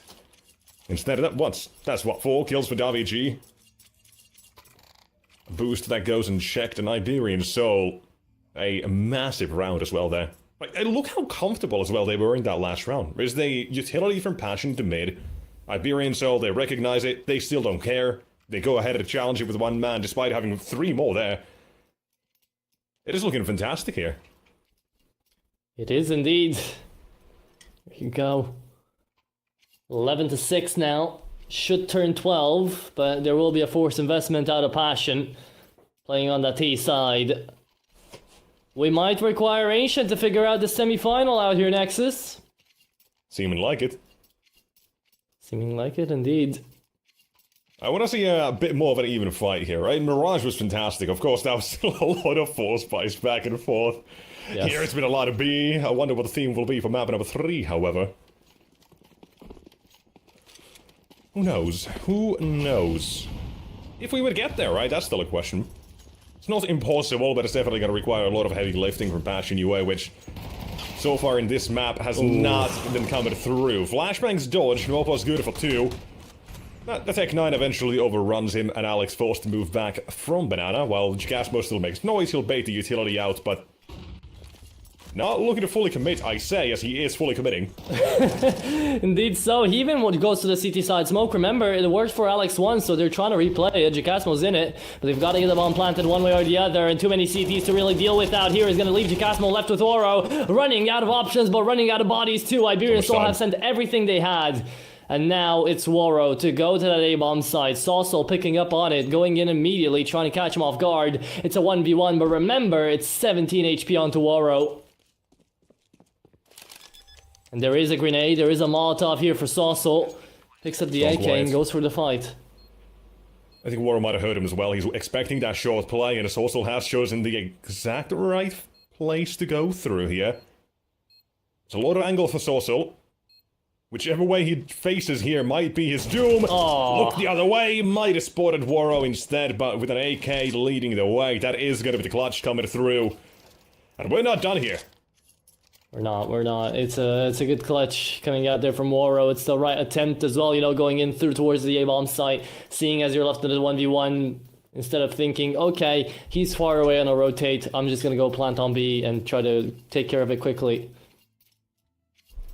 It's the first high matter for Iberian Soul as well so far. Yes. Surprising, but it's mostly about the buy. You know, what do they have to get into this next round? Because their cash is all over the place. And, you know, they don't want to fumble it towards the end.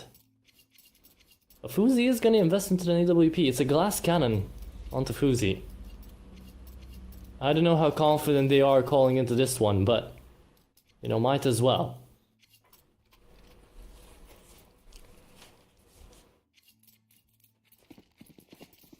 There's a massive investment coming out for Iberian Soul here. Losing this, of course, then you kind of see what way we're going here. Need to get Fuzi as well active. We've rarely seen him on the CT side. I feel like we've maybe seen...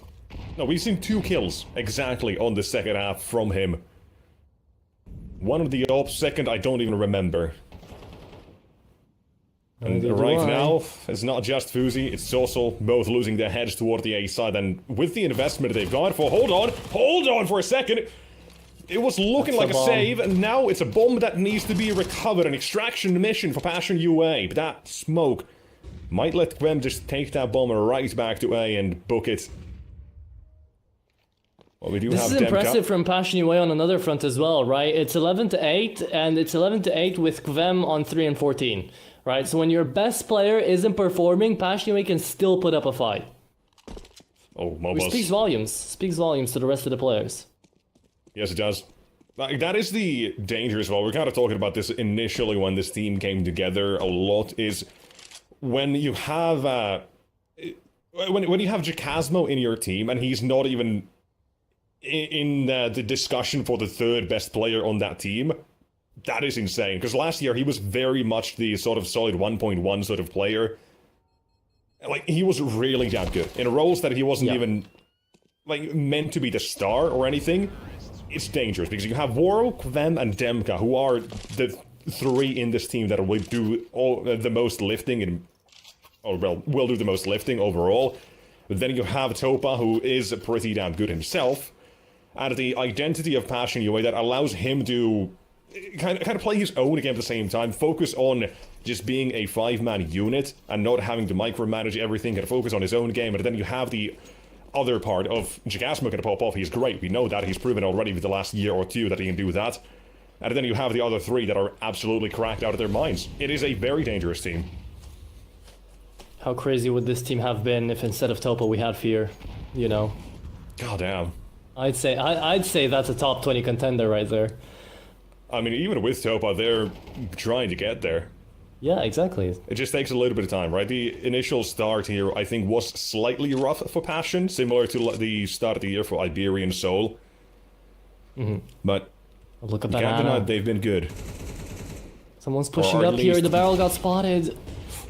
Becoming good. Davi G, him and Fuzi, wanted to the trap Oh, is there, but Jacasmo. Davi G still remains somewhere on site. And to talk about Jacasmo, he's popping off here. Inferno, his map. And they are wanting to make this one another close call, Atro. Yes, they do. It's 11-9. It was 11-6 out here, Nexus. It's starting to turn hot. The stoves are burning. And it looks like the engines are roaring here for Passion. Iberian Soul have yet to figure out map point yet, and that's going to be their main objective right now. Take it one round at a time. They've used up one of the attack pauses to talk about finances. Now let's take another one to talk about strategy. I guess it's tough to talk about strategy when Jacasmo just rolls up and takes 3k out of you, right? But still got to do it. Still got to think about the best optimal space to get into. Alex actually peeks on the break of that smoke, and he is going to go down. Topa only good for one, though. Good grenades onto Mopause, takes him out as Jacasmo connects another. And into the B-bomb say, we go again, Nexus. Yeah, we do. I like as well the passive positioning for Demka here, knowing his teammates are committing so much towards B, right? Most times you're going to see the apartments player just playing a bit more aggressive, somewhere in the bedroom, just halls overall. He's waiting for Iberian Soul to go more aggressive. His teammates are the ones who are spearheading this toward the other side of the map, and that is just the power position over the lurk on A. You have a couple of different opportunities on how you want to play it, and right now very passive. Spots nobody, falls back, they're going to group up here. And it's coming down to Davi G, 0 utility. Thankfully a rotation though, and Fuzi, third kill of this half coming through finally as well. Demka removed, rotation cut off, and that's the go side toward the other side of the map. Now have to go through and get past the defense, which first, Davi G will deny. 1 HP on Jacasmo as well. Of course, he's going to fall to the spray. It's Warrior left in 1v3. And he's going to take things really slowly, or maybe not. Just spams to the smoke, hopes for the best. Has to do that to Davi D as well. Finds him in the last second, but tries to get up into that smoke. Can't find cover just quickly enough. That's the way Iberian Soul find map point here, and now they just need one more to close this map off. This entry as well, it looked like it was leading to that 2k from Topa, but didn't get there. A lot happening in this round alone as well, but at the end of it, it's Iberian Soul with 12. Map point. You already had it that first map as well. It was going to 12 to, or 13-9, so a little bit of payback here. There to Ancient, but not fully sure about that one either just yet because of the power. The individuals we talk about. Mopause, blinded, good support, double entry, crack it wide open yet again. Same as last round, but this a lot more speedy in its approach, and that's gonna immediately send Iberian Soul just the same. Because they don't have the money for this. They need it for these last 3 rounds. Needs to play the numbers, and you talk about the retakes on this map, they are just kind of cheeks. They are Especially indeed. with no manpower. Exactly, especially with man disadvantage. Demka is gonna fall while he was on the hunt, but that's because he was on a good lil. He doesn't really care. Topa's just gonna send him a weapon into the next round, and all is fine. When it ends fine. There you have it, 12 to 10. The HUD is lagging a little bit, but don't you guys worry, we're still getting a real-time footage of what's happening in the server. And that's what matters. 12 to 10 indeed, the scoreline. And the fact that we have this deep Warroad is looking for this kill is kind of insane. Considering the money's not fully there. Yeah. Lose just the odd, lost the odd. things ain't all that great in the financial heart of Passion UA. But we're getting to 12-10 here. Of course, like I said, if don't let the heart fool ya, we'll get that fixed ASAP. But for now, we know what the scoreline is.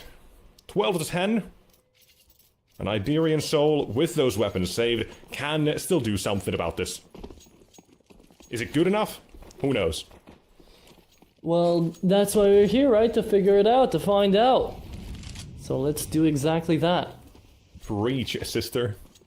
Yes, sir. Oh, Saucel. This isn't Saucel. Okay, my bad. No, it's not. Whew. Got The scared for a one's not planted second. either There we yet, go. but there we go. That's Topa. Got it back. Through the smoke. Denial. Into WG out of the trade. Forcing these fights, Kvem is playing a very dangerous game here, but it does have a little bit of support. Demka now taken away. That's the apartment's pincer maneuver gone! And an AK nearly let loose, but again, Topa and Jacasmo, same as the last two rounds on B, now on A. They'll crack this one open, and now they'll have to even close it. Rotations here in Iberian Soul with Mopos and Fuzi. Utility ain't great, but force it wide open. What can he do about it? Smoke goes down. As them approach a little bit more wide, that immediately makes that post-plant positioning for them a little bit more difficult. You're seeing Topa repositioning, and it's just Jacasmo. 27 kills. Oh, it's the man now for the 28, job, though. and needs one more to close this one out. And he's trying to play the numbers as well, trying to make him think he's already hit it somewhere in the smoke, but it still waits at the top of the box while Fuzi approaches and will take him down to secure the map. It is Iberian Soul. Despite his best efforts, Jacasmo not able to continue this one. We are headed to Ancient, and 13th head of the scoreline here. What a game.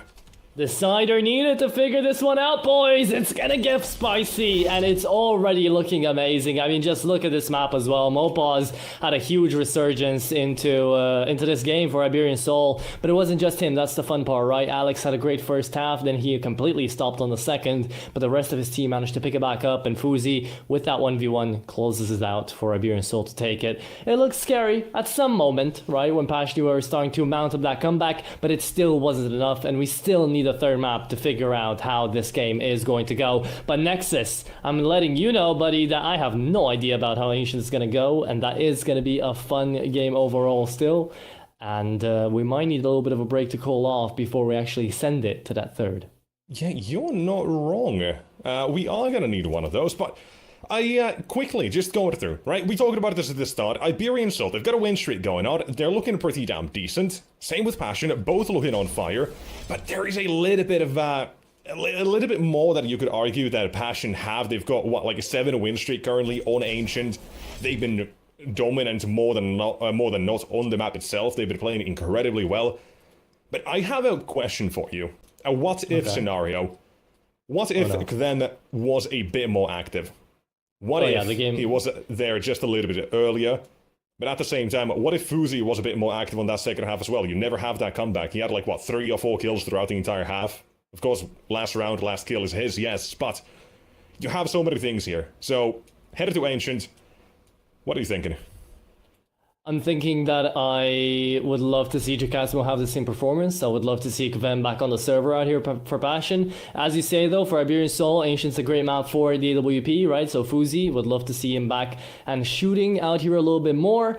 But for Iberian Soul in general, I think they had the right idea on their own map pick. They just went to the B-bomb site like 11 times out of 12. So if they can deepen their strategy pool just a little bit out here for the decider, maybe the game is going to be looking a bit more fun. But to figure that out, of course, we're going to jump into that break and we'll figure out what the third map has to give us.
is done. We're ready to figure out who's gonna meet Parivision out here into the grand finals. The semis have been fun up until now. There's been ups, there's been downs, but now all that's left is Ancient to figure out if the jungle is gonna gain one victor and one loser, or two teams that have tried their best and sadly one has lost. We'll figure it out right now. Nexus, how do you feel about this last map, bro? I am looking forward to it because this game, it was supposed to be a banger, and guess what? It has been one. Map 1 and Map 2, both absolute banger after banger. And now I want to see how Ancient goes, because this is a map where both teams are a lot more proficient on, just by numbers alone kind of thing. And it's one that I'm looking forward to here as well, which is very odd, because I'm not usually an Ancient enjoyer, but here, I cannot wait for a third map between these two teams, because I want to see who goes against Parivision. I want to see Passion there. I'm not gonna lie, I want to see Passion. They're my favorites for the tournament. And I want to see them clash, but Iberian Soul have played pretty damn good as well. That's just the sort of surprise that they've kind of given me. Like, I had a month I didn't see them, then I see them next, and they're somehow at the grand finals, semi-finals, and all that, making playoff runs, and they have been cooking ever since. And they've been surprising. They've been fun to watch, and even this time as well, with Fuzi in the mix, it hasn't really become a detriment. Inferno, whatever, he doesn't get like 4 kills second half, doesn't matter, that's not an OPER map anyway. But map 1, he was cooking. Map number 3, I'm hoping he'll cook yet again. Hopefully so, right? We're expecting these guys to really play it out of their hearts, out of their minds. Knife is out. And walk me through it. Do you think the knife is going to matter out here or not? Yeah, that's very easy. Yeah, it will, just because who starts CT side and whatnot. Passion UI, they get to choose where to start on. And guess what?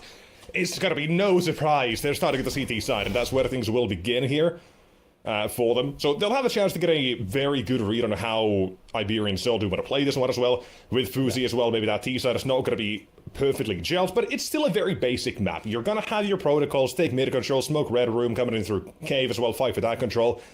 It should be easy enough to fit him in there, but it's going to be interesting to see how much they give him freedom overall as the AWP here, that I'm looking forward to. And then what it has in the other, or the other camp have to kind of counteract that, or how do they want to play this, simply put. And then there's so many things. There's so many things here. CT side, aggression towards B. Are you going down? Are you feeling confident? Are you feeling good? Maybe, maybe not. How about A side? Are you leaving it open? We're gonna find out. Like, these are so many things that can change how this map is played. And there's so many moving parts that it's actually going to be very difficult to say round after round what's happening next. Ooh, Jacasmo starts it off though. This is gonna be the semifinals beginning.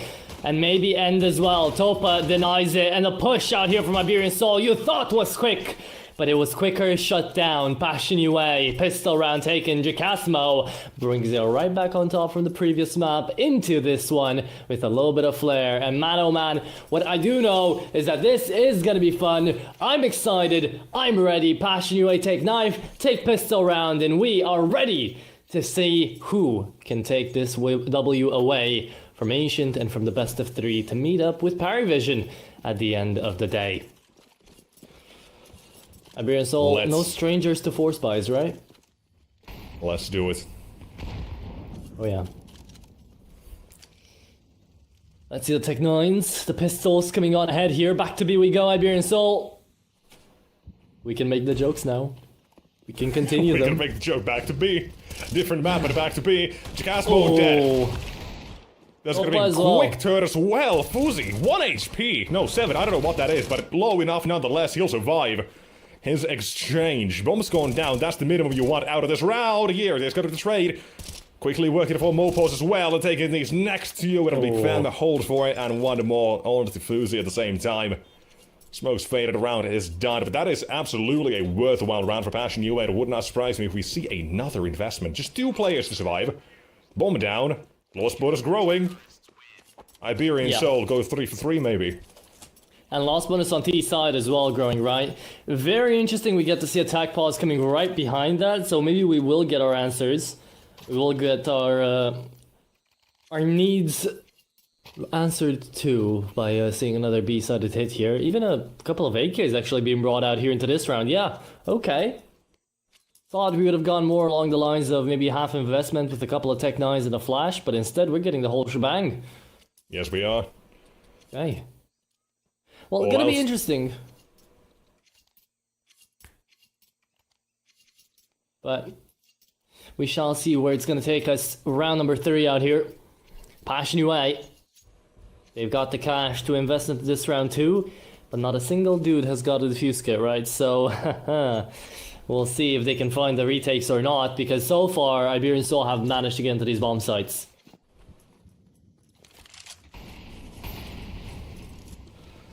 Here we go. Utility is good. Blocks him off immediately from middle. And Iberian Soul as well in this round, not wanting to immediately challenge about this. Just go for the surprise element instead. The Quem has got to be real careful. Trust Woro to deliver. That's exactly what he's done. First two stops them dead in their tracks. Sure, they might have lost one, yes, but mid control denied for Iberian Soul. That was the game plan for this round, and now gone and thrown out the window. There is no plan B. Best you can do is group up and hope for the best. There is going to be, however, some good mid presses being taken out here by Passion, so Iberian Soul are left split on their decision making, on their map presence as well. Moplastic has got to get out of this all by himself. The bomb given up here by Passion. Iberian Soul on a man disadvantage, but the positional awareness is good. They're checking every corner out here as Mopos takes up space in towards the Jaguar and Cave. The rest of Iberian Soul can start jumping towards him, but look at this rotate, right? It is going to be Jacasmo right on ramp, unchecked by Mopaz to try to hold this one down, and he does indeed find Soul. Soul, he doesn't look for the second on Alex, though. They didn't even see the bomb, and they're already employing all their manpower over here. Passion UA taking a gamble, but one that should pay off out here into the 2v3. Gvem's down to low HP as well, so they gotta work together. No utility left standing out here, but Woro has got bullets for days. Finally taken down though, and Alex does never expect the third to come out of the same angle. Well played out here for Alex, but just more people here for Passion UA. That was one bullet away from going the other way.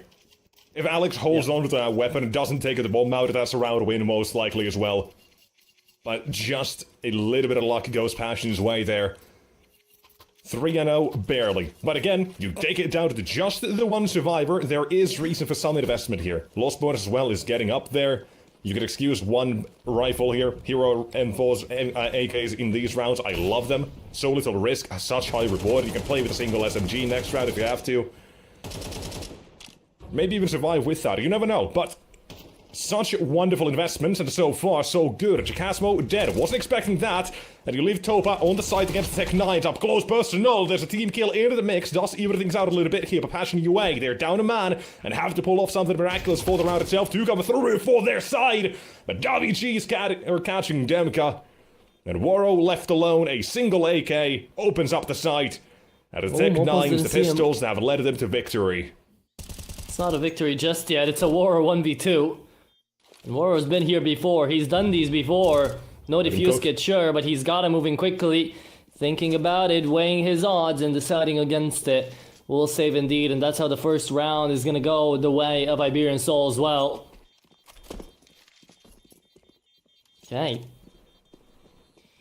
Interesting to see with a star like this, Passion UA still getting taken down from the actual bomb sites. They've just had a better luck when it came down to the retakes. This time around, that's not the case.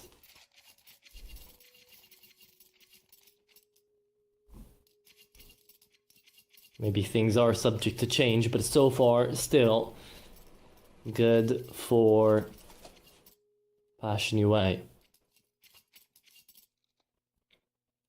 But we're going back into Force by Territory Nexus. I'm loving it. I want to see a back and forth. I want to see a game that will just give us everything we've been wanting yet again.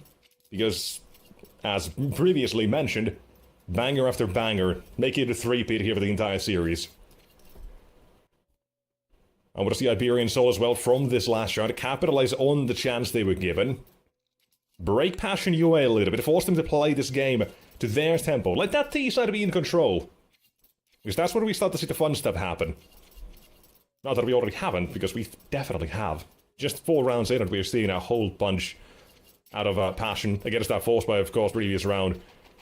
Mid-play, War 2K. 2K. I don't know how that works. War 2K, 2K. Close enough. And now we are seeing that T side get this confidence in. Davichi just walks through. CT side fighting, looking to put an end to them, but First one stopped, second in the smoke. That is Waro. Opening of his own, and Davi G will play it into this bait. Push a little bit forward. In the fading smoke, there's a trade. A side open. Side open and looking for a bomb plant too. It's gonna be up to Alex to hold down the site. Until more space gets found. Passion only on the pistols. Remember, they're on a force buy, so they can't really afford to just stay back and save. Jacasmo flags. The timing is insane. Let's see who finds who first. That's Jacasmo out of the fight.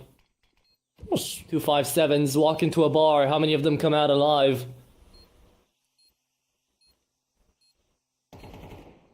Not Passion away. There you go. 3-2.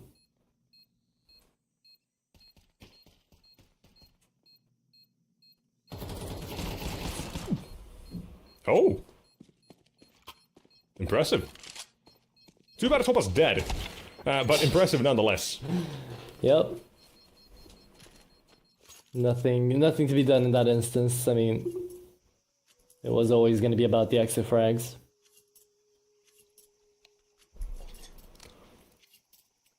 Quite nice. And so, quick tech pause. Haven't had a these today, have we? So, about the time we'll at least get one. As of today in this series. I mean. But either way, let's see. What are we gonna... Or how are we gonna continue this now? Of course, Iberian Soul in that last round already, I love the approach. It's just a very nice reaction overall. You have Davi G chilling in mid, finding a couple, there's a trade, spotting a rotation as well. Made a good assumption, I think it was Alex walked out A in that situation as well, just gets that information and the position under control.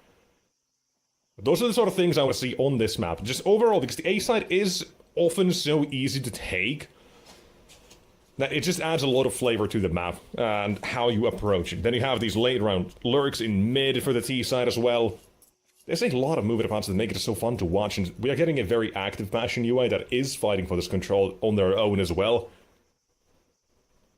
It is proving to be a banger so far. This is what I was waiting for. Both teams pretty proficient on the map itself. Plenty of reps in this one as well. Or in this one. And both trying to make their way to that grand final right now. Do or die. It is the decider. As has been for the past, what, couple of years at this point. Ancient always there in DeVito.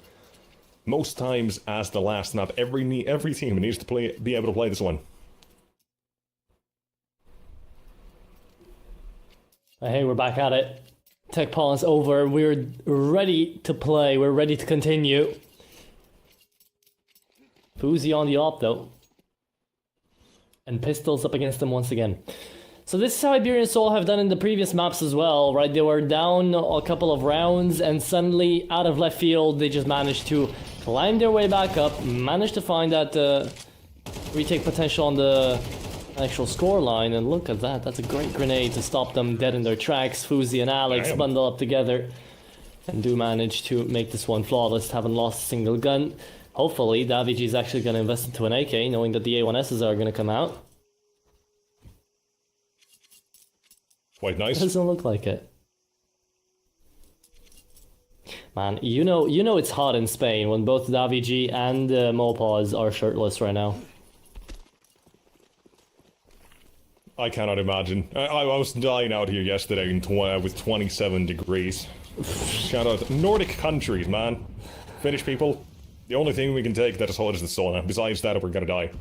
Yeah, man. Unless you're built like a freak of nature. Bucharest had a couple of days ago actually like 40-something degrees, so it was great. I loved life. Oh, no. Walking to B. Alex spots the first one, and they're trying to take away the attention. Topa's successfully done so. Alex? Jacasmo's joined. This has got a little bit hairy now for the T side, because they've lost most of their players. Fuzzy tagged up a little bit as well, but on the other side, plenty of damage dealt to Kvem and Jacasmo at the same time. War 2K now also gone. There's one more, however, traded back. Iberian Soul clawing the control for this round back itself, but with so much time to play around with as well. Can be taken either way. Okay. With 50 seconds, indeed, you're right, can be played either way. However, we know Iberian Soul and their love for the B-bomb site. It's not like they're gonna move from this point on the map.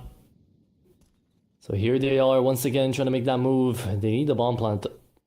They need to pick up the bomb as well from the middle of the site. Either way, no flanks to come around. Fuzi does find another one, but you never expect them to be in the corner, right? That's why he baited his teammate. That's why he wants to win this clutch 20 seconds. At this point, he's got to play time. Soul doesn't even get to the bomb site. Fuzi just walks up, denies Gvem. And for the first time on this Ancient, we get to see Iberian Soul with the advantage.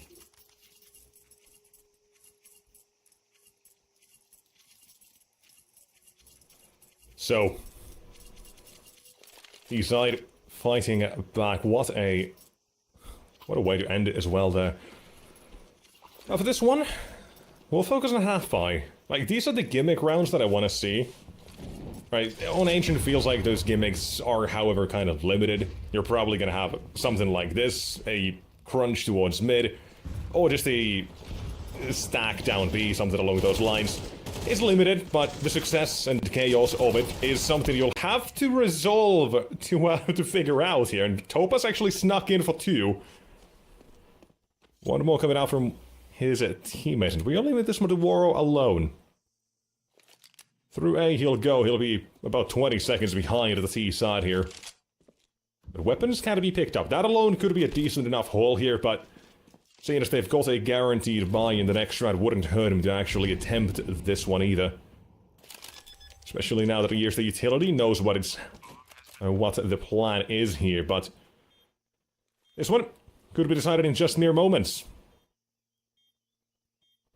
Seeing a little in cave. Sneaking past, but you still have Mopos as well there. The insurance policy. Insurance policy. And that's getting paid out. There you go. Waro to fall. It's Iberian Soul on a huge rack of rounds. Now coming in back to back.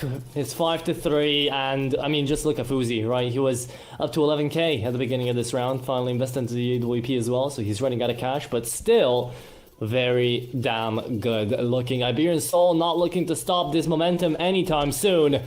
And Passion UA, where's the answers? Where's the mid presence? Where's the aggression we got to see on the first map? So Iberian Soul bring it back with a little bit of vengeance. And we all know Ancient, it's a map you can't really attribute a lot of playstyles like other maps. It is a little bit unique when it comes into how you play that CT side. Can be overly aggressive. The rotate times are pretty long, but it's not like an Inferno. It is retakeable. MK comes in from the back of the B bomb side, from the back of the A bomb side, tries to hold on for dear life. Almost dies to double incendiary, but he doesn't. The Molotov's just not good enough, so you need to send in one extra Kobe. One extra nade to seal the deal. 2v4 now in the smoke. Waro still there. Fuzi might just spam this. He sees the back of Waro right there. Easy shot, an easy round. It's the 6th on the board for Iberian Soul. Nicely done. Nicely done. That's Fuzi on the kill feed as well 3 times there. And what did I ask for as well when we headed into this map? Was it not a Fuzi game yet again? Oh yeah. I think it there was. There you go, 11-3. A hell of a game for Iberian Soul as well. I said I wanted to see them push Passion UA here. Let them be the ones to set the tempo instead. Force Passion to be the ones to respond to these, to see how well they can actually get things done here overall. Man, and so far, very well. I want to geek out about it, you know. I want to be happy that Iberian Soul are doing this well and getting this close to reaching you know, the grand finals, because it just means so much for when the organization is actually going to pick them up. It's going to be injecting them with so many VRS points, with so many opportunities, so many invites, and it's going to mean so much out here for the Iberian Peninsula to bring out another team that could be seen at majors, that could be seen, you know, trying to break through a lot of this tier 2 opposition and jumping into that tier 1.5 up against teams like Parivision, you know, which is going to be an amazing grand final to have out here for the Proving Grounds. But first up, Passion UA not out of the fight just yet, so can't really start talking like that. But still, it would be amazing for Iberian Soul to get through this map. It'd mean a lot. And again, I don't think we quite understand the amount of cash that would be going into these clubs as banks, right? Whoever gets to number 1 and number 2 here for this tournament, it's $23,000 for the second place. It's $41,000 for the first place. So that's a lot of money, and you can't just pass by it. Oh, you can't. Parivision at least guaranteed one of those, but here we're gonna still see if Iberian Soul can also get themselves in that conversation, because so far, so good when it comes to this. Here as well, this route is being taken care of, mostly. Demka sneaks in for one, Fuzi with a quick trade as well. Slight danger there attached with the fact that Fuzi is the man with the bomb there, misses that shot, who knows, but that's a reality we don't have to think about. Navarro, all alone, UMP 45 a dream, Fuzi, get there for the trade. 7 on this T side already. I still want to see Passion kicked around a little bit pushed, but it's about time to wake up now. This is the time to do it. Next round, you lose this, you're gonna have a bare bones, weaponry, utility, the whole thing is now looking great. It's time to wake up here. And that... Not looking great. Not but... great. But right now, Iberian Soul, they're playing all the right cards, right? They're being aggressive, they're being quick, they're already thinking of where all the utility is gonna land from Passion UA and acting accordingly. You get to see them just be one step ahead, one teeny tiny step ahead. But Iberian Soul, you could always lose that steam if Passion UA just swap around their priorities. Because for now, we've seen them be passive, we've seen them stay into the back of these bomb sites waiting for Iberian Soul to be the ones who pull the trigger. And they only have an extra round after this one to change that strat. Might be too late, some might say, but Woro says otherwise, wins his duel on the AWP against Fuzi. Now it's up to Vem to find a double kill here, gets one and the second. Vem, a really good 2k into Dona that could put an end to this round, but Davi G, he's got the flank, and he does have the frag as well onto Demka. Woro up behind on the timing, does pass. Has to be a bomb planned onto this A-bomb site.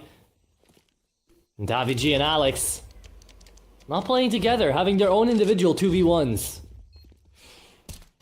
Quickly coming together, however, as well. Behind a big box, Alex has secured some position, though. He'll let him know where he's hiding. Take the duel as well. Come rocking it with a little bit of attitude here to hold onto the bomb side. Suddenly, just 2 remain on both sides. With Waro as well, a flash off the angle. Jagasmo still holds for his duel. And we leave it to Alex. And over he was. Both players as well, low on HP, and this is a lineup waiting to happen. That's one off the bomb as well. A quick shot needed. Oh, but so not finding well it, and played. that is Alex. Celebrations in the corner. He knows this one is locked in. Timing, perfection, and rounds up to 8, perhaps even 9. This is the sort of game we've been waiting for. It's amazing. There you go. Doing a great job out here. Passion UA even had all the right cards, but a 2v5 makes it work for Iberian Soul, sends it to 8. And look at just how smart Alex plays this, right? He knows he doesn't even have to take the fight. Because he doesn't. He wins Iberian Soul the half. And he might just win Iberian Soul the game. This is a T-side, by the way, out here. Nexus, which Passion UA won the knife of. And you have Spoken to remember, very little about the fact that this is not a CT side that you're supposed to have. We're seeing the aggressiveness out of Passion. We kind of touched on that a little bit. How willing are you to go down B? Apparently they took down, meaning as in dead. A couple of times seems to be the case at least here for Iberian Soul. Finding themselves fantastic positions to work from, individuals to deliver as well the opening kills they require. And Passion dancing to the tune of Iberian Soul here, round after round. my god. Yeah, I mean, this could be 9 rounds in a row here for Iberian Soul on T side. That's ludicrous. It is, especially in a semi-final with this much on the line. It started off so well. You had a Passion playing confident, shutting down mid in those force buys. And since then, nothing. From a promising start, A very poor end of the half performance. This is going to be 9 in a row here. Can't deny them. Ooh. They're just gonna try. But this round as well, it seems like it's going to be done and dusted. Dealt with one man to take care of. There's at least a frag offered up here, but very little to actually cement in any way. Okay. MK's time is up. Yep. It's been ticked off. The clock, the sand out of the hourglass has gone down of this half for Passion UA. They had a bit of moment where they could still add a little bit of stand into it, but it looks like it's all been just broken here by Iberian Soul. The Spaniards need just 4 more rounds to finish this off. And Passion UA, they need a big comeback. Make anything worthwhile out of this Ancient on T side. It's definitely not going to be easy.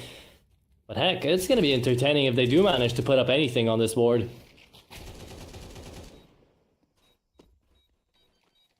So we've got to keep a trained gaze onto this last map of the best of 3. Iberian Soul. Can you close this? That's the question. And currently there's a whole lot going against that entire remark, but... Ooh. Or not That's one time. going against that remark. Excuse me, just to correct myself. Even this pistol round seems to be going correctly. And it just continues to be that way. It's just scraps that Passion is hoping for. A duel or two they're given here. And now position of both confirmed to be towards a B, or towards A in a red, and now just Donut remains. Topa. 3 to find, otherwise it's 10 to Iberian Soul, and they are playing this one together, not giving him a single chance. Even with the Glock, that is an impossible situation to deal with. I was not prepared for a classic case of beatdown. Yeah, not really. We were all expecting a really close last map, right? Both teams loving to play Ancient, thinking that they've got this on lockdown, that it's all gonna be just back and forth to 3-3 as we've seen before on this best of 3, but apparently not the case. Iberian Soul wanted to make quick work out of this and showing that they are ready to get picked up and get ready for even more greater things out here in the CS eco space. This is going to be a fun team to watch. I can't wait to see even more out of these guys, but for now, it's going to be an A hit where Fuzi has got to hold it off all on himself. The substitute that cannot do it anymore. Lets them get in there and waits for the cavalry to arrive. Iberian Soul to make a quick move as they spotted out the bomb, and a plant has been found. No defuse kit here for the CTs, so they've really got to get a move on. Gotta be quick about this one as well. We talk about the A side of Ancient. Easy to take, but harder to hold if you don't have the position. And currently, Passion, they are fighting for the position. They're taken into Donut. This rule could have decided the entire round in itself, and that's 1 and 2. Team kill into the mix. Does assist the CT side to get back into there as well. Suddenly 1, 2, 3. They're all coming out. It's just one man at the Desert Eagle and a dream. But it turns out a nightmare is all that's waiting for Passion UA. A bomb plant, that's all you'll get. A couple of kill sprinkles on top, but this is Iberian Soul feasting, denying any chance of a realistic comeback for Passion. Grand finals look like they are almost locked in here. Oh my goodness, yeah, that is something to write home about. The fact that Vem finds the first kill for that retake out here for Iberian Soul is also crazy. But it's unfortunate, right? It wasn't necessarily his problem that he was just spamming away towards the enemy and Topa runs right in front of him. But yeah, this is a real tough scenario to be in Passion. Only 2 more mistakes allowed. Only 1 more mistake allowed, really. And it's done. It's over. And look at how aggressive Davy G is being. He knows. He wants this. Oh, and he is making it happen. Makes very little difference. This is confidence exuding from Iberian Soul. Confidence worthy of grand finalists, I'd say. Yeah, Passion ain't looking up there, looking like they're up there at the moment. Things are not going right.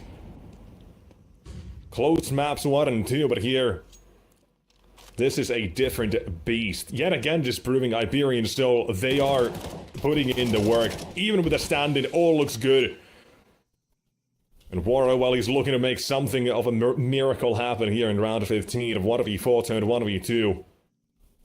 He has to be patient. But that's exactly what the other side is being at the moment as well. Yeah.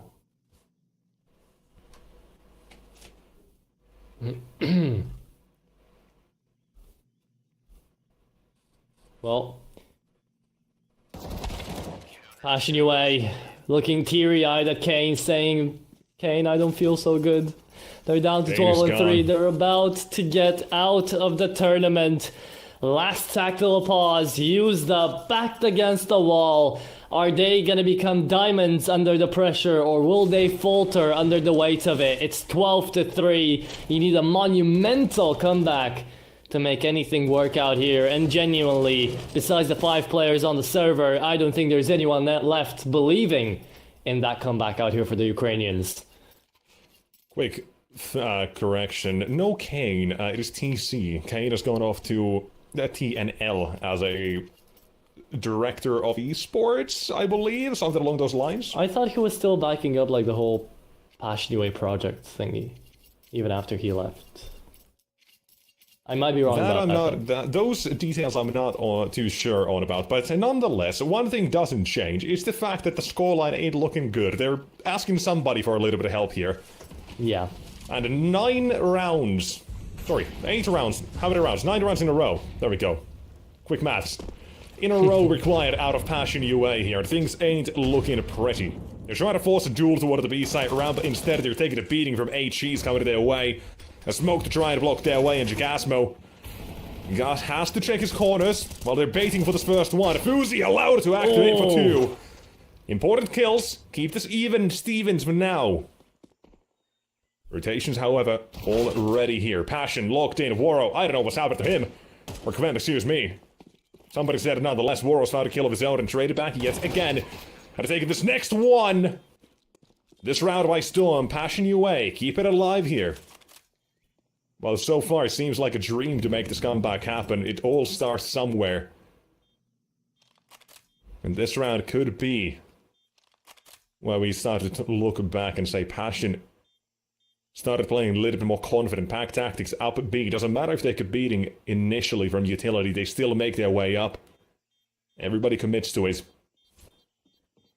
But it's one mistake and you're out. It's that sort of threat that you have to consider and be careful of as well.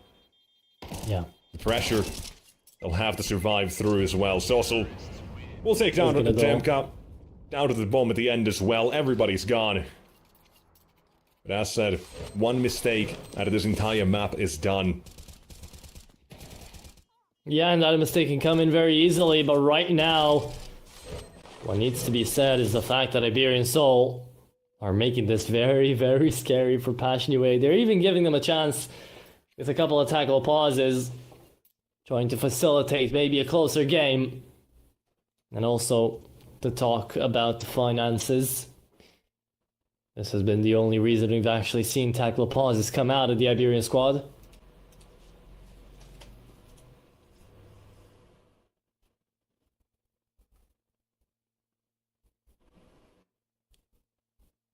But here we are still, ready to move to even greater heights.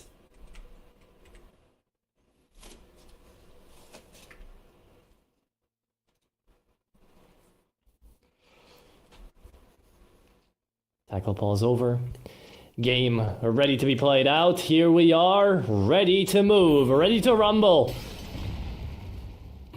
3 MP9s, FAMAS and a 5-7. Oh, that could be mustered up out here for the Iberian Soul squad. Into round number 17, starts off amazingly though, Kvem. The first one down, Topa the next one up. Oh, looking for even more. It's turning from bad to worse here, Nexus. It ain't looking great. WG's 5-7 about to crack the code here. You require a miracle. Yet again, World 2K in the situation. This time Demka with him.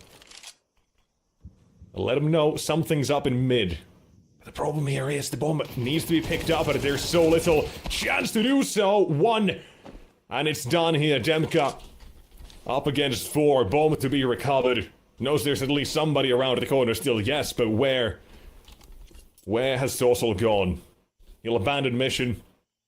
Let him have that bomb. You can play the numbers with your teammates. It's Demka that has to head your way still in the end. There's that information. Hopes and dreams of an entire team on the back of one man. We know he's good, but today, not the greatest.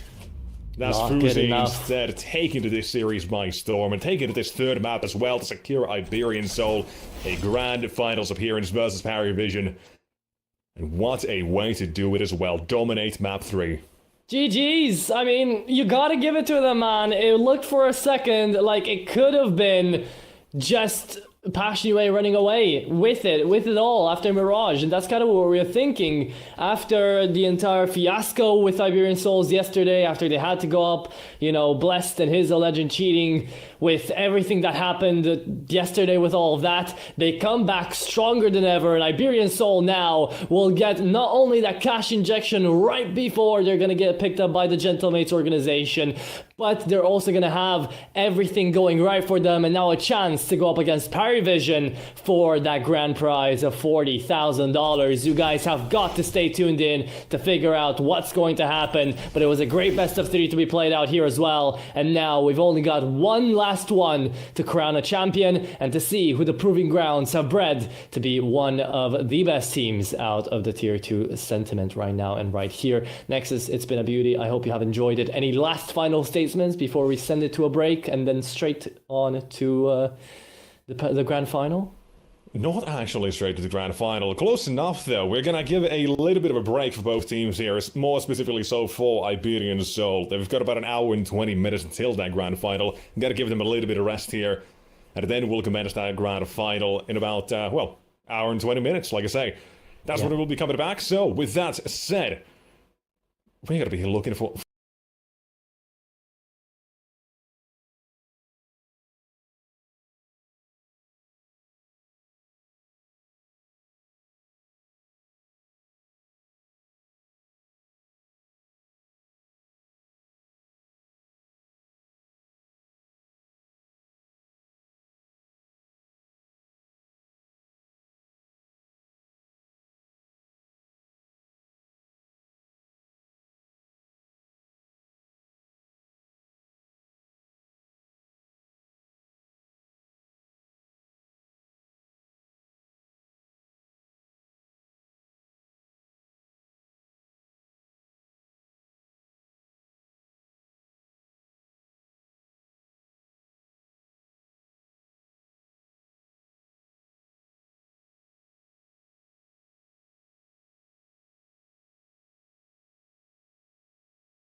do not see any more of them, and thus, we're led to our playoff bracket. Now, last few days, already exciting, a little bit of ups and downs, twists and turns, absolutely, but we still have, as you say, one more to crown the winner of it all. For Parivision, the journey took them to chemistry, Marius, and Gun 5 earlier today.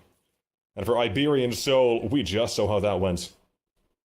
Indeed we have. It's been a journey for both of the teams. On the one side, a reoccurring problem with the Russian line out here for Parivision, changing up teammates, trying to bring that next big talent in, and today it's been a W. He's taken up the mantle for Kickard, and he's trying to show that with Jame alongside him, Nota, Belchinok, and Ziello managed to be that winning team out here to pick up the $40,000 prize pool out here for the #1 spot, but comes in Iberian Soul, a team with soul and a team that is promised a lot of things and a lot of greatness, right? They come into this one with an amazing storyline of them just being about to be picked up by a big organization, a French organization, Gentlemates, right? It's really important for them to perform well before that happens. In talk with Martinez, Fuzi comes in as a godly substitute out here for these guys and really saves them a bunch of rounds to be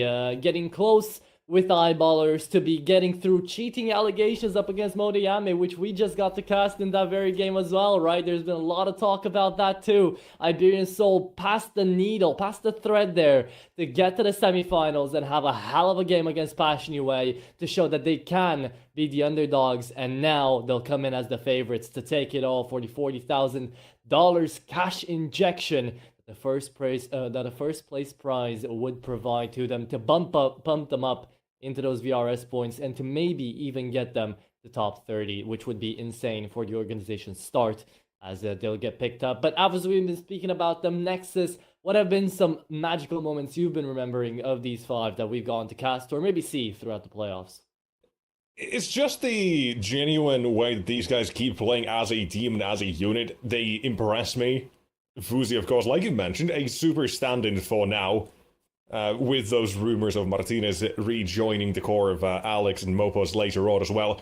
But they've been just looking good, proving time and time again how good they really are. Currently, after taking out Passion UA on a 6-win streak, they are kicking ass, they're taking names, and it's not been an easy road either. They've been like BC game, maybe not the greatest at the moment. Nexus is pretty damn good at the moment. And then a Passion UA involved there as well. They have been going through these teams one at a time, and it's all coming down against a very strong opponent as of on themselves as well. You asked me yesterday, who do I kind of see as favourites for this tournament? I said my heart was with Passion, but my brain is telling me Parivision. These guys have been that good, and even with that recent addition, Jame going back to IGLing and opping, AW brought in for a little bit more firepower. They've been still looking so damn good. It's barely taking them any time to adapt to it or to add this new youngster to the team. They are kicking ass, and they are that good. Indeed they are. It's been an absolute wonder journey to see them. And look, right now, Jame is here to nurture the new generation of Russian talent. And maybe we're going to get to see some of these guys back up to tier 1. Heck, if not all 5, if they manage to keep up a good streak going. And, well, the first step up there would be winning this entire tournament, wouldn't it? So, Parivision, I've got some big shoes to fill, some big expectations on the back of them. But we, as well, are jumping into this best of 3, not only to crown a winner, but to also have a little bit of fun. So, let's take a look on down to the maps and see where we'll be taken throughout this battlefield and which team is going to come out on top of it. First 2 maps, Inferno Mirage. No real surprise there. We're already banning out one of Parivision's best maps in Dust 2. That's Iberian Soul's permaban. Makes a lot of sense. But on the vice versa side as well, you do have Nuke getting banned out of Parivision as well. So it's not just that one team gets a strong map out, put out of the pool, but both teams as well. That leaves Parivision then to kind of figure out, okay, what's the next map? What's the next likely chance that Iberian Soul probably want to pick into? That's got to be Inferno, right? That makes a lot of sense here. You've got a lot of other maps that are middle ground, but Iberian Soul have proven that Inferno for them is really damn good. They've got a 5 or 6 winning streak on it. Even before that, they lost only 1, and then another 6 winning streak. They are so damn good. The only loss they had was against NIP about 3 weeks ago on it. Besides that, it's been good. They have not really been all too shaky on it. Some closer calls, absolutely, but they have been getting it over the line, which probably at that point as well, it's still something that Parivision can look at and be like, yeah, that makes sense. They're picking Inferno. We can prep for that. What do we know about someone like James? He likes prepping. He likes doing his homework against teams he plays. And it just feels like this is the sort of place where he will shine, show us a different class, perhaps, compared to our previous series where Iberian Soul, let's be honest, they kind of demolished. It wasn't even a game at that point. On the last map, I 100% agree with you. Everything else before that, though, it was getting close. It was exciting. I'd love to see it. But now we're down to this. Now we're down to throw logic and reason out the window and get ready for some excitement in this grand final. No matter who wins or loses, they get a good cash prize to be going in their orgs' pockets. But hopefully out here for the players, that is only going to be second to nothing, because right now all they want is that crown. And, you know, the bragging rights are nice and all, but those VRS points are even nicer to get all those invites. So, it's going to be big stakes coming out here. Inferno, Mirage, Ancient will send us out of the Proving Grounds. And it's Iberian Soul versus Parivision to be your last two finale contenders out here to gain that crown. They're going to fight for it, but in true Proving Grounds fashion, we're going to start off with a little bit of a tech pause. Hopefully it's not going to take too long, but we're already getting used to these, and it's just building up the excitement, right? It's just going to get us in there and to maybe talk a little bit more about what could be set up for this grand final. Yeah, shout out to online Counter-Strike, of course, where these things do tend to happen a little bit. But either way, right, you also talk about those VRS points. That's going to be an important conversation for both teams. You're more kind of leaning towards the Iberian Soul side of it and the potential gentlemates, acquisition, such a thing. Yeah. These teams are actually very close in rankings for VRS. 36th for Iberian Soul and 40th for Parivision. That is something that would go along with both teams, especially when, realistically, the major invite and such, the locks are not too far away. Either team can take that money, get that top spot here, and potentially get themselves toward that top 30, guarantee a spot in that major. They're doing the absolute best to make sure they get there. Grinding when they have to, both on that sort of brink. For one, it's a little bit easier just to get there, just a little bit, a couple of spots ahead, but we'll have to see where things do land at the end of this when those updates eventually do come through in the rankings and such. But for now, we are back into the game. Pistol begins, and it is going to be Parivision contesting for Banana, forcing back Iberian Soul relatively. 3-mana stack awaits them. Dual Berettas. Is that smoke and a flashbang as well there?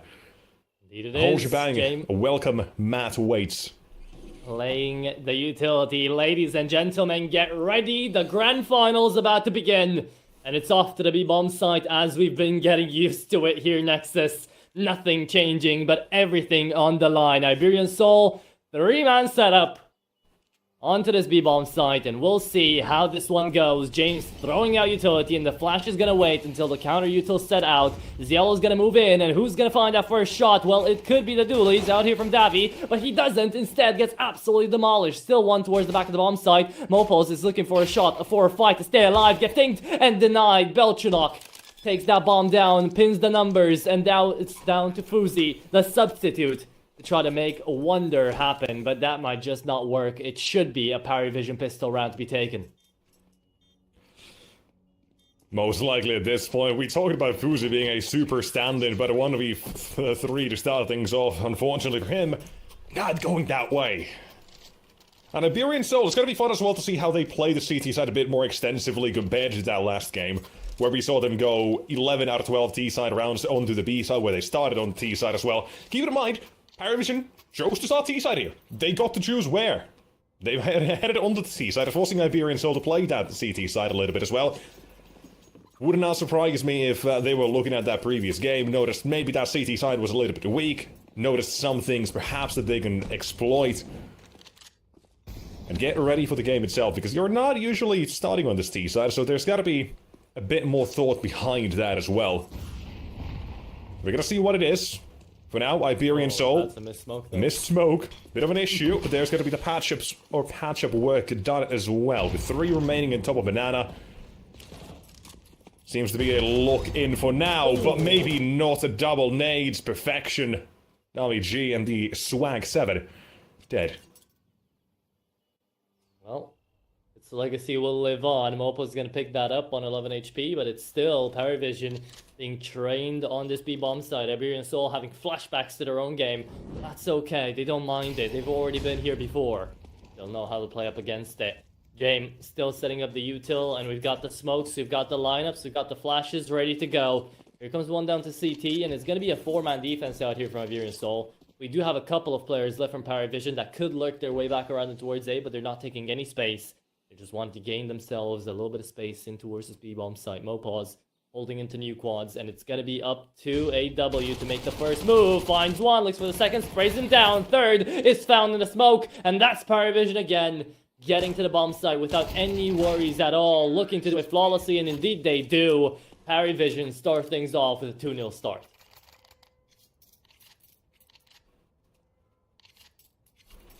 Clean around as well. Make it look real easy there for Parivision. Just testing this side of the map as well is going to be nice.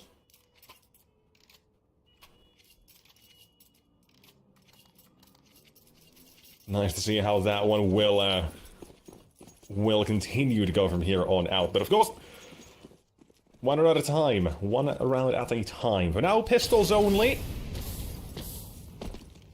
Of course, shenanigans can be involved in rounds like this, right? In terms of what maps do force buys like this usually go along with. I'd say Inferno's right up there with Nuke as the best maps of the CT side of the force buy. Just makes somehow a lot of sense. With the closed corridors, tight angles, they will and can get a lot of things done. And already, Parivision, they're being cautious of those. Giving them a little bit of respect while still having found advantages to work with. Mopos, one-man army, but surely a one and done here as well with 5-7 and 4 plays. Hello, goodbye. Ooh. That's one and done. It is. Looked to be pretty easy in that instance, but now it still could be a wonder play out of Sauce Soul. Doesn't catch them off just at the right angle, however. Doesn't find any frags on the flank, and now is left down to just hope and pray that Davig does something big here, but even though they might or might not be picked up by a French organization, his inner happy didn't come out. However, Sauce Soul spams through a smoke and leaves us in this 1v1. Belchinok, you've been here before. You've got to be wary of what he can pull through. It's Galil versus Galil. It's shot versus shot. And it's Sauce Soul down to 5 HP. About to catch a nade to the face. 3-0. Parivision, well played. Keep in mind as well, this was an eco round out of Iberian Soul.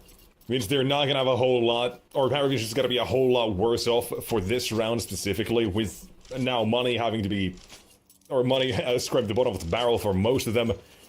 Big of reinvestment coming out of that T side, and that just lets that CTs out of a way into the door essentially to get themselves as well started here. Win this, they wanted to follow up as well, and suddenly broken on that T side. You have already damage dealt despite no rounds. Keeping them at least somewhat close. Forcing Parivision to give them a little bit of respect. They earned their spots here in the grand finals by taking down these teams. By grinding consistently for these last few months. They have been on a tear, simply put. And here they're doing it with a stand-in. Brackets control about to be gained. I'm a little bit sad that we don't get to see Jane Cam here today. We know that he's a pretty emotional dude when it comes down to his games, so it would be nice to kind of gauge what's happening from his webcam, but sadly didn't get that set up. W, however, okay, goes in for the fight, loses it, and we remember Mopaz doing a great job in his previous best of 3 on that taxi angle. However, you hear from Sandbags, he does fall, and that is going to be a trade back out from Davig.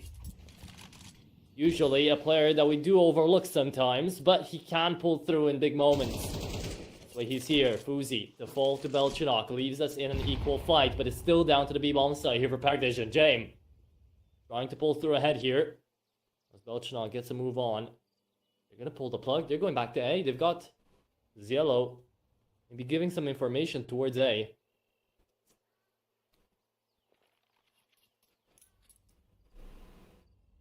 It's going to be one-man army toward the B side that has to step up here as well as WG waits. Not a great place to be, but he will have to drop on somebody, most likely.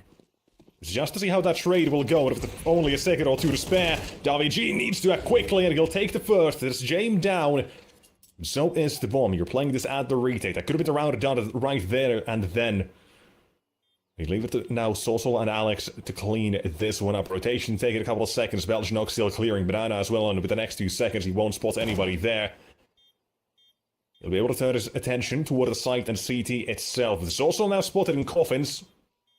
Taking a couple of seconds, trying to force this duel. There goes number 1. Now the flash and the swing. Belgian looking to come up clutch again, but shut down. Sossel's got this one. Pick up the kit, but there is no time. No kit on site, bit too far, and Parivision continue.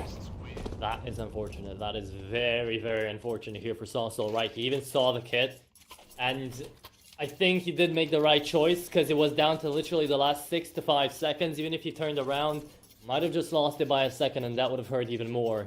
He has to save away the op for Uzi. But it's still going to be a 4-0 line here for Parivision to start things off on this map, so Iberian Soul take a straight up tactical pause. Try to talk this one out. Of course, nothing's easy when it gets down to a grand final, and the pressure is definitely going to be mounting on you, but you would love to hear the voice of your coach. You would love to hear what DeLonghi has to say here for Iberian Soul to kind of set them on a straight path, figure out the buy, and try to at least put that first round on the board here against Parivision. Also, we have to say, good early game here for Belchanok, 7-1, right? He might be the player to watch here for this series. I mean, he is putting up the numbers overall as well very consistently. Not as high up as James for the last few months, but absolutely there. Same with AW and Shallow. There's just a lot of talent on this team. Like, there is no weak link. And at the moment as well, you can maybe make that same argument for Iberian Soul. They're a unit, a team that works and gels well together. But for this time, you need a bit of firepower. You need your individuals to step up and deliver above those expectations. Oh. And here's one man who will do exactly that. If Fuzi stops the B play, the third man there. And suddenly it is onto the IGL on the other side, and James swings, he'll go down, and Iberian Soul finally crack the code on the defense to take their first round. Damn, okay, yeah, there you go. Looking like finally the first round on the board had to come through to... Mopo's actually fighting that 2K. I think Fuzi had a big plan into all this, had a big part, especially with that kill through the flash. But the most important part was that Mopos was able to stay alive, deal damage, and actually just buy enough time for the rotations to come through for Fuzi to be able to set himself up in that direction, and for there to be even a second player behind the CT smoke to help out if need be for Iberian Soul. So well thought overall. Another tactical pause coming out here from Parivision actually, which is very interesting to see that they're just putting these tactical pauses back to back here. But maybe it is going to work out. A half investment now coming through from Jame & Co. Do you think Kicker deserved the boot out here instead of AW? It's hard to say. I can see where it comes from as well, but at the same time it is a change that only time will tell how good it actually is, right? When you already have Jame, who just essentially, when we look at it from a broader perspective, took a break from IGLing for a little bit, reinvent himself as a caller maybe, let Kicker have that, and then he picked it back up again. His individual form is great. If he can, again, keep that form up, maintaining, not exactly at 100%, but around that same level, while calling, add a bit more firepower in AW. It's hard to go against that. But I mean, I feel like Kicker was a pretty decent fragging IGL. He had his moments. Oh yeah, so, absolutely. But at the same time, you can still see exactly why it's a good choice and why it could not also work out. Right? You forgot your positives and negatives. But what I feel like Parivision are trying to do is build a team of superstars. You know, like what Spirit was trying to do. and your foregoing roles, your foregoing structure, and by that point, why just not make an academy team? Like, you've got 4 bench players right now that are all 5. individually really good, you know? They've got a whole team on the bench. Yeah, exactly. So why not use them? And yeah, that's also a thing which it feels like that could be a decent team. Jerry, Kicker, Alpha, Travis, and Frost. Yeah, Which, an interesting one, right? Although you you've can got make- essentially 3 IGLs there, if I'm not mistaken. Even Alpha as well was calling at some point. Yeah, Alpha so was calling at some point, but like, you've got a whole bunch of IGLs look, on you the can bench. make the genuine call for a Parivision Academy team comprised of like Nota, AW, Ziello, Alpha, and Arfrost. You know, and the rest just go up to the main team. Because it's like experience versus like new guys. Yeah, either way, doesn't change the fact that these are the 5 we do get to see here. And so far, there's been a very few slip-ups as well for this team. And that's what matters, right? Like we said, time will tell if it is a great move, or an okay one, or maybe not so great. But at the moment, it's, like I say, hard to go against that, in terms of just the way they're going about it, almost. The vision is there. It is, but we'll see if the vision is going to have any part in reality or not in the upcoming months. Until we do, I'm sure the vision would be helped out if Parivision, after these changes, would already win a cup, you know? So, we'll have to wait and see for this best of 3 to let us get that result. Another round. It's round number 7 out here, where we do get to see the full investment coming through from both sides. AW is only on a Mac 10 though, and we've got 2 Galils out here for the T side. However, James will be winning out his AWP 1v1. We get to see a little bit of a tier 1 duo on the op as well, which is always nice. Whoosy has been going up against James. There is a period of time where that could have happened in the bigger tournaments. Not dead just yet. Stays alive on 2 HP as Yellow takes up a little bit of space on top brackets. They're going to be fully rotating back away here. Let's see if the Alexi tactics will be coming in or not. I don't think there will be any fake outs coming through. And nobody checks behind the truck though. And Alex is allowed to get 2. Looking for even more. The Mac 10 overrules them though. And there will be a bomb plant to come through. Davi, that is not a nade that we want to see. Sorry that we actually, turn to his perspective. Yeah. But that is going to be constituting a save after that grenade. Yeah, that would have been a retake where they ran had the nade actually landed. On Jane, or on AW, you know? But history will tell us a different tale. It's going to be a retake instead. Or a save, excuse me, not a retake. Oh, we wish it was a retake. Yeah, it's a save. Yeah, it's Inferno though, we're not seeing retakes. Once in the blue moon, maybe. Fair. That is fair. My Especially Inferno hate won't stop, Just watch. July 14th, tomorrow, Season 2 comes to an end and such. Valve, they gotta remove this map and Dust 2, and I'm gonna be vindicated. That is copium. buddy, sure. Extreme levels, by the way, but copium. I know we smoke copium around here, but only for the teams, not for our big beliefs, okay? It's fine. Also, we're not gonna be seeing too many retakes because it's literally Jane time, so... Correct. You're literally pinning James, the saving master out here, the saving god of CS, versus Alex's style of calling, which is pretty passive. So yeah, We'll see a bit more of we're that. gonna see a lot of those. Yeah, as we go on, specifically CT side as well. But nonetheless, we continue. Parivision, yet again, they're being very active with the apartment takes as well here. Cielo, in the last game we saw, compared to Iberian Soul's T side, they rarely had much apartment shenanigans going on. More focus on the other part of the map, and now as well we went into this, what we said, it's going to be Iberian Soul who have to play the CT side where things looks shakier compared to that T side, which was just a breeze with them. And Parivision, if they had spotted weaknesses here, they've certainly shown them already how to work through these problems. That is Davi G though, slipping in. Doesn't need vision to spot AW as well, just a quick line of 1 or 2, and here we go. You know what time it is! You know what time it is! Say it! Say it so the crowd in the back hears it too. It's Jane time. Oh yeah, it is. Well, he's Will gonna... it be denied? God, timing. Ooh. Yeah, okay. Saved by the Teasing. bell, literally. I 30 like as seconds. well how you can tell I think that's Alex there already hunting for this. Yeah, well, he's down to 10 HP, so might as well. He's got Might as gas. well. He's on the AK though. I'm surprised not one of the two guys on the M4s are going in for a hunt like this. At the same time, you can already as well see Iberian Soul. For them, they just worry about number one. That's themselves and their own economy mostly. Keep a majority alive. Ooh, James. Forced into the fight, into the flames. He'll escape. And a couple of seconds to stay alive. It's not gonna be easy, but just about barely will succeed in keeping that AWP alive. Very important, right? Because that's the James philosophy. Keep that op alive, go into the next round. If he hadn't and died after time, well, this would have been a very different Parivision. We would have taken a look at him down here for round number 9. However, he does, and it's not like we're getting to see a much different buy than from what we would have seen if he had lost it, but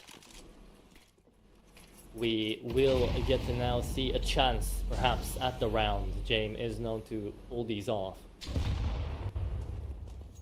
Is the confidence for a player like James as well, right? To be putting himself always in that position of being the hero opper, being the hero rifler a lot of the time, trying to save away, and knowing that the rest of your teammates don't really have a lot to work with. You've got to be the one to pull through an opening frag, maybe 2, maybe 3. So, but he has what to back up, so he's allowed to do that. That's why nobody really, you know, clowns too hard on him. Ooh. Needs boost. Tags both ways. And both AWPers in the same position they were right before those shots. Very true. Neither caring all too much, but this just means James probably taking a slightly more aggressive stance from this point forward. Just one shot, one connection, and that's the B side opened. Well, Alex is quick on that rotation as well, needs to be very fast to drop the utility as well. Flashbang doesn't go anywhere nearby, and he's just now playing from coffins. Not to be overwhelmed, don't swing into the AWP either. The bomb, tap it once, not sticking it. Instead, it's going to be a full swing coming in for T-side to take him down. Trade, yes, bomb still needs to be planted. But you've given a couple of seconds for the rotations to come through. Never mind. James, it's all him. It's all him. We said it, right? He had to do it. He had to be him, and would you believe it? He was. Davi G, left standing in 1v3, does take down the big dog, so at least that's one head of the Hydra down. Let's see if he can find the other two. Stuck inside a church right now, no defuse kit to work with either, utility gone. This is not easy for Iberian Soul to work with, but it is going to be Davi G working his way through, pre-firing on the dark player he's already spotted. Doesn't know about the second, he's running out of time. He wished he would have saved that. And now he's down in the grave. AWP saved, James happy, Parivision happy. They're up to 6. One round. We only see the second shot as well for James, or third, however many that was. But still, I'm just surprised he finds a shot through his smoke. I wish we could have seen what happened there.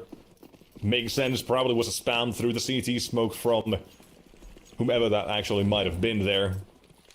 But nonetheless, it doesn't matter how the cookie is crumbled. It's just the fact that it has there for the CT side. And AWP and pistols. Now lead them to a full-on gun round of 7 out of 8 is what they're hunting for. Maybe even 9, if they would get their way. However, there's also the thought at the back of their minds. Iberian Soul had a very convincing T side against Passion UA. Though it was very one-note. Very one-note. One-trick ponies. The B-side to the B-side only. Yeah, that was definitely something to get excited about if you guys didn't tune in to the previous best of 3. Out of 12 rounds that Iberian Soul had on this Inferno for T side, they played B, 11 of them. And, oh, yeah. OTPs a little bit, but now we're watching their CT side, so we've got quite a lot to talk about when we swap halves. Until then, Nota's already gonna fall. And so will Belchenok. Love the aggression out here from Sauso. Takes up space out towards apartments, cleans it up, and now basically the round's over. Would not be surprised to see a James time called out even in round number 10 here like this. You've got the cash, that's the thing, right? So, would it make sense to go for a huge save? But it's James, so you don't need sense. You just need to believe.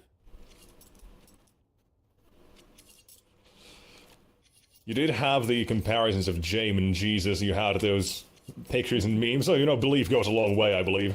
A little bit of faith. Sure, yeah. I'm sure it does. James responds a little bit quicker, though. Apparently, yes. Not to harp on one man too much and give him too much credit, if that's the thing here. But it's also very impressive how well he's kind of managed to bounce back from VP that looked to this Parivision in Tier 2, having to grind. Just keeping up that consistent level has been a joy to watch. Because you have other players making from Tier 1 down to Tier 2. Sometimes the step's not that great, the level falls off and not everything goes according to plan. But for Parivision, they've got the talent. They do. That's the thing that I want to point out here real quick as well. We don't want to hog all of Parivision to be up to James. Like, if James falls here, it's not like there's not a team anymore. That's a misconception that we usually do give to a lot of viewers just because we do talk a lot about James, because we have to. But Major winner, man. yeah, he is. But the rest of the team is also really damn good. Belchinok is making his voice heard finally, but Nota was such a big prospect when he first joined the team out here. AW just in the same boat. Ziello even in the same boat. Remember him on Amiga, right? So, yeah, right now, there is a lot of work to be done around the Parivision squad, and James is at the forefront of it, but there's a lot of work around about the same bomb site that AW is going to clean up, and he's not going to be the only one. Well played as we just yap over the round. That was a full gun round, by the way, from Iberian Soul, that they just get headshotted out of. Does not look like a full gun round the way they got treated there. Yeah. It was Domino's the kill feed for 1, 2, 3, and 4 in 1.